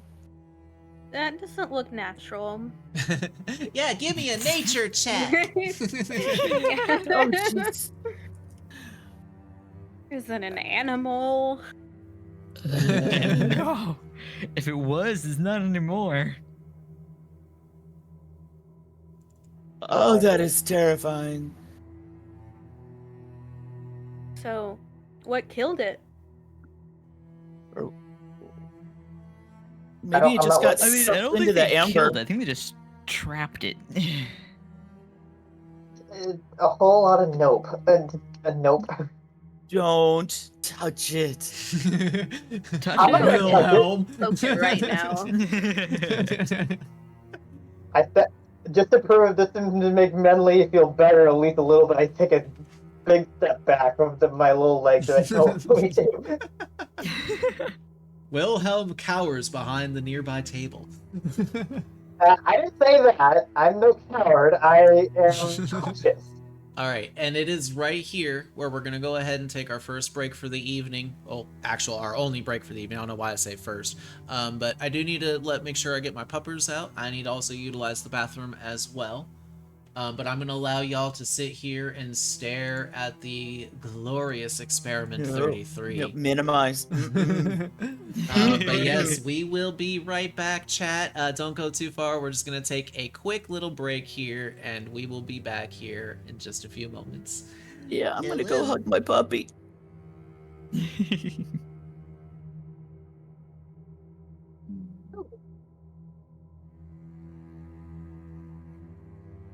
How are you all doing after all this adventuring?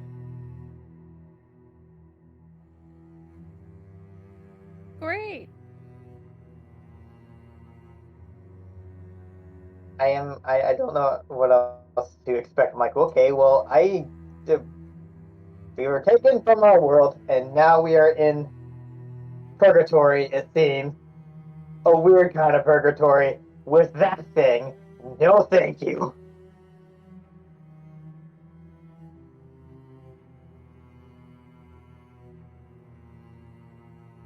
Claire, I swear to God, no petting, no petting the eldritch entity. Thank you very much.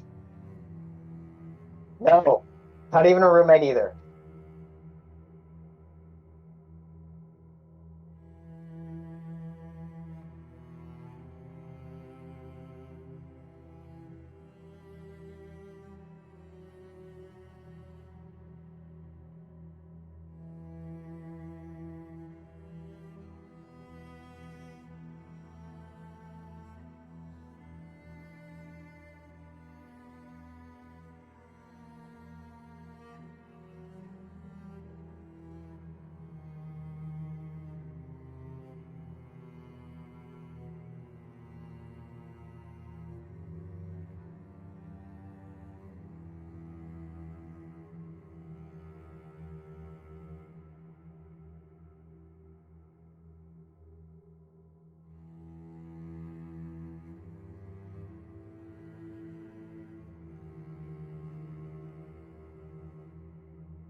Alrighty, hello, hello. I'm back. Are you now? Are you really back? We are back. Am I? And Am I black. muted? Am I muted? You're not. You're good. You're not muted. You're fine. Alright. Shit. I also forgot to turn on the abandoned prison ambience, so it's just been the cello music this whole entire time, so I apologize for that, chat. Ayla and Min Lee, are you also back as well? Oh, okay, I say Wolf. Ayla, is you back as well? Yes. Alrighty. Alright, we are back. We are back at it. So. Yeah, but I don't know if I want to be. Oh, it's good old Experiment 33. It's nothing to worry about. Don't worry about it. Yeah, he's cute and fluffy. Mm-hmm. So I will also say that one little bit of detail I missed, I forgot to mention, Min Lee, while you were investigating the room, going around and gathering up some scraps, you also found like a whole bunch of scraps of paper that had like a bunch of calculations on it in that, but you also found a lot of like instructional pages that looked like they were diagrams and instructions for removing skin. Oh. I gather all that up and just kind of shove it in my backpack and go through it later. Okay. Go ahead and put a variety of skin notes. You never know. Yeah, that's one of those items where like 15 sessions down the line and you look over it and you're like, what the fuck are skin notes? And I'm just like, fuck if I know. Musical notes written on skin, sure, why not? Oh, wait, they're written on skin? No, it's all in paper. Oh, okay. But it is also scrap paper, so you do have access to paper if you ever need it down the line. Yeah, and then, but it's also could be one of those things where, like, somehow down the line we actually find a use for them. It might make a really cool spell. I mean, just saying. Yeah, spell that peel skin. Did everyone get to meet their new friend on the screen? Yeah, so yeah, you all are just kind of still standing there, like kind of horrified, looking up at this so-called Experiment 33. Is there anything that you all would like to do? I am not touching it. Can I can help with, like, if somebody wants to do an investigation, or if you want me to do an investigation. Oh, also, did Afro Bushido, did you mention what you would like your bits to be used for the party? Would you like it to be a chaos roll, or did you want to provide them with some potions? It's a chaos, I believe. That's what the menu is above me. That's what that's for. Yeah, I believe I said something like Chaos Basket or something. I had seen it, and I don't remember what it was now. Let me see if I can see their chat. Oh, yes, Chaos Basket. Yeah, the Chaos Basket. All right. More.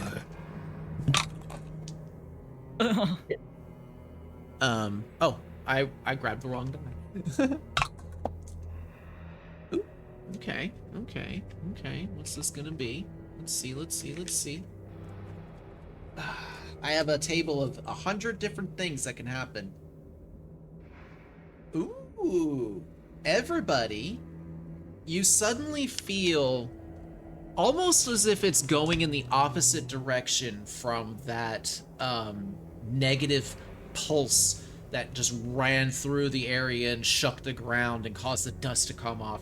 There's another wave that seems to come from the other direction that suddenly smashes into the party. This time, instead of it feeling like it's pulling something out of you, instead this time it feels as though it's pushing something into you, and you feel energized suddenly.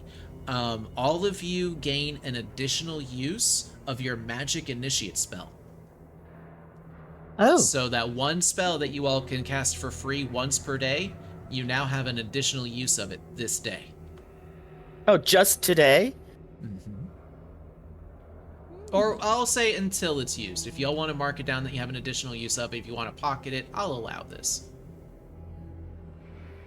But also don't forget that 3/4 of the party is currently fucked up. I'm sure Wilhelm over there is only like on 3 HP and hasn't said a thing. I'm actually at 13. I have 26 HP total, and I lost quite a bit of it. So you're at half health. You're at half health, and Elric and Ayla both took some decent damage as well. Yeah, if you guys are low on HP, let me know. I can't keep track of y'all's health. Should I use my land hands, or should I have you expend a spell slot to help me out for a second? That's up to you, my friend. Being a healer is my job. That's why I made a cleric. I am here to heal. I am a healer build. Keep that in mind. I will also say to Elric, at any point in time, you can ask, how hurt does that person appear to me? And I'll tell you what you see.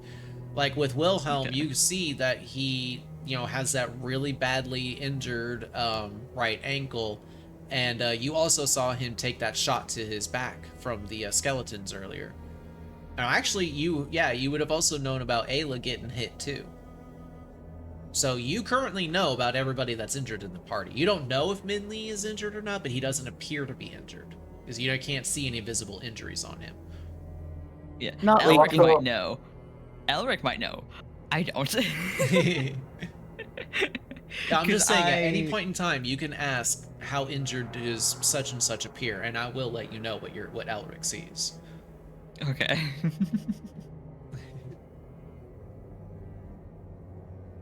But with that being said, I go over to Elric and I say, "Hey, can you please touch me?" And I'm just away. I mean, Cure Wounds is a touch spell. It hurts. Touch me, please. It hurts. I want you to touch me and take the pain away. Make me feel good again. Touch me, magic man. Touch me with your hands and make me feel good again. First, Minley's gonna burst out laughing like a 12-year-old. So. Oh yeah. Oh, I love this. This party is great. This is fun. And Ayla, if I remember right, I had you mark down which spell was your magic initiate. So what I mean by that is, if you remember back when you made your character, there was one spell. Oh yeah, you had it actually marked right next to it. I'm looking at it now. Your Cure Wounds, the magic initiate choice. Normally you have should probably use that. Yeah, you have 1 free cast of that per day. Right now, you have 2 free uses of it. But once that 1 free use of it goes away, it's gone for good. So I might actually just say the first time y'all cast it, that's that extra cast. I could do it that way, but I'm not gonna. I'll say when you decide to cast it for a second time, that's when that extra goes away. I don't remember which spell mine. I have a few spells, but I don't remember which one actually is my. Go over your list for me. Eldritch Blast, Curse, Word, Expeditious Retreat, Thunderous Might, Shield of Faith, Ceremony. Expeditious Retreat was the one you chose. Yeah, that's right. Your runaway spell. Run away or run into. Because it allows you to dash as a bonus action, and casting it as a bonus action, it allows you to dash as a part of the action of casting that spell too. So it's like if you ever just need to get to somebody really quick to heal them, or if you really need to close the distance between you and an enemy, but you don't want to use your action because you still want to attack them, that's why you took it. Wilhelm is supposed to be the tank, so he wants maneuverability, and that's why he chose. I never thought of it in those terms. I always thought of it as an escape thing. It can be an escape. That is literally what its name is, but yeah, it's not its only use. It may be something that you can treat, but there's never a there could be a tactical withdrawal to come back at again. Yeah. I use it. Flying is running.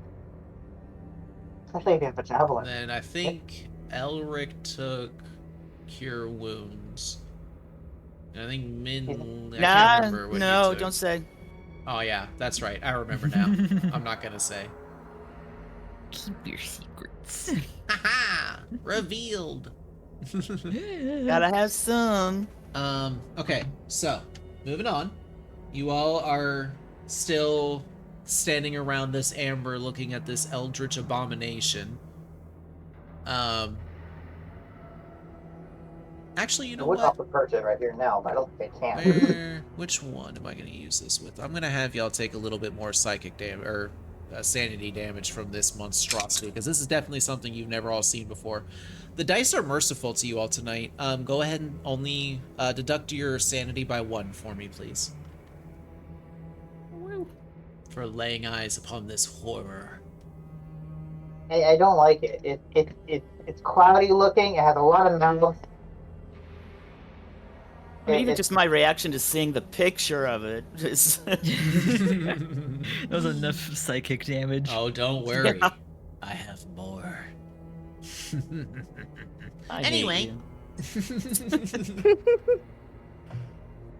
So, you all also remember, as you also take a moment and look around the room, there is the large double door that is, now y'all are kind of near it. It is on the other end of the room that is shared with this amber. And a smaller, grayish blue door that is, off on the opposite corner from where you all are now. In this room. Wilhelm, I will also say your torch flickers and flutters a little bit. I prestidigitation, make more light on it. I don't know. No, I'm just saying, like, it looks like the flame is slowly getting weaker. You don't know if you're going to be able to get much more light out of this for much longer. I set it on on one of the tables that looks like it's not going to all of a sudden catch up in flames, or actually, no, maybe it would. Why not? Well, you have it Oh, attached to metal, a bone, and the bone isn't really flammable, so you're able to kind of get it off on the side. At least, you not with just a little bit of flame that you got from burning cloth and whatever bits of scrap of leather you found around. I'm going to try to make another one. Why the hell not? Okay, you will find that supplies in this room are quite lacking. As a lot of the wood that was in here is now in Minley's backpack. But also the wood that was in here was like just various scraps. There was no real cloth, there was some wood and there was some paper, but other than that, not much in this room could be made. Anything I could I'm pretty sure we one of could y'all use has as a a- cantrip that could help with this situation. I think It one of y'all has- can. not it. Nope. If you're thinking about my last character, I'm thinking you're wrong. Oh yeah, no, there's for sure somebody that could do something about this. Ayla, Yes. you actually have a cantrip that is called Produce Flame. Oh, I do. You can create a Sorry. torchlight in your hand and just kind of carry it around. Okay. And I because will- you're cool, I'll let you choose what color you want it. You want to make it all pretty? What type of color you want it for it? Or what Gonna type of be- color you want it for it? You want it to be all pretty? What color It's you gonna be want red. it? It's gonna be red. Okay. Wait, like a deep red? Or... Deep red to Flare. make it spooky. Yeah. Spooky. Like a flare red? Oh gosh, okay. Oh. I really I'm need to gonna say change right my now, key real talk. bindings. Real talk, that is actually a really cool spell, let's be honest. You can carry a whole ball of fire in your hand. Yeah, and it also acts like a torch, and if she wants to, she can throw it at somebody and hit them with it. Or something. Whatever floats your boat. Preferably not one of us. That'd be great. But yeah, no, it's okay. I wasn't like being like, oh, I think somebody could do something about it. Like I wasn't being all like teasy about it. I was like, I feel like somebody could do something about this. I just couldn't remember, and I looked over at Ayla's spells real quick, and I was like, oh, yep, there it is. Produce flame. He's a torchlight. Now we have spooky lighting. And yeah, now it's a nice, Oh, like, we deep don't need it red anymore. ambience around. It's like one of those. It's kind of well. I feel like Wolf might feel at home with the dark red lighting hue in the room that is in there now, because I feel like that would be very reminiscent to a dark room. Truth. But no. Min Lee, however, is terrified. with the current situation. Yeah, Alright. it's definitely a situational thing. So I will just say from now on that unless Ayla does not want there to be light, like if y'all are trying to be sneaky and you don't want there to be light, Ayla can provide light whenever the party might need it. So I won't force Might you to have to always remind say. me. Sorry, I was taking a drink of water. And it's no worry at all. I'm here at. That's what I'm here for. So what would y'all like to do? Right. It is a free action. It is a free action.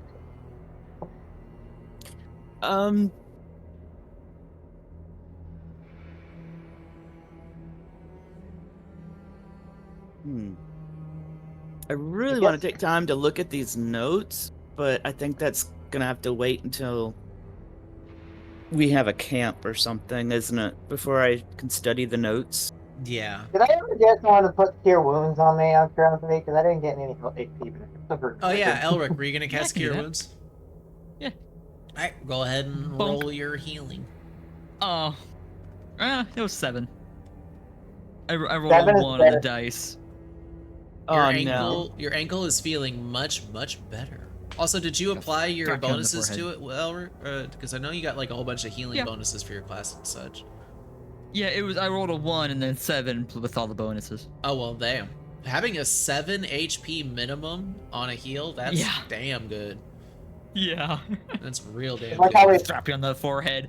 Heal. Apply it's like how directly we, to the forehead. it's like how we first originally thought that 7 attack damage in our last campaign. That's a base. Well, that's about the amount of damage. Oh yeah, because you took 8 damage from the centipede, so that 7 HP goes directly to your ankle, and you feel much more stable on your leggings now. But it doesn't feel quite healed yet. You still feel like there's, like it's scabbed now. It's scabbed over. What about you, Ayla? Need it?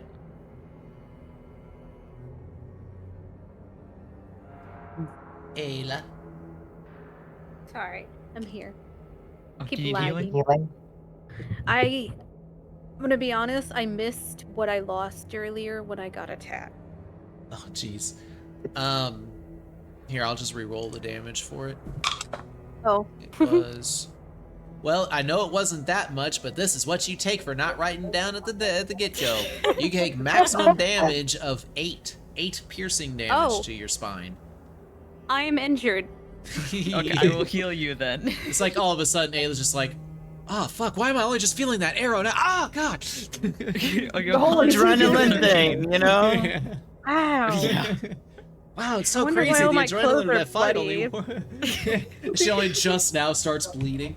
But Y'all I've hear done it that all though. I mean, angry. I felt something on my arm and I looked down and I'm just like bleeding profusely, but I didn't feel the actual cut until I saw it. Oh yeah, I So hate that is a that. thing. Yeah, I was at a absolutely friend's hate house that. and their door like smacked me in their in my leg, and like a half hour later they're like, "Oh my god, you're bleeding!" It's like, what? I Oh, looked down, like the jeez. whole side of my leg was all cut up. Like, Oh oh, god. So yeah, go ahead and roll the healing for Ayla. 13. And are you using a spell slot or are you using? Yeah, Okay. I don't have any. This is the cure wounds. For some reason, it's only the first level. It didn't give me the cantrip. Oh no, there is no healing cantrip. That would be broken. Okay. Yeah, because I thought there was. Oh no, spare the dying. That's a cantrip. That's what I was thinking of. Yeah. Okay. No, I actually don't remember what spell you took as your magic initiate.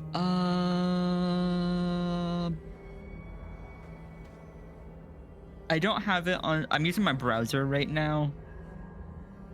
I remember it was some fire something, because fire motif.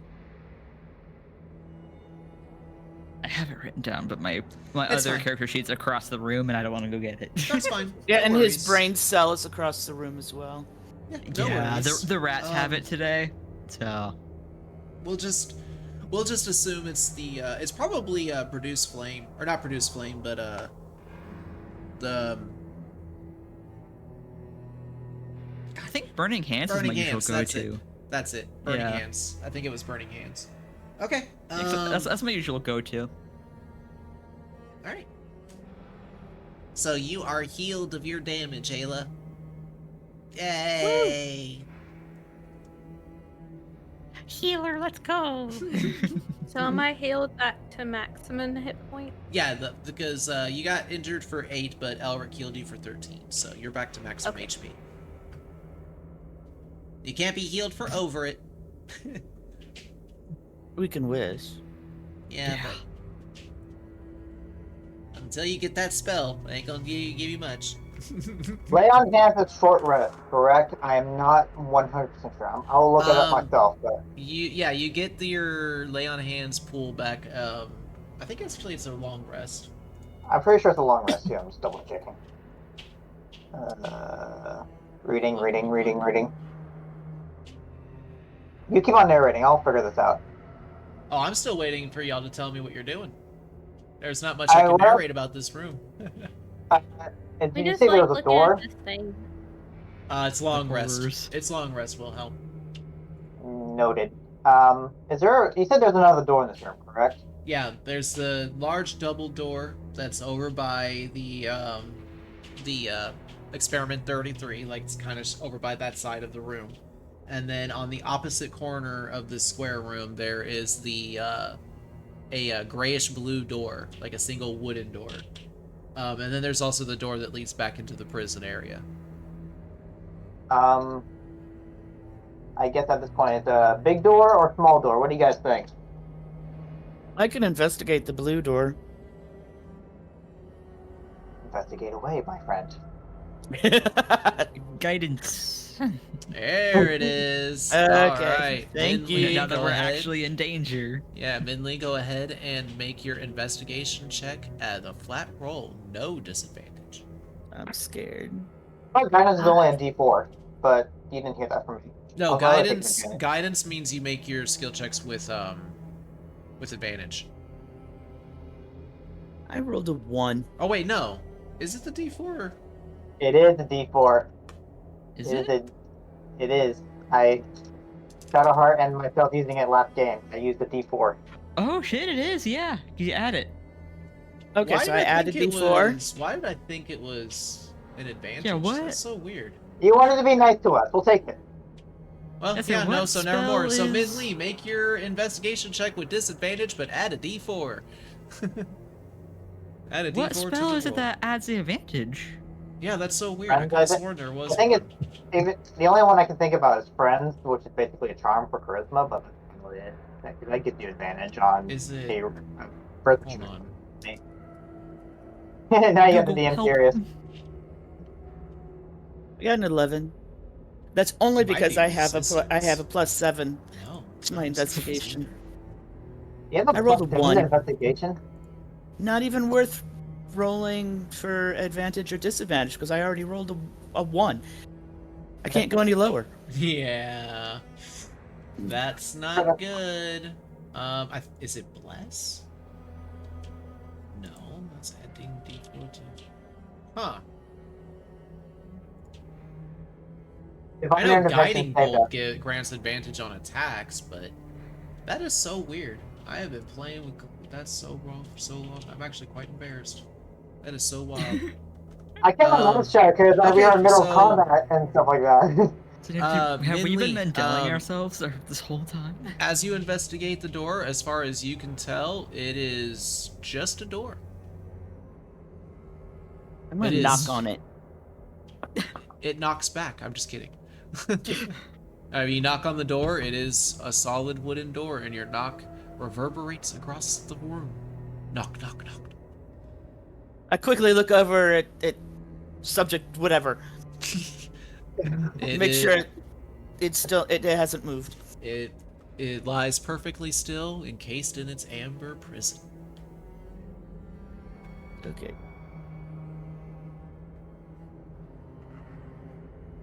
Somebody else want to look at the? Can I? Is it locked? As far as you can tell, Big brave it is dog. not Okay, locked. I'm gonna see if it's locked. As far as you can tell, it is not locked. As you go and Now, test what the does handle a Dominic little know? bit, it seems to turn. Okay, Without I'm gonna any walk issue. over to Wilhelm and kind of take him by the shoulders and put him like by the door, and then I'm gonna go behind the door and swing it open. Okay. I need both you and Wilhelm to make Constitution saving throws. Wilhelm, you can make yours with advantage, as when you open the door, you hear this sudden loud hissing noise, and the area around the door frame suddenly fills with a poisonous fog. Oh fuck! Sorry. Damn it. It was trapped. Where is a Okay, that's it. I'm re-rolling as a rogue.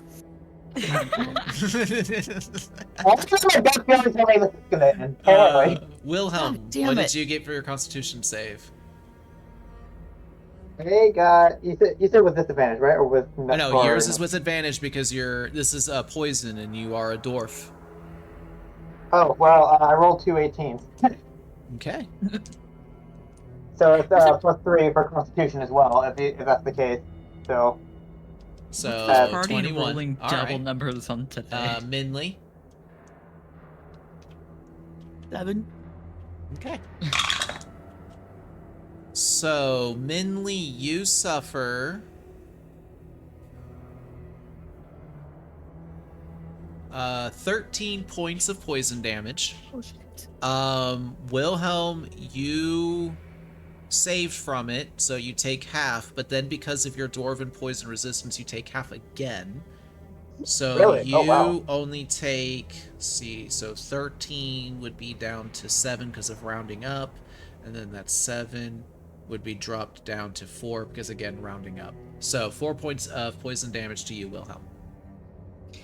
I 7 know I points. said That's I'm what a you said? healer build, but I only have one spell slot left. I start crawling towards Elric. Who has both of his head, has his head in both his hands, like, oh my god.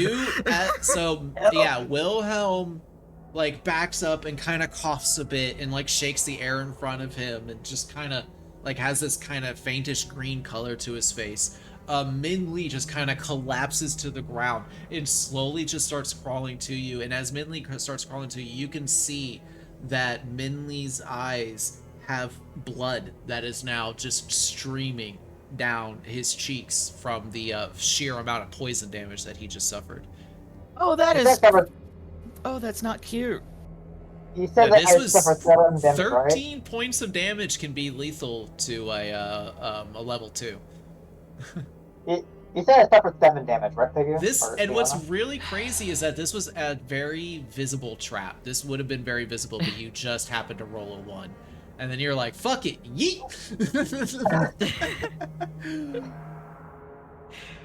Leon, how many damage did I take? I didn't quite hear you you earlier. got 4 points of poison damage. Oh, 4? Oh, thank God. I thought it Yeah. was 7. No, it was reduced and then Okay. reduced again.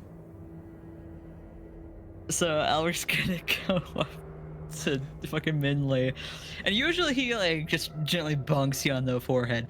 No, he full swing smacks you upside the back of the head and heals you for 14. I deserve that. Max. You got max healing on So that. the slap to the forehead, so the slap to the back of the head causes Min Lee's forehead to smash into the ground. And if For I 1 was a point of mean damage. DM, if I was a mean DM, I would have you take a point of damage. But no, just that shame enough, just that comical, just whack down into the pavement, satisfying enough. Well, he I mean, did heal to me be for 1 fair- more. Yeah, so it would have come out even anyway. There you go. Yeah, for comical relief. Yeah. For comic relief, you Thank take you. 1 extra point of damage and then heal for the full.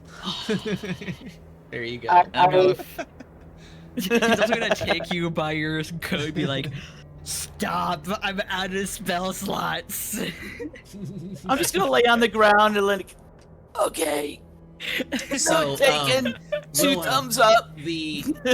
So I will say the poison cloud does eventually dissipate as you all kind of notice that in the door frame there is a carved circle, and in the door itself there is what looks to be a rudimentary cork It is a very cheap yet effective trap that basically there's just a diaphragm built into the door frame that once the door opens, the diaphragm releases whatever gas is expended or what has been stored on the inside. And you all released this poison cloud that had been stored on the inside of this. Like I said, it would have been very easy to notice because, like, if you would have had a bit of a higher roll, you would have seen the cork in the door frame that's kind of holding the diaphragm there. But I have to slowly turn around to Midley, just like full like A pose, 360, comically like that, and I just stare at him. And then I hold my pendant to my chest, and I literally and you see a flash of blue light, and I just slap my chest with the heal. I just use all my lay on hands to heal myself to full HP. All right, so you're using your full 10. Yeah. Your full 10. Okay. Yeah. All right. Ayla, you watched all of this happening. What is Ayla doing right now with all of this? Staying out of the way. Minding my business. I'm kidding. Surrounded by a bunch of idiots. I was about to say, like, oh man, what is this woman thinking about that? I just feel like Ayla right now, even though she's probably not the scientific nor mathematic type, she's still in her head right now calculating her odds for survival, and she's just getting a bigger and bigger anime sweat drop forming on her forehead. Just watching that number drop lower and lower. Yeah. So, do we still have all the stuff in our equipment from the past? Yes, you did. You did have everything you had with you before. You woke with it in your in the cells, so you did not have anything missing. It was like you were transported as you were. That's why I was like, your characters take the time to break down the camp and repack everything up, and then that mysterious thick fog swirled in, and you all just kind of fell into unconsciousness as the world just kind of slipped away, and you all awoke in those cells. And also, I'm very excited to do this campaign with y'all, too. Like, this is a campaign that I have been dying to do for a very long time, so I'm very glad that we could finally give this campaign its justice. Unfortunately, I won't be here next week, but I will be the week after that. Well, I'm going to Atlanta, so I can't. Oh. Well, there's a hurricane going through there right now. Be careful. That's okay. Be careful. There's a hurricane going over the East Coast right now. It's gone already. It should be gone by we're getting the rain from it right now, so. Yeah, it's already petered out. And... It flooded my hometown, so. Mine too. That's where I was born. I was concerned because my grandparents live in Georgia, so I'm like, ooh, yeah. Didn't know what happened. So yeah. Anyway, off topic. So as the door opens up, and you all take a moment to kind of peer inside, it opens up into what looks to be a fine bedroom of sorts. You notice that near the doorway is a small spigot slash like you see a spigot that's sticking out of the wall with a little hand pump, and it stands above what looks to be a concrete basin that has some sort of rudimentary metal drain sitting at the bottom. As your eyes pan the rest of the room, you notice that across the far away, you notice a cushiony looking chair with a variety of books around it, nestled sitting right next to what looks to be a very rudimentary, basic looking fireplace. There's also a bed that is at the far corner of this small 20 by 20 square bedroom that is cleanly tucked and such. Has a nice, what looks to be a nice cushy pillow. The blankets are a nice navy blue, and then on the far wall of this, you see what looks to be a long shelving of some sort, and at the very far end, what appears to be a very rudimentary campfire slash stove cooking area. In the center of this room, you see a large diamond-shaped rug that has an orange border and gold trim, and in the center of it, it has like it kind of goes from orange to yellow to silver to white to a pale blue, and then at the very center, it's like a blue diamond. And that's Luxury what in you this see. place? Wow. I say that out loud. Luxury in this place? Interesting. Totally not suspicious of the world, don't you think, guys? Huh? Yeah, say that again. You were cutting out real bad. I said, totally not suspicious at all seeing all this luxurious room, don't you think, folks? Oh yeah, completely safe. Oh yeah. I'm not touching anything. No, you better not start pushing me into that room, or I'm gonna stab you with my sword. No. I'm sorry. Minley's gonna kind of like push them away from each other. Yeah. Probably a good idea. Chill, How man, did chill. Elric, the ADHD bunny, become the responsible one? It's funny how bloodshed makes that happen. He became Bloodshed, the stereotypical poison, healer. Oh my god.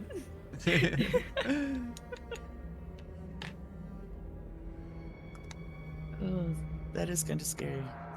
The irony. Hey, Ayla, do you want to go first this time? Oh, one other detail that I forgot to mention. Over by that no. cushiony chair, that's on the opposite side of where you all are at the door. Like you all are at like one corner of the room where the door is, and like straight ahead from where you all come in is where the recliner and such like that is. But also like just not books that are scattered around it, but there's also writing implements and bits of parchment as well, and what looks to be like a handmade bound journal of sorts that's just kind of sitting in the seat of the chair. I'm curious, can I check for traps? Would you like to take a general investigation over the room and see if you can see any traps? Sure. Okay. Are you casting guidance on yourself? Because this will be also with Can I do disadvantage, but go ahead and yeah, you can cast guidance on yourself.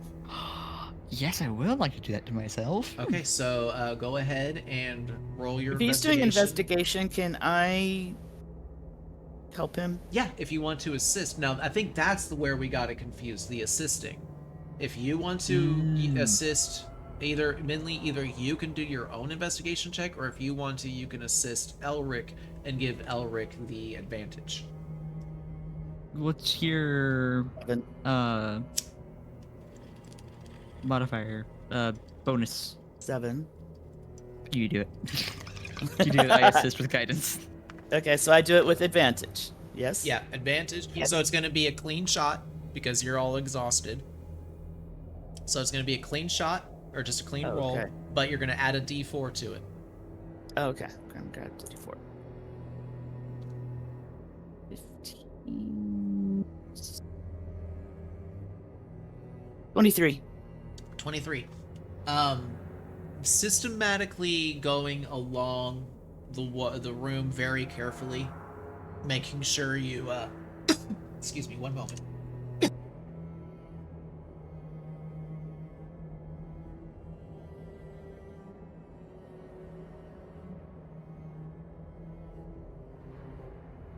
Sorry about that. Alright, sorry about that. Got coughing fit. Very carefully and systematically going through the room, being careful with every single place that you step down. Thank you. Yeah, hydrate! 0 Rio cakes just redeemed hydrate. Zero Rio cakes. I love that. Thank you for that hydrate. You very systematically and carefully go over the entirety of the room, being careful as you go. And while you pan around the room and carefully observe everything, You don't notice any traps. However, as you're going around the room, like, you make sure you stay around the outer edges, like you check the walls, and you're checking the floors, you're checking the furniture as you come across it, but you're staying out of the center of the room. But every now and again, as you get close to one of those diamond edges that are closer to the walls, you see the rug kind of ripple a little bit. Ooh. And as you look over and you take a kind of a closer gander at it, you notice that in the golden and orange trim that's along the outer border edge of it, you noticed very, very fine arcane stitching. Or stitching of arcane runes. And this is on the rug. Mm-hmm. Rug is booby trapped. Do I know how to get rid of it? You're not really noticing anything. Can I poke him with a sword? Give me a history or dungeoneering check, Minley. How do you do a dungeoneering? It's one of your things. Or survival, excuse me. Not dungeoneering. That's old D&D. Excuse me. Survival. First edition. No, like 3.5. Also, 4th had dungeoneering as well, but they changed it from dungeoneering to survival in this one. They just kind of made it a lump group thing. 19. 19. So kind of thinking back to like your teachings and such in the workshops and such, because now your character has kind of a different backstory than originally. That instead of being, part of the fighting part, that you are more of like the technical guild of the safe and learning about contraptions and such like that. But you also learned about a variety of different traps and arcane structures that can protect areas for literal generations. Like it takes them hundreds and hundreds of years for them to lose the arcane potency that's stored inside of them. And one such example is what you think you're looking at right now, which is a living rug. This is an animated rug. This is an animated object through magic that has been given the duty of watching over and protecting over something precious or watching over a specific area. You feel like if anybody gets too close to the rug, it may attack, but you also feel like there could possibly be something under the rug that this rug was assigned to protect, because you know that that's what these are made for. And considering that you just went around the entirety of this room, you checked the fireplace, you checked the chair, you checked the bed, you checked the cabinets, which were all empty, by the way. This thing never sprung up to attack. So you think that it might be protecting something under it. Well, wouldn't it... My first thought was it was protecting Goober there in the amber. From what you know about the rugs and animated objects, is that they're limited in their capacity, and they can only really protect the area that they're assigned to. So if this was assigned to protect goober lips out there, as you so like to call them, then it would be out there. Not in here. I forgot it was a different room. Yeah. You're in the bedroom. You're in this like small bedroom area that seems to be like the amber goo brain out there is in like this laboratory structure. Like there's a whole bunch of chains that were hanging from the wall. The walls were all covered in like blood and rust and grime. There's a whole bunch of broken implements and tools and research notes just like scattered everywhere like this. And that also explains like the long skinny tables is like plenty of places to do experiments and stuff like that. This room was definitely like, that was definitely like a laboratory, but this seems to be the room for whoever that laboratory out there was for. So in all those teachings, did they teach me how to... what was that? Oh, go ahead, Midley. Go ahead. In those teachings, did they teach me how to disengage those traps? The only person that can like deactivate an animated object was the person who cast the arcane casting on it. Dispel Magic will also work. Otherwise, it's best to kind of get the drop on it and deal as much damage to it as you possibly can. Let me also take a look at something real quick. Yeah, I have detect magic, not dispel. Yeah, that roll is a really good, strong roll for the knowledge for these things. So let me see.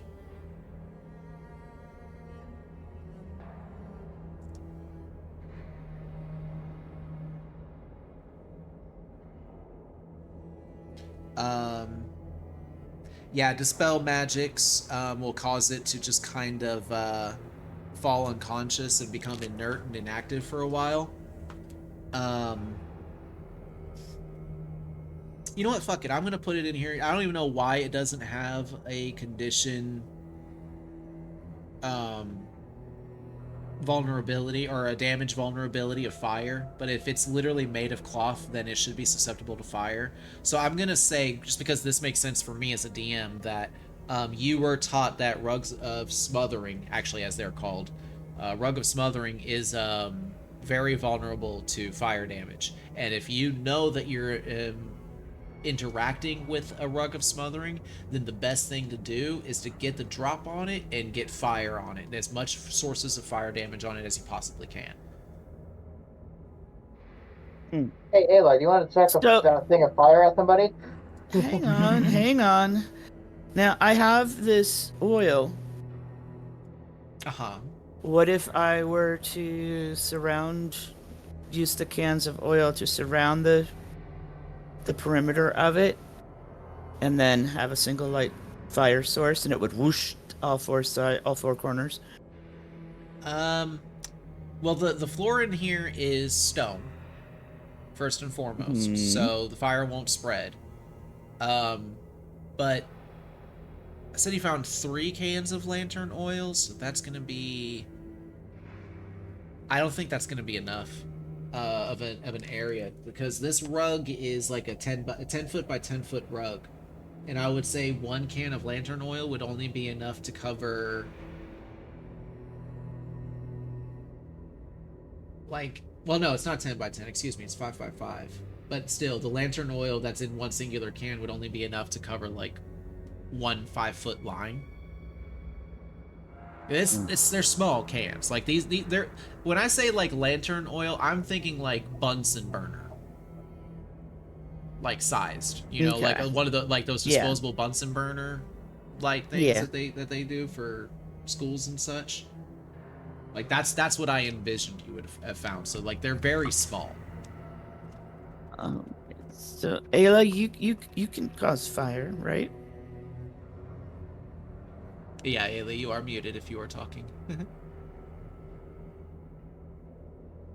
I'm sorry. That's okay. I'm just lagging. Like every time I try to unmute, everything freezes up too. I don't know what's going on with the PC. You can create fire, correct? Yes, I can produce flame. Could you produce flame on that? And I point to the rug. Don't walk on it, just poof it. Let me step way back and then do it. Everybody step back. As far back as you can step to where you'll still be able to cast it is going to be at the doorway. Because if you go back into the room, you'll lose sight of it.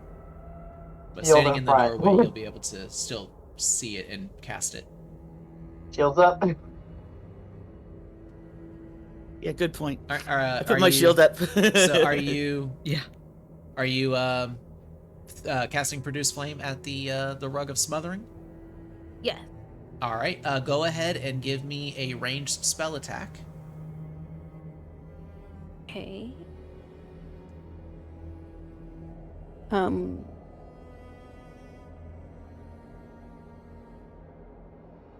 E20 plus what would that be? If any? I don't. Looking. DM. We don't have a disadvantage, do we? No. Not on attack rolls. No. Sorry. Okay. I was reading something. That says 6. I'm sorry. How much? A 6. A 6. So Oh no. very Did comical she add anything thing, like, to that? oh no, a 6 on the die. Yeah, it's gonna be a ranged spell attack. So you're gonna add your spell attack bonus. That's where your spell page is. So it was a 6 on the die, correct? Yes, there's a 6 Okay. on the die. And then you're gonna add your spell attack bonus. Oh, so +3, so 9. Wait, your spell attack bonus is only +3? That's what it says. That doesn't seem right. Because mine's a 7. Well, it depends on stat We increased them distribution. at some point. It depends on Or the no? stat distribution, but I don't remember what your stats were. Hold on. No, because mine's also a +3.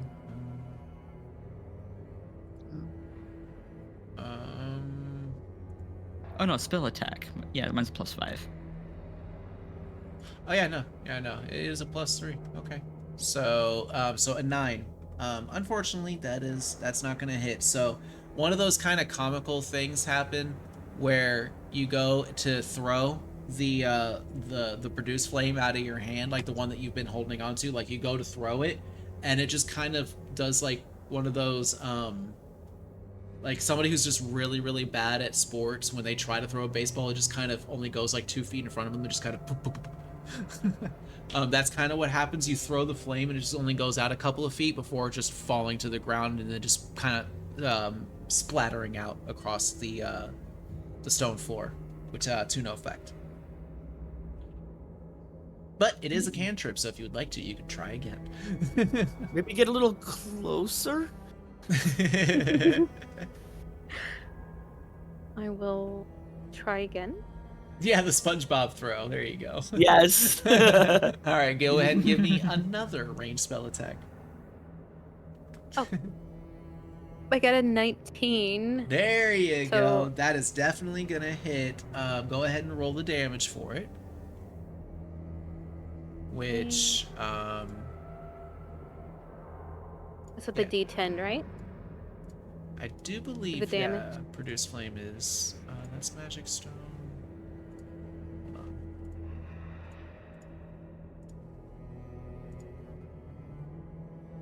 on. 1d8. So it's the diamond one. The diamond looking one.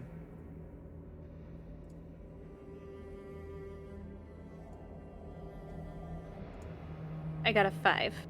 All right. So as you throw the produce flame onto the rug, the small bit of flame, like you expected it to kind of catch in the small area that it wasn't burn and do the damage, but as it touches, it suddenly spreads into a much larger area and burns brighter for a few moments. Before the rug suddenly springs up into the air, like kind of whirls around a little bit, spins in the air a few times, and then shoots immediately at you, Ayla.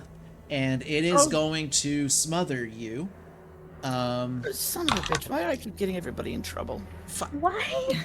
Every So time it's you trying to do actually, so something. as it's coming at you, you actually see it coming and you're able to kind of like swat it off, like you kind of sidestep and swat at it with your staff and kind of shove it off to the side a bit. I need everybody to go ahead and roll me initiative. I am Block so, everything girl, so hard. I am like the worst person in this party, I swear. You're fine. You don't know any of these things. You don't know what's going on. Like, Yeah, but I poisoned Wilhelm, I got her burn traumatized, that and now I rug. got her attacked by a rug. it's fine, Deegan. Oh yeah, you should throw this fire at this rug, Ayla. It'll be fine. Yeah, okay.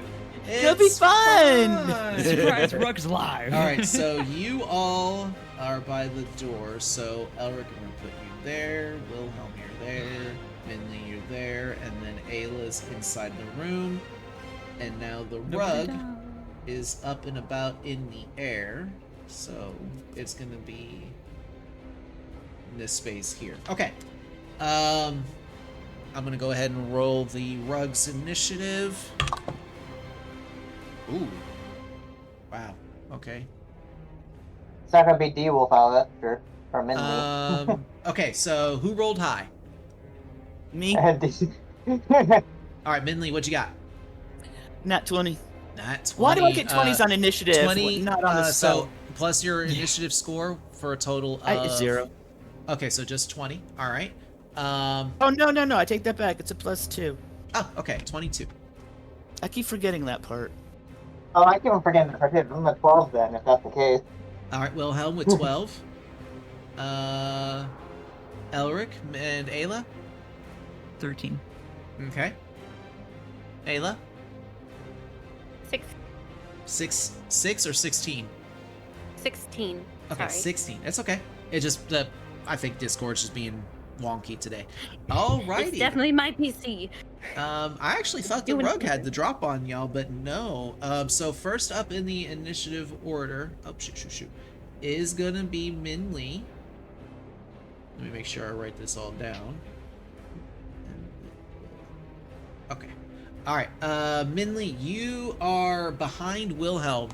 Kind of like because you've been using him as a shield, so I put you behind him. But Wilhelm is in front of you, and then Ayla is in the DM door. did that. I didn't, Wilhelm. The rug is directly in front of Ayla, so you can kind of see the rug inside the room. Okay, there's nobody on the other side. Where's Elric? Elric is on the left-hand side of Wilhelm, just outside of the room. Okay. So I'm gonna kind of walk between Ayla and the rug and cast Tasha's Caustic Brew. Let's see, you can get... Yeah, so I'm gonna say you kind of move past Wilhelm and Ayla and kind of sidestep into the room, to the side, because the rug is like directly in front. So go ahead and... Is that a dex save or an attack? Yes. All right. Dex. What's the save?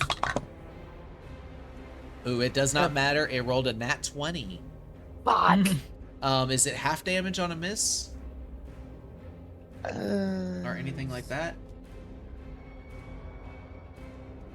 I don't remember the spell, but I just remember what it does.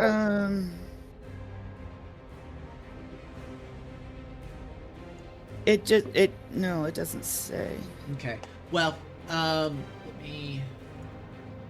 Tasha's I don't think.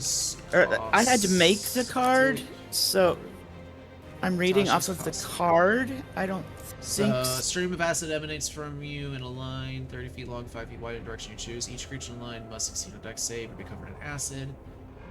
Screw yourself. Okay, so no, it has to hit. Okay, so what happens? What happens is you all watch as like Minley takes this. What would you describe the like? I'm gonna say that you actually have the caustic brew in some sort of container that your character kind of like swigs and then spits out in the line. So what like it's you actually acid. No, it's you swigging it that causes like the chain reaction. Like it magically becomes acid as you spit it. It's like a magical brew that you drink and then becomes an acid as you spit it out. Is how I'm describing this. But you have to have it in some sort of container. So would it be in like a potion bottle, a vial? Would it be in like a goat horn that's got cork on the end of it?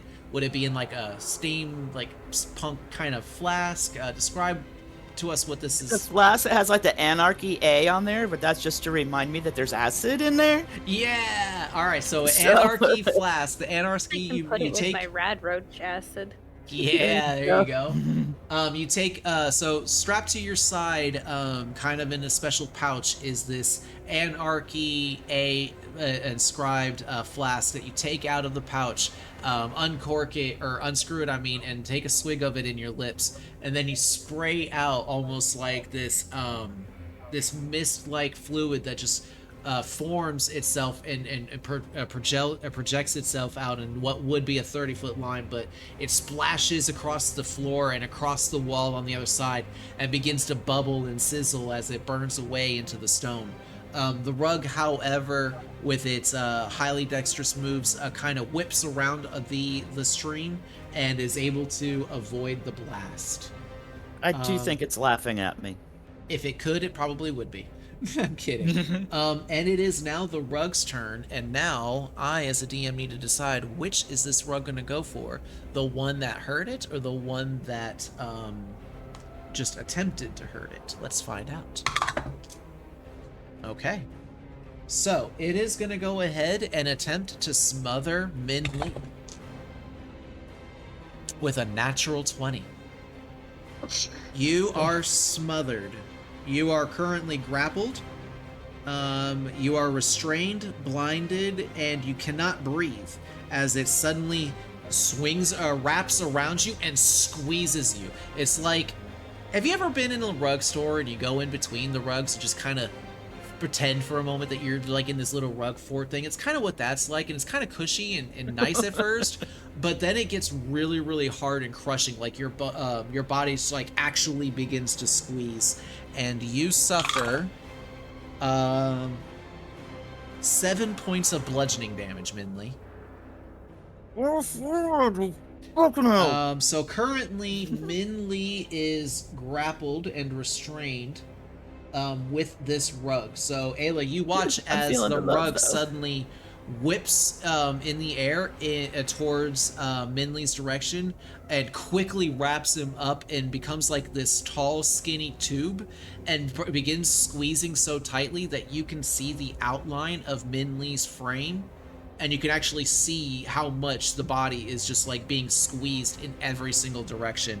And you actually can hear a few bones pop as the bludgeoning damage. Yeah, their little fart squeaks out as well. And you hear a very muffled, "Excuse me."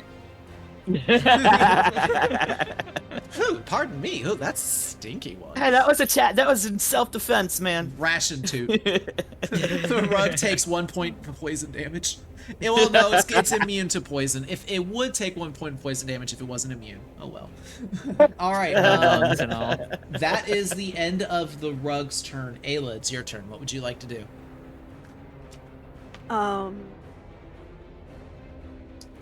It's completely like wrapped around him. Yeah, well, and is squeezing him tightly. Don't stab! Don't stab!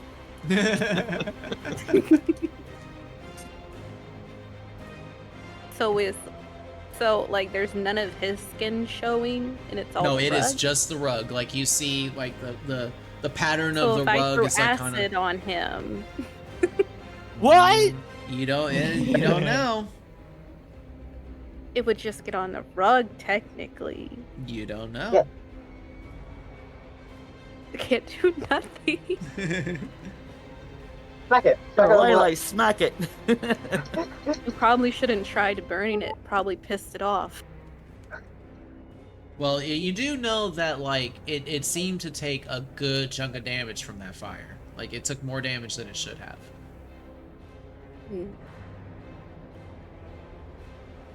But if I burn the rug right now, it's on them. I would Let's deserve go it. when I it's on mean, come fire. on. After the shit I put you through today. Oh. But the only thing is that the only way to take this rug out now is to destroy it and render it inert.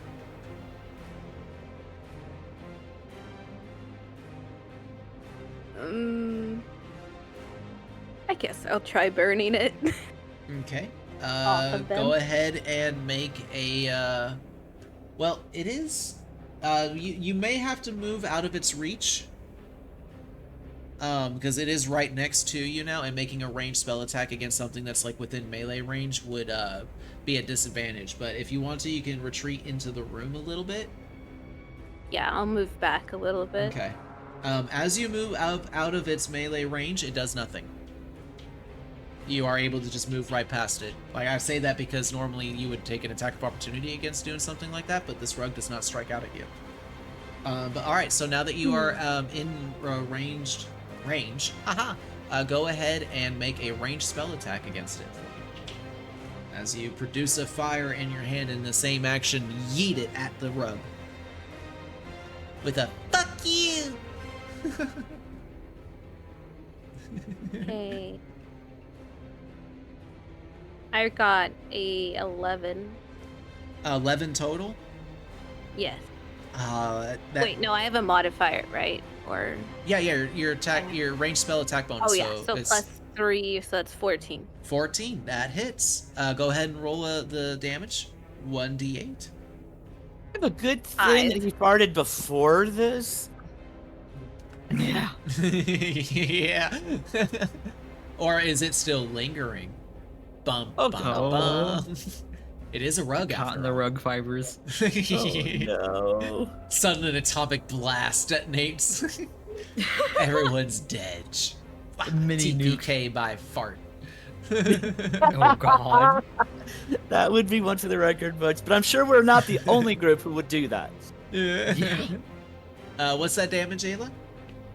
The damage was a 5. All right. So, Min Lee, you suffer 3 points of fire damage, and the rug takes 6 points of fire damage. How much do I get? 3. But how did that happen, DM? That's how. Alrighty, and with that, Elric, you're up. No! So yeah, as the Sorry, rug Jack. suddenly bursts, Min Lee. So as suddenly the rug catches flame on the outside, the exterior suddenly erupts in flame, and you actually hear and smell like the sizzling and smell the smoke of the burning. But it gets really, really super hot on the inside, and the rug is still unrelenting. Like you can almost feel that fire still, even though you're not directly you're not directly touching the fire. The heat is still strong enough on the inside that you do suffer that bit of damage. And it would eat up the oxygen that was in there too. A little bit, yeah. But don't worry about it. I highly doubt you're gonna suffocate. What's your Constitution modifier? 3. Unrelated. Yeah, you're What's fine. No, you're fine. You can hold your breath for up to 4 minutes. Okay, so with that, Elric, what would you like to do?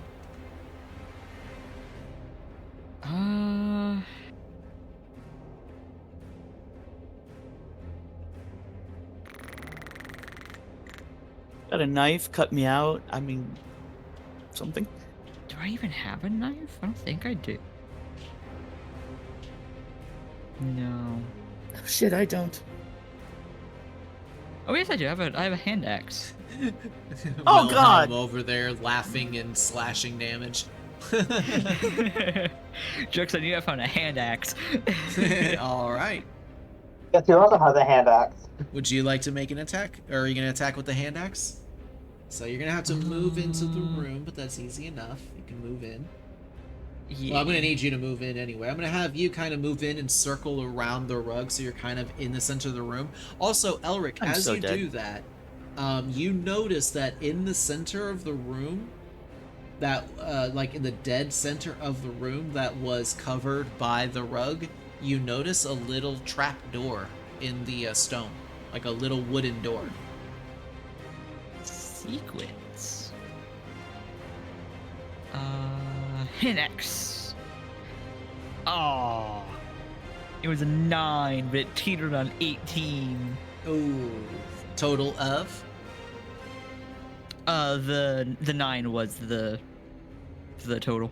Oh, you don't have any attack bonuses?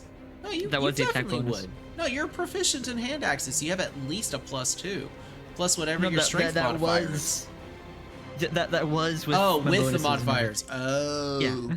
So Yeah, as that's you why I go to use adds everything swing automatically. with the axe, like you'll hear Min Lee's muffled cries on the inside, and you kind of stay your hand a little bit because you think about like all of the injuries that everybody's taken. You're like, if I miss and I hit him, I can't heal him. So you suddenly just like you go to swing, but you suddenly just stop right before it would hit, and you're just like, you hesitate, and you're not able to make that strike.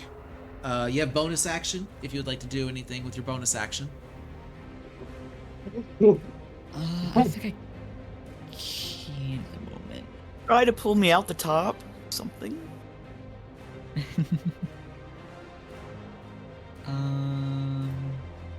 What is this? Oh, what does this do?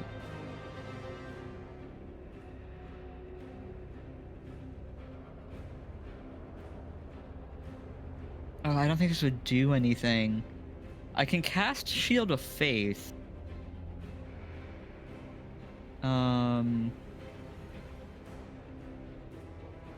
But that only adds a +2 to your AC. But I don't think that would do anything. Unless you want me to. No. It's a save your- concentration spell, though. You would need to be able to see him, and you can't. He's Okay. being completely smothered. Oh, and never mind. It's a first level, so I can't do it anyway. Ah. All right. Wilhelm, your turn, my friend.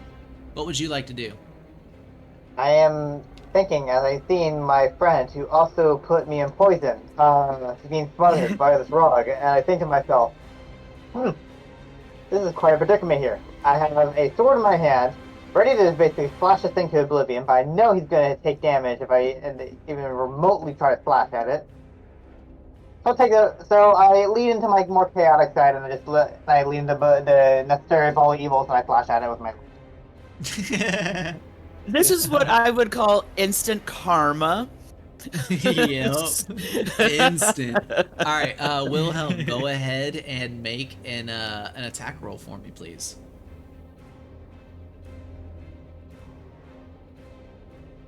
Ooh, that's plus a 7 attack bonus. That is a it's gonna hit. It's a natural 16 plus a 7 attack. Oh yeah, that's definitely gonna hit. This thing is it's literally a sentient cloth. It's not exactly hard to hit. No, it's also standing in a single place, smothering my Yeah. friend. So all right, go ahead and roll that damage. Also, sorry, Ayla. I feel bad because at least it's not max damage, so he's taking a plus in a D8 roll, but plus 2. But he'll be fine, right? If a 5 is fine, I think he'll be fine. You said 5 damage. 5 damage, it looks like total. Okay. roll All with right, it. so I'm gonna split it like this time. Minley, you take 2 points of slashing damage. All right. Thank I you. don't know if trying to help him would actually free him. So. All right. Top of the initiative order, Min Lee. At the start of your turn, you take 9 points of bludgeoning damage as suddenly the rug squeezes in suddenly again. 9. Yep. Also, if you would like to, you can use your action to attempt to escape. Yes. I'm down to 1 hit point. Oh Jesus! Oh, that was That's so my rug. close. The fuck. That was so close. Oh my god. That totally beats being killed by my own party member. Go ahead and your Technically, choice. I helped with 3 of that. Your choice of either. I didn't hear what you said, hon. Yeah, Ayla, I'm sorry. What'd you say? I was saying that technically I added to 3 of that damage. So did Wilhelm. Well, Wilhelm did too. But... I mean, he kind of deserves it, so.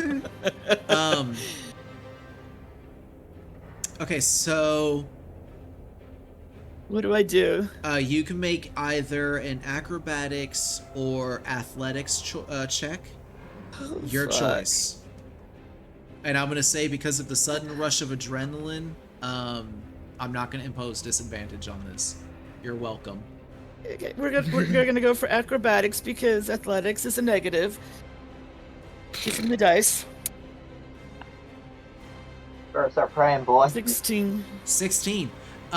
You are able to like grab a hold of bits of the cloth, and you find that they're actually quite sturdy, and you start pulling yourself up out of the top of it. You kind of worm. You all watch as Min Lee kind of squirms a little bit like a worm and wiggles out of the top of the rug and just kind of plops down on the ground to the side. I did it? Yeah, you're out. What would you like to do? You're out of the rug. Gasp for air, and I You have I full have movement. no flame. You have full movement. You Okay, he's have gonna 1 go to- HP as well. It's gonna spider crawl backward. And is there anything flammable in the room? You take a quick look around, and there's nothing visible that you can see that would be flammable like that. I mean, the rug, but I'm gonna throw one of my vials of oil at the bit. I'm gonna. Yes. Okay. All right, you throw, you uncork one of the cans of oil. Go ahead and mark down. You used one of them. Yep, I got and it. you throw it at the thing. Go ahead and make a ranged attack for me, please. So roll the d20 and add your proficiency plus your dexterity. Okay, proficiency. Okay. It's an 8. 8 total? Yes. Oh my god. So the floor, the bit of the flooring that has the trap door on it is now doused in oil. Ah! Well, it's easier open. There you go.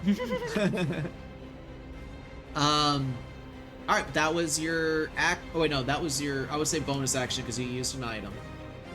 And then it was your action to get out and squirm and movement. If you want, you can try and run out of the room. I would do that. You still have. With my luck, it will follow me and it will catch that amber on fire and release lip dude mouth thing. Alrighty. So you're ending your turn. Yes. All right. It is now the rug's turn, and it is going to rise in the air, and it is going to attempt to smother.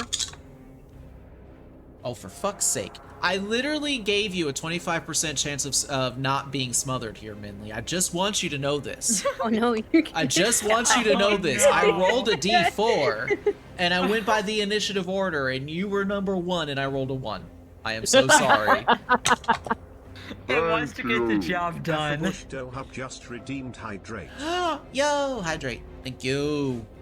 Oh, everybody hydrate. Yeah, I'm gonna need it after being set on fire. But it is only a 15. Afrobush Dough have just cheered 400 bits. AC is an 18. Yo, Afro, thank you so much. They just bought a round of drinks for you all. That's gonna be four potion rolls. Where's my potion list? Give I it need a Minley potion. immediately. Where is my potion list? Where is that potion? There it is. Okay. Yes, I do. And that's 4 of them. So 1, 2, 3, 4. It's too early for the Sprite Cranberry ads. We haven't even had Halloween yet. Okay, so September isn't even over. Ayla, add into your inventory a potion of elemental protection. Okay. Wilhelm, add into your inventory a potion of elemental protection. Elric, you also get a potion of elemental protection. And Min Lee, add into your inventory a healing potion. Thank you. It goes right down my throat. It is not going past go. No collecting $100. It's going right down the throat. You have to wait for your turn. But thank you so much Thank for you. the 400 biddies, Afro, and thank you for helping dish out some really powerful potions, actually. Elemental protection is really good. So the way those elemental potions work is when you take the potion, you choose which element you want the protection from. You gain resistance to that element for 10 minutes. You just saved my life. Thank you. So, like, if you want fire protection, you can drink the potion and have fire protection. Although, Ayla, you already have fire protection, so you don't need that. Because you're a tiefling. He needs Minley protection. Yeah. Alright, so that was the rug's turn. But it is now on the other side of the room. Hovering between Minley and... Well, it's kind of in the space between Minley, Ayla, and Elric. It kind of put itself in a really bad position. But it's an animated rug and it doesn't know any better. So it's whatever. But it is still kind of rolled up a bit. It is not, like, fully stretched out. So it's just occupying one 5-foot space. But with that, Ayla, it is your turn. This thing is now right next to you. What would you like to do? Burn it. Burn. Burn it. So, Origin and flame. would you like to try and move around it to get, because it now moved back into melee range. Do you want to try and move away from it?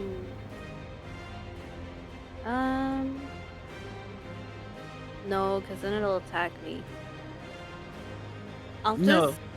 not that, because it's an inanimate object. Oh, okay. Yeah, I'll move back a little bit.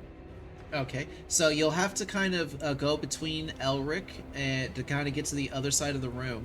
But as soon as you step out of its range, it's going to use its reaction to try and smother you. And it fails miserably in doing that. It rolled a 2. Woo! So you are able to move to the space behind Elric, and you have a clear shot of where it is. I will say it did... Actually, no, it did kind of shift over into the space that you were at, so now it's right there. In it. Alright. But go ahead and make a ranged spell attack against it. So I rolled a 10, so plus 3. That is definitely gonna... that is going to hit. Go ahead and roll your fire damage. I got a 1. 2 points of fire damage. It is slightly warmer. Alright. Lately. That's gonna end your turn. Elric, you are up. I want to do my first burning hands. Burning hands. I'll say if you move... Yeah, I'm gonna make you move a bit to where you make sure that Min-Li does not get hit by it at all, so that the fire's like you kind of step it, in front of it a little bit and direct your flames at it, and so the other flames would just splash against the back of the wall. Go ahead and... Is it a dex save? Or... Yeah, it would be a dex save, wouldn't it?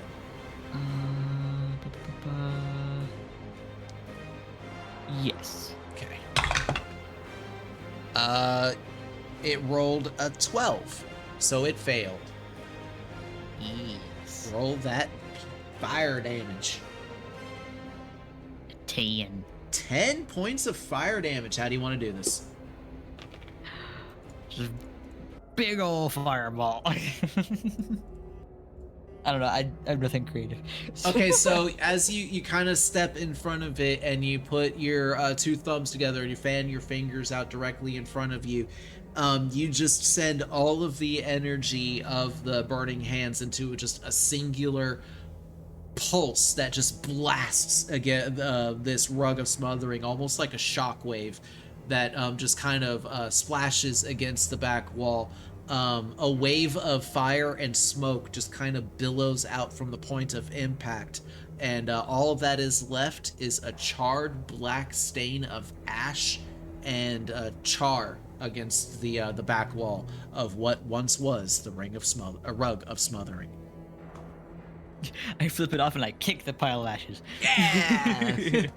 Fuck you. Congratulations, y'all doing so good. Ba-da-ba-ba-ba-ba, victory. Good job, y'all. Good job. Can I drink the potion? Yay! Yes, if you would like to, you can go ahead and drink the potion now as you cough out 1 lung and half of a liver. That's a D4, correct? 2d4 plus 2 healing. Hey, Leon, this game is literally pay to win. I'm sure. What'd you roll, Minley? That sounded like a good gasp. I got 2 There we go. 4s. Thank Yo, you. let's William go. Brooklyn just cheered 100 Max bits. potion. Okay, well, William, since you just cheered 100 bits, thank you so much for that. Pay to win. Who do you want this potion to go to, William? Because My friend before it tried was to kill me. 4. It was 4, so I just gave 1 to everybody. Like, if I can evenly distribute, I will. But do you want it to go to you, or do you want to go to one of the No, somebody else? It's gonna go to Min-Li. He's To a dead man Min-Li? walking. All right, let's roll to see. Walking disaster, Hopefully, more like. let's see. Hopefully, the dice will give Min-Li. Well, I mean, to be honest, I didn't mean for Actually- Midley to be such a shit, but kind of William. rolled that way. William, roll me a d4. Tell me what you got. A D4. I rolled a 1. A 1. Min-Li, you now have in your inventory a potion of elemental protection. How about that? Thank you. Thank you. Thank you so much for the biddies. I really appreciate that. Thank you all so much. Thank you. This has been Pay awesome. win. Pay to win. Yep. I don't care. It's my benefit. Pay to win D&D. Hell yeah. I don't give two shits. I am all about it. Afrobush Dohub just Yo. redeemed. I am loving the stream. Aw, thank you so much, Afro, for loving the stream. I do need to change that though, because now I'm realizing that that's the same sound effect as my bits. So now I don't know if somebody's giving me bits or if they're doing a channel point redeem. So I need to find a different sound effect for that, but that's okay. Twitch has a whole bunch that I can find one that I like. Thank you all so much. I really appreciate it. I'm gonna pay to win again, and William I'll give you underscore because why Brobrain not? just cheered 100 bits. Who's this going to? Well, for one, I'm gonna roll a d4 again. And I roll a 4, and this is gonna go to Ayla. To Ayla. Ayla, add to your inventory a potion of mana. This will restore one's first level spell slot. You said a potion of what? I'm Mana. sorry. Nana. Mana. Mana. It's a first level potion. First level spell slot potion. And what does it do exactly? So when whoever drinks it will recover one first level spell slot so that they can cast their spells again. Elric is foaming at the mouth right now.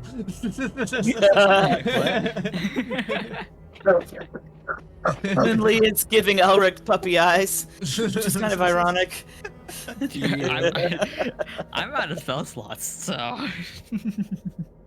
I can't do I any like healing. it. Also, I would like for all of you to deduct your hunger and thirst by 25 points each, please. Oh, By 25? Yep. You now should be at 25 out of 100 in both hunger and thirst. where do we find water in a dungeon? Exactly. Yes. We have water skins. Well, Are they full? do y'all remember the description? Yes, the water skins that you all currently have right now are full. But also with the description that I gave with the room, there was a spigot sticking out of the wall near the door that was over top a concrete basin with a drain at the bottom. There was a hand pump on top of it as well. Anybody a purify? Just in case? Let me see if this station actually purifies water. Hold on. One moment. No, it does not, Wilhelm, but you, however, can purify water. Remember? What type of tool I proficiencies can do you also have, purify Wilhelm? food and water as well. Brewer supplies. Brewer supplies, Okay, exactly. we wanted to. Brewer supplies can be Oh, used to like- purify water over a short or long rest.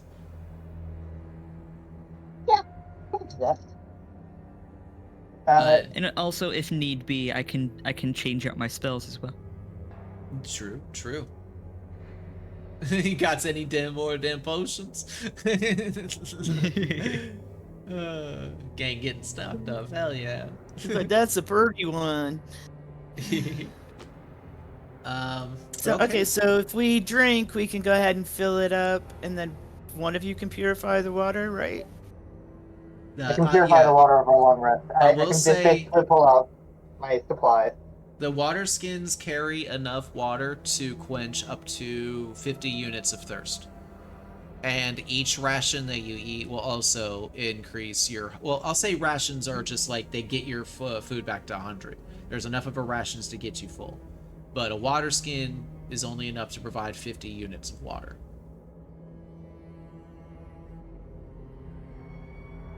Well, actually, no, I'm going to take that back. Currently, your water skins are only holding 50 units worth of water.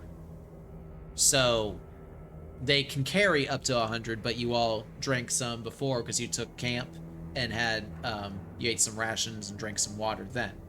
So I was saying that you drank like half your water then, but then traveling here and undergoing the ordeals of whatever happened to get you to where you are now dropped your hunger and thirst down to where it is now, and then you just dropped again because of the intense combat that you all underwent. And being wrapped in a flaming burrito, I mean, Yes. that would make you a That little as well. thirsty. That as well. A little thirsty. But I'm yes, gonna drink so some water okay. and refill it. So Okay. change it to what? So, so if you're drinking your full water skin now, that'll put it back up to 75.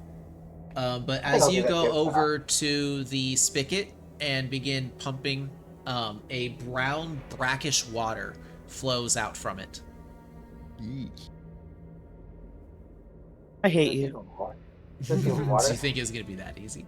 You can still collect the water, Is this so you even can water? purify Let's it let- later. Is Can you this even purify it water? as it's coming out?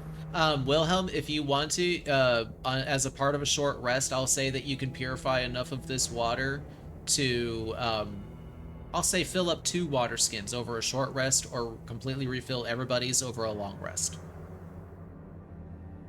Sounds good to me.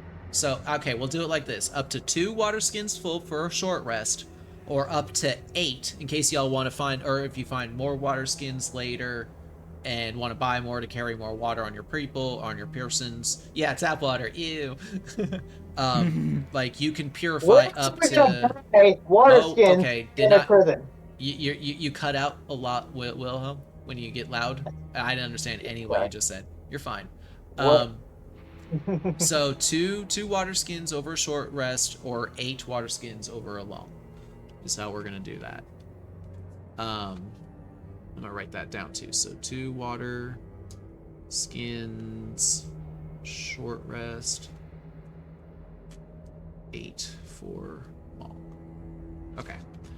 All right.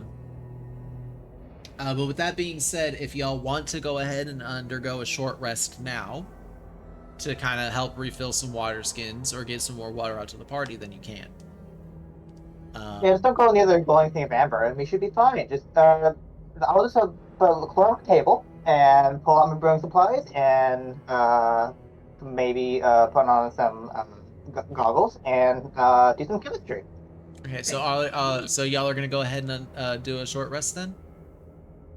Yeah, sounds good. Why not? Just don't Okay. touch the big glowing amber. If anybody would like to, or is that okay with everybody else? Because only Wilhelm has answered.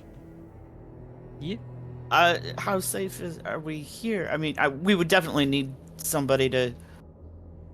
Well, Ayla, like what we're do you sleeping. think?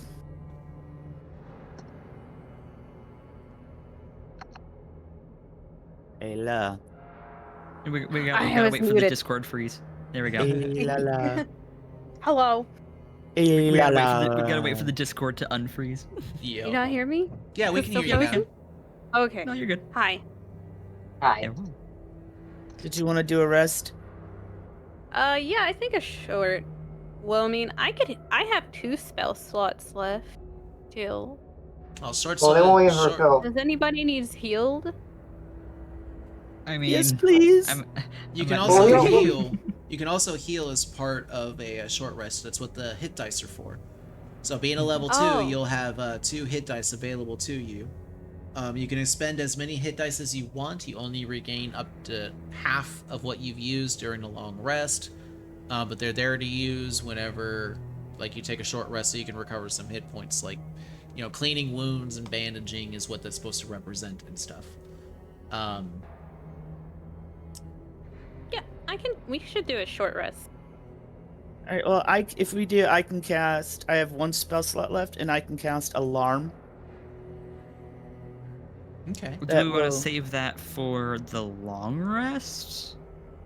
Well, if we do a short rest, don't I get those slots back? Alarm is a ritual, Minley. You can cast it without expending a spell slot if you take 10 extra minutes in the casting time. So I think with that, it would just be 11 minutes. Oh, that's right. We took a bunch that were, yeah. So yeah, you can free cast Alarm. It just takes a little bit longer. So are you wanting to do that then? Yes. Okay, so Minley, so before you all take your short rest, like, Wilhelm goes over and starts getting his brewer supplies ready. So I'll say it takes, like, Wilhelm 10 minutes to set everything up to get the purifying process ready. Minley actually takes out a small strip of wire, a copper wire, that he takes bit by bit to systematically go around the room and place down this, or around the doorway and on the outside of the doorway and in various spots out in the, like in the laboratory and in the room, just kind of making a nice secure perimeter around.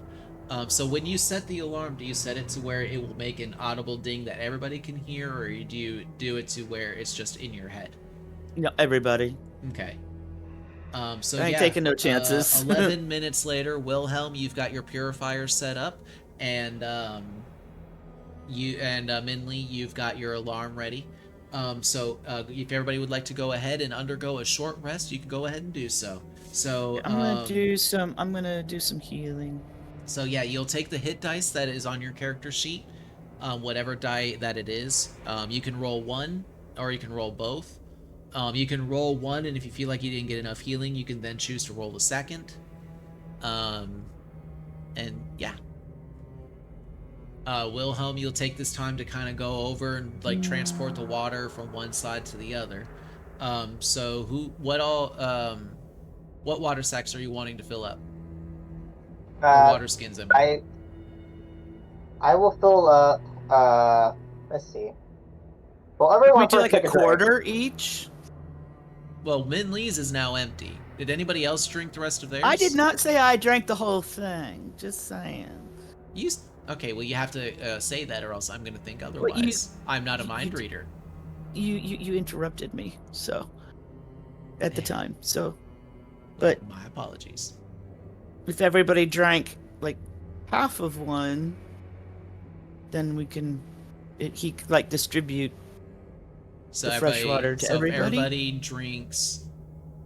Okay, yeah. So if everybody drinks 25 now, that would put everybody's water skin at 25. Then he could put 50 back into each. So you would be using 25, but then getting 50. So you'd be back up to 75. Okay. In the water skins. Is that what everybody's wanting to do? If that's agreeable. Okay. I'm totally fine with that. All right, so everybody adjust your thirst to be 50 out of 100, and then make notes of your water skins being 3/4 full, or 75 out of 100 water units. Hang on. Hey, can I try to get that piece of metal out of my gut? That's probably important. Oh shit! I forgot about that. Make a medical check for me, Elric. Okay. And our skins are 3/4 full. Yes. Got a 7. A 7. Oh, take I'm 2. proficient in medicine. What the fuck? Take 2 points of piercing damage, Elric, as you fail to remove it. Yeah, I can't help with that. I'm not proficient in medicine. I am. Like Elric, you try to get into the wound. Like you set your tweezers and you sterilize them. Like you got this small medical emergency kit that every cleric has to carry with them, as part of like safe protocol. But like you get out your tweezers and you sterilize them and you try desperately to get into the wound. Like you can almost feel exactly where that jagged piece is at, but it's like every time you try to, it's almost like your vision just clouds over with a sharp white light, and you just feel this blinding pain every time that you attempt to. So after a couple of attempts, you're just like, nope, I can't do this. Is there Not anybody right who can assist? I'm actually proficient in medicine, +2, so I will gladly come and help you after. I take a moment to while the stuff is brewing, and I just come over to help him. Elric, are you gonna allow Wilhelm to try? Sure. All right, Wilhelm, go ahead and give me a medical check, please. Do me a favor, cast guidance on me. Oh yeah, and this is also supposed to be with disadvantage for being exhausted as well. So disadvantage with exhaustion,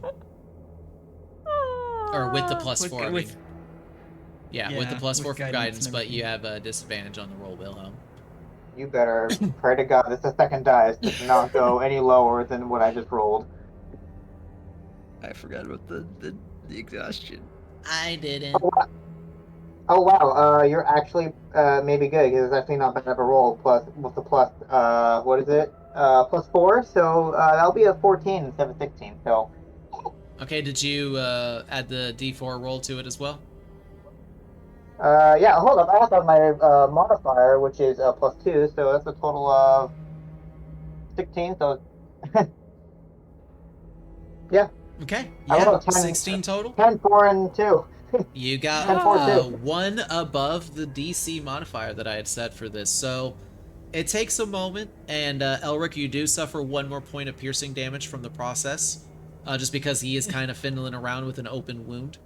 But after a few moments of precision and having you kind of holding as still as you possibly can, Wilhelm, you see a jagged piece of rusted metal that is like just embedded in Elric's tissue, and you take a moment to kind of pry around the sides of it to kind of get it to let go of whatever pieces of flesh that it caught in a hold of, and you are able to remove it without many problems.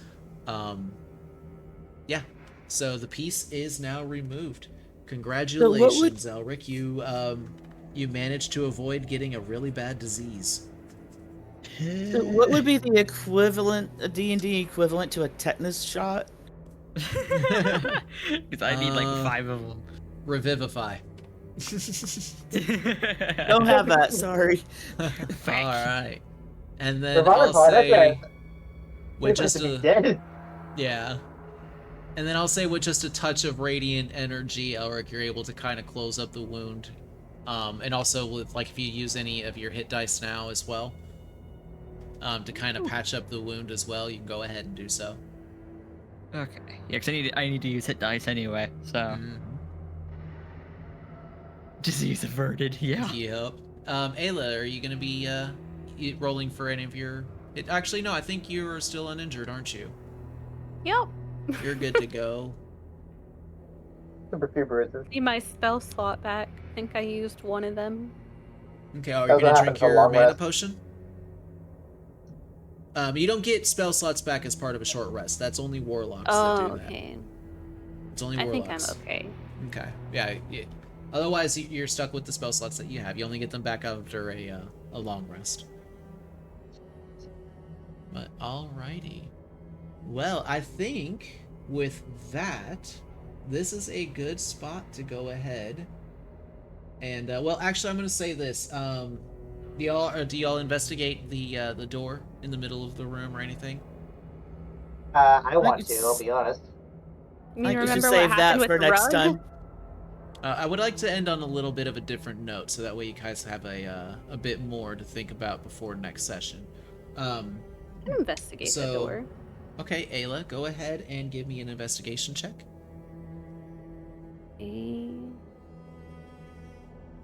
With disadvantage, but I'll say, Elric, are you wanting to guidance? Sure. All right.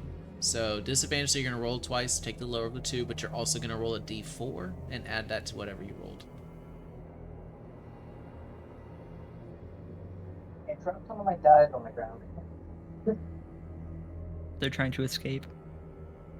Yeah, it's kind of how good world, isn't it? So I rolled a 12, so that, and then with the d4, I got a 2. Okay. So as you kind of take a moment to look over the trapdoor, you notice that there's no real locking mechanism. It seems to be just a rudimentary hinged wooden door that's got a couple of like iron rivets for supports, and then like an iron ring-like thing to kind of jut it open. You take a moment and like look around the edges and such like that, and you don't see any kind of hints of traps or anything either.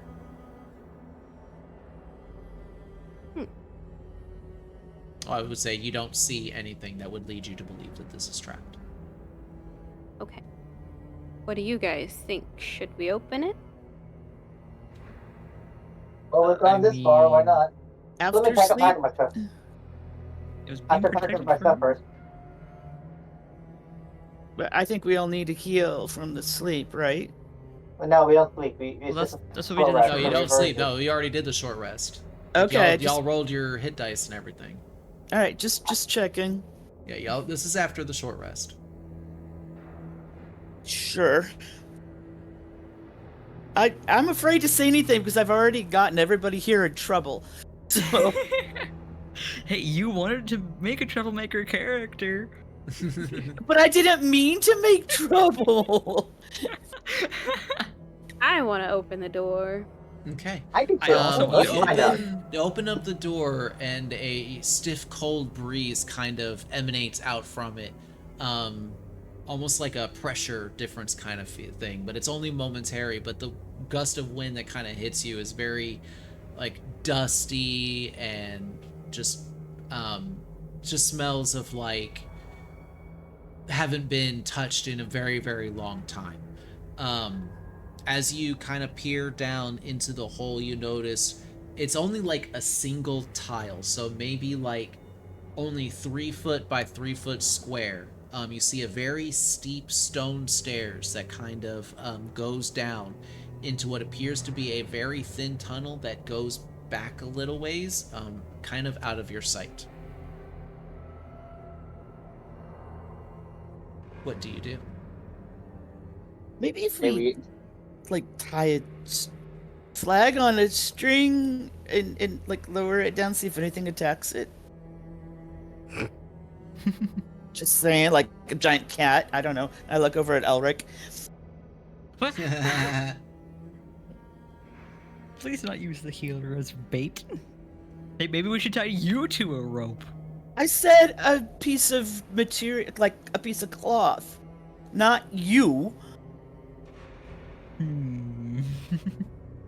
But no, the reason why I'm also like going a little bit farther is it's only 9:30. We still have a little bit of time left. Well, I put all my brewer supplies away because I'm not leaving it here. And it's just like, oh, let's go in. Why not? We've already come this far, and we're dark and terrible, and the amber over there is not moving. So let's go in, shall we?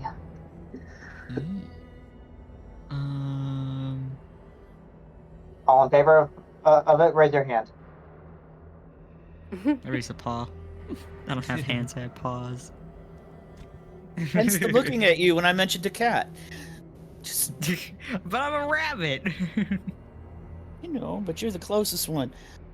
I'm I'll a do whatever kitty. y'all want. I'm afraid to say anything now. I've learned my lesson. Until next time. Yep. Just pout. Until next time.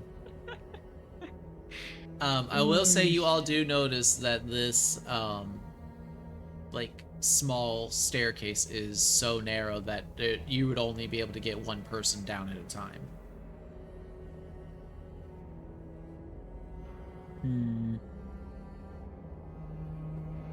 So I'm assuming Tank goes first. Look for it. I'll do it. I'm at full HP. I'm ready to rock. Let's do All this. right. So Wilhelm, as you descend the very steep stone stairs and kind of get your head underneath the floor, you notice that this is a very small chamber. It only goes forward probably like 10 feet before just abruptly ending, and it stays as narrow as it is the whole entire time. Looking ahead, you see a small source of illumination that seems to be coming down from the ceiling that you can't see the source of. However, illuminated on the back wall, you see a small, round, amber button. Oh. And inscribed in a small brass plate underneath it, you see written in common the word open.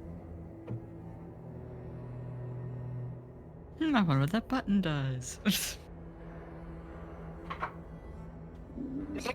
the button down here.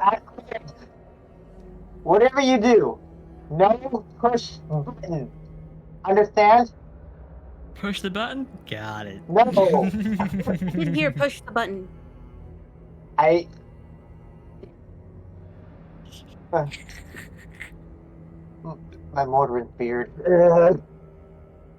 There's a amber button down here that says, what, open? Take Yep. your sword and scratch "don't" in front of the open.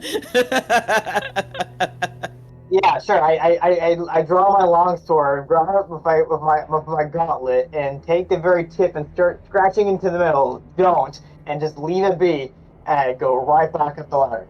Don't push the button down there. It will release that thing. At least that is what it's willing to believe. Okay, okay. All in favor of not pushing the button, say aye. Of not pushing the button? Not pushing the button, Yeah, yeah, I'm with that. say aye. I Aye.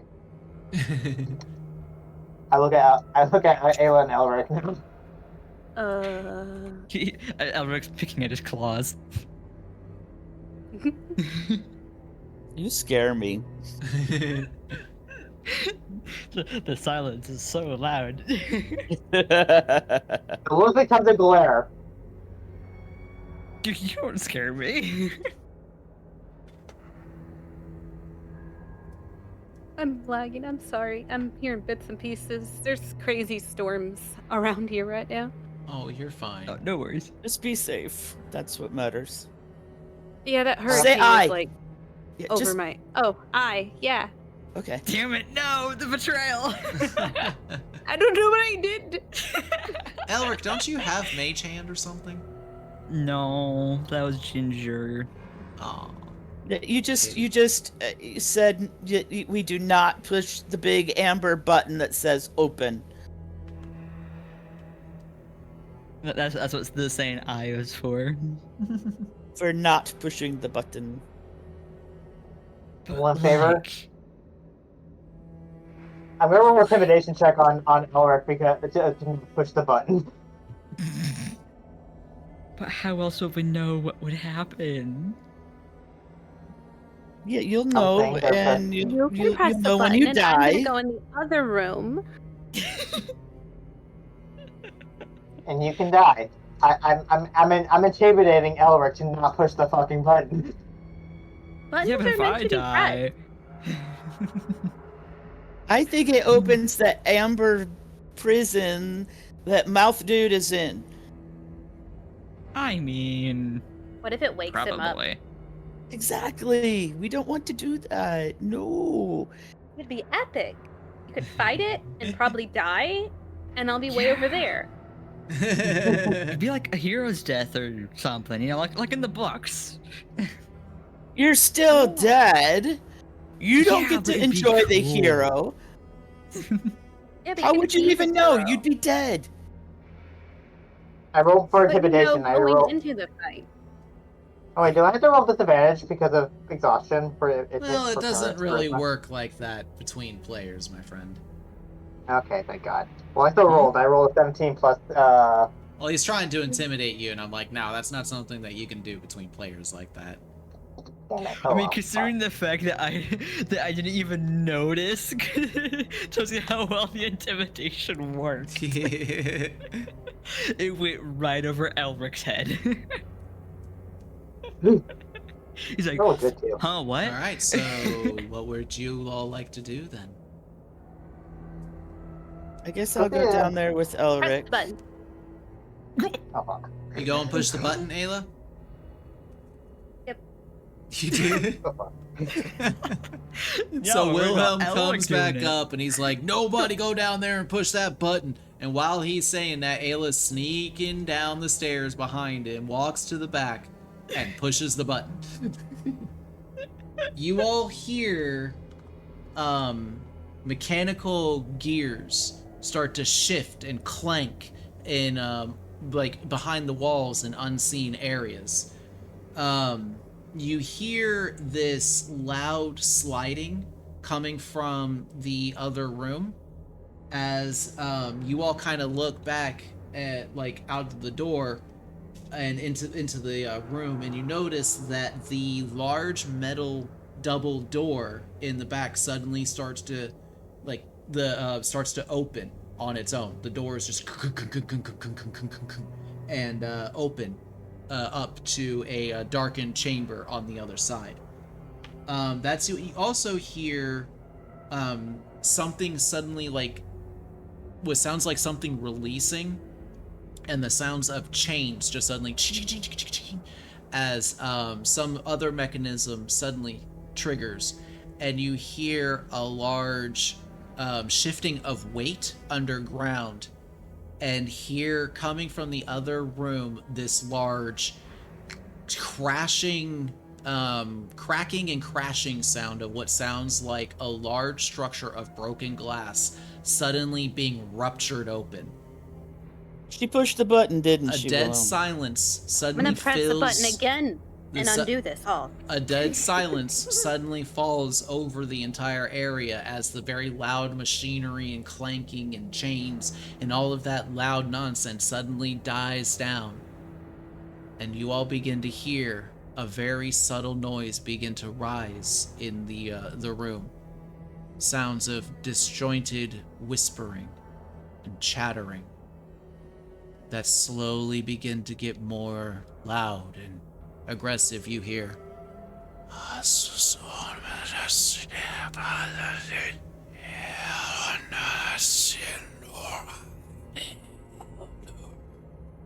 you hear all these loud, disjointed voices just begin to fill the chamber. And this eerie darkness begins to just creep into the room as you all watch, melding out of the wall, that large, amorphous creature comprised completely of lips, teeth, tongues, and angry anguish begin to meld through the wall. And as soon as it melds through the wall, the mouth suddenly rip open, and in unison,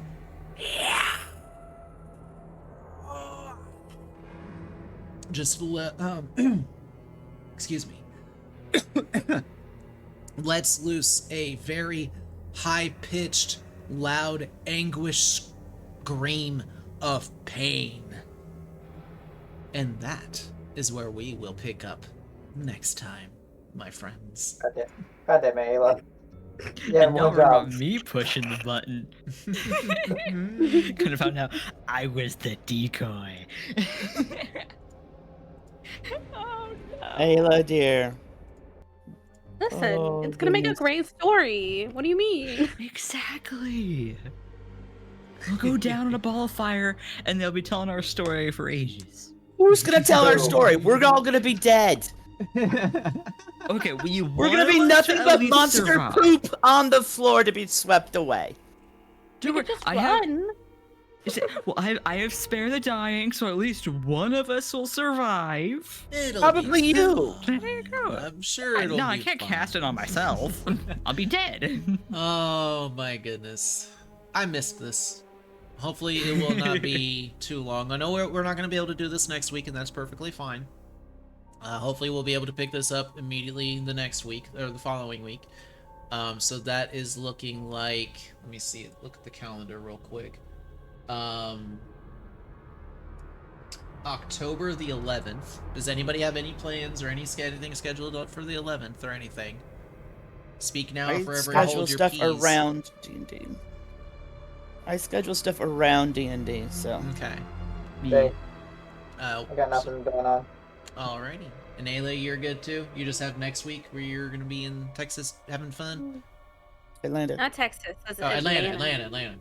Yeah, fuck Texas. Yeah, I No, I'm was just gonna say kidding. I would have still done this stream, but they actually put me for a stream slot there at this time. So Okay, no worries. Oh, but you're good for 18th, right? Or the 11th, I mean? 11th, yes. Yeah. Alright, good. Alright, so we're gonna have next week is gonna be a break. I'll be streaming something else during that time. But thank you all so very, very much for being here. I did greatly appreciate all of the amazing support today. As always, I'm gonna turn this over to my players, let them give their last thoughts and impressions and on the game and anything that they want to say to the chat. So without further ado, Min Lee, my amazing parent, is there anything that you would like to say to chat? Or in closing, I should say. Yeah, you were amazing. We were few in number, but I had a lot of fun, and thank you for everything, for the potion. It saved my life. Thank you. Thank you all for being here. See you next time. Yeah. And Elric. Oh, And Elric, anything that you would like to say, my amazing brother, who is also a streamer that I'm going to shout out individually. And y'all should go and be amazing and follow. Oh. Yeah. The ADHD bunny matured real quick. I said it. Watching your friend suddenly almost die has a way of changing your priorities. Yeah. It's like he's going through some stuff already. It's only been a day. It's been Not even a full day. Yeah, it's been a singular quarter of a half a day. It's like, oh my god, we've died almost 3 times. I would say this entire campaign, even though it was almost 5 hours long stream time, in game it was only maybe 3 hours, if that, of time that had actually passed. And y'all are already exhausted. This is gonna be fun. This is a lot of fun. This is a fun campaign. And while it is harsh and unforgiving, it is also, well, I will be forgiving in a lot of aspects. There will be sources of healing, there will be places of respite, places of safety that you can retreat to and rest up and stuff when need to. And also, the amazing part of this campaign is that you're not rushed, technically. Your characters no longer have to worry about the safe. They're not even there anymore. But, even though they might wish they were. yeah. But, yeah, no kidding. But it was a cool concept. It really is, and I would like to explore that maybe sometime down the road. yeah. But thank you, everybody. Please go and follow my amazing brother. He is amazing and does amazing streams and amazing art, and I love him. Go give him a follow. Mm-hmm. Now, chat. Go follow him now. Yeah, I drew the bunny boy picture myself. Yeah. I love it. I cheated. Alright, next up, the amazing Oreo. I will also be shouting out another amazing streamer. Oreo, anything that you would like to say in closing today? I'm sorry I pressed the button. No, honestly, me as a DM, I'm just thrilled because I was literally sitting here wondering how long it was gonna take for one of y'all to actually get the balls to push the button, considering that's the only way to get out. Of course it was. See, Min Lee is freaking out, going, "Oh shit!" But I am but people me is oh hell yeah, this is gonna be fun. So don't let in character get confused with D Wolf's feelings. Yeah. I identify as a problem in real life and in D&D, so. And I love how it was Ayla that did it, the quiet one. What they tell you in high school is true. You do need to worry about the quiet ones. Yep. Everybody, please go and follow Oreo. Absolutely amazing and wholesome content creator. Is very community driven. Does a lot of really cute cosplays. And is just very lovely and creative with their different events and stuff. Does a lot of charity things as well. Plays a lot of DVD. Go give a follow. I will girl appreciate it. We're doing a trans charity stream soon. I absolutely love that. Oh my goodness, I love that so much. You're awesome. You're a hero. Aww. And then last but certainly absolutely not least, my amazing friend William. 4 years, man. 4-year friendship. 4 years have flown by like crazy, haven't they? It's been nuts. Yeah, they have. They really have. But I am so glad that we got to meet and got to know each other, and I'm so glad to have you as a part of this campaign. I love how forward you are. You're just gung-ho, go right into problems, but you're starting to learn. You're starting to learn the consequences to the actions. Like I say, this isn't just D&D. This is D&D and C. Dungeons and Dragons and Consequences. But yes, is there anything that you would like to say, my friend, in closing today? Minley the dead man walking. Yes. That's all I will say about that. I will not elaborate any further, but I'm always happy to play Dungeons and Dragons again. Fun times. Frankly, I'm still trying to figure out what the hell my character's trying to even be. Like, I know I'm a sovereign protector and guardian and uphold justice ways, but in this world, there doesn't seem to be any justice. So I'm like, well, I guess I'll resort to what Helmac used to do and usually face down problems if they threaten. So maybe this might be the best idea, maybe not be. We'll find out. Well, When in doubt, Elder Blast or Slap with a Sword. yeah. Well, either way, it's amazing having you a part of this. It's amazing having all of you being a part of this. Thank you all so very, very much. I do greatly appreciate you all. And a round of applause for the DM. Aw, shucks. Yes. Yo. Thank you so much. And chat, I'm gonna make sure I fix the overlay so that way we'll actually have chat going on the screen. I'll get more pictures in here so you all can kind of get more ambience and kind of get more of a feeling of what we're seeing and stuff like that in the game. It's really hard because I'm actually hand drawing all of the maps. That's why I'm like keeping track of where everybody is, but the way that I did this is like it's not a way that I could share them without like giving away spoilers or showing what's next and stuff, because just how it is. Aw, thank you. Thank you all so much for being here. I do greatly appreciate all four of you for being here and for sticking with it. I know our games have been few and far between, but hopefully we'll be able to grit down and start getting into more games. We've also got like a backup plan that's going to be coming up on the channel, so for on days where real life rears its ugly head, we'll have a backup that we can fall to. More details on that later, but yeah. Thank you for being here. I'm gonna go ahead and hop out of the Discord call and let you all kind of chill and stuff. I'm gonna say goodbye to my chat before we head out to a raid. So Bye, everybody. thank you for being here. Bye.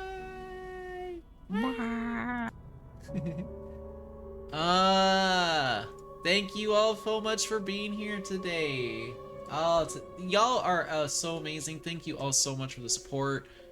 Thank you all for the bits and the subs, the gifted subs. I really appreciate it. Even if y'all may consider it might be a little bit pay to win, I don't really care. Y'all are really helping to support the channel. The money that I'm going to be making here on Twitch, I'm officially announcing it here.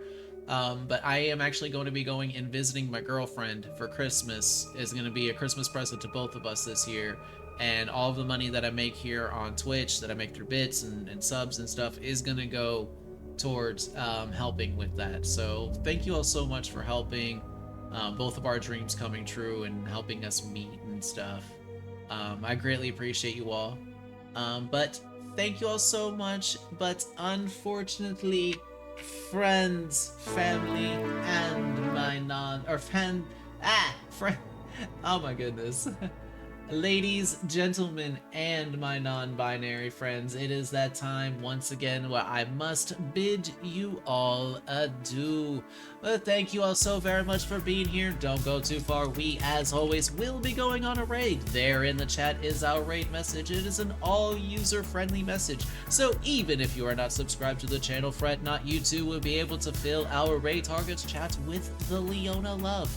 And speaking of raid target, we've already got our target acquired. I am so happy to be finally being able to raid dash. Thank you all so very much for being here, and until next time, ladies, gentlemen, and my non-binary friends, do not forget to love each other, but most importantly, you have got to love yourselves. And I love each and every single one of you. Thank you all again so much for being here, and until next time, may she bless you all, and may the mists be kind.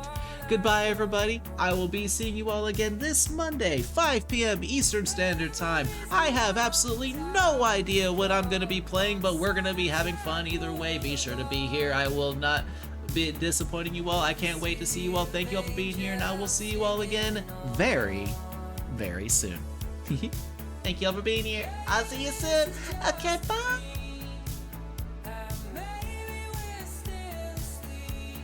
Ooh, woo.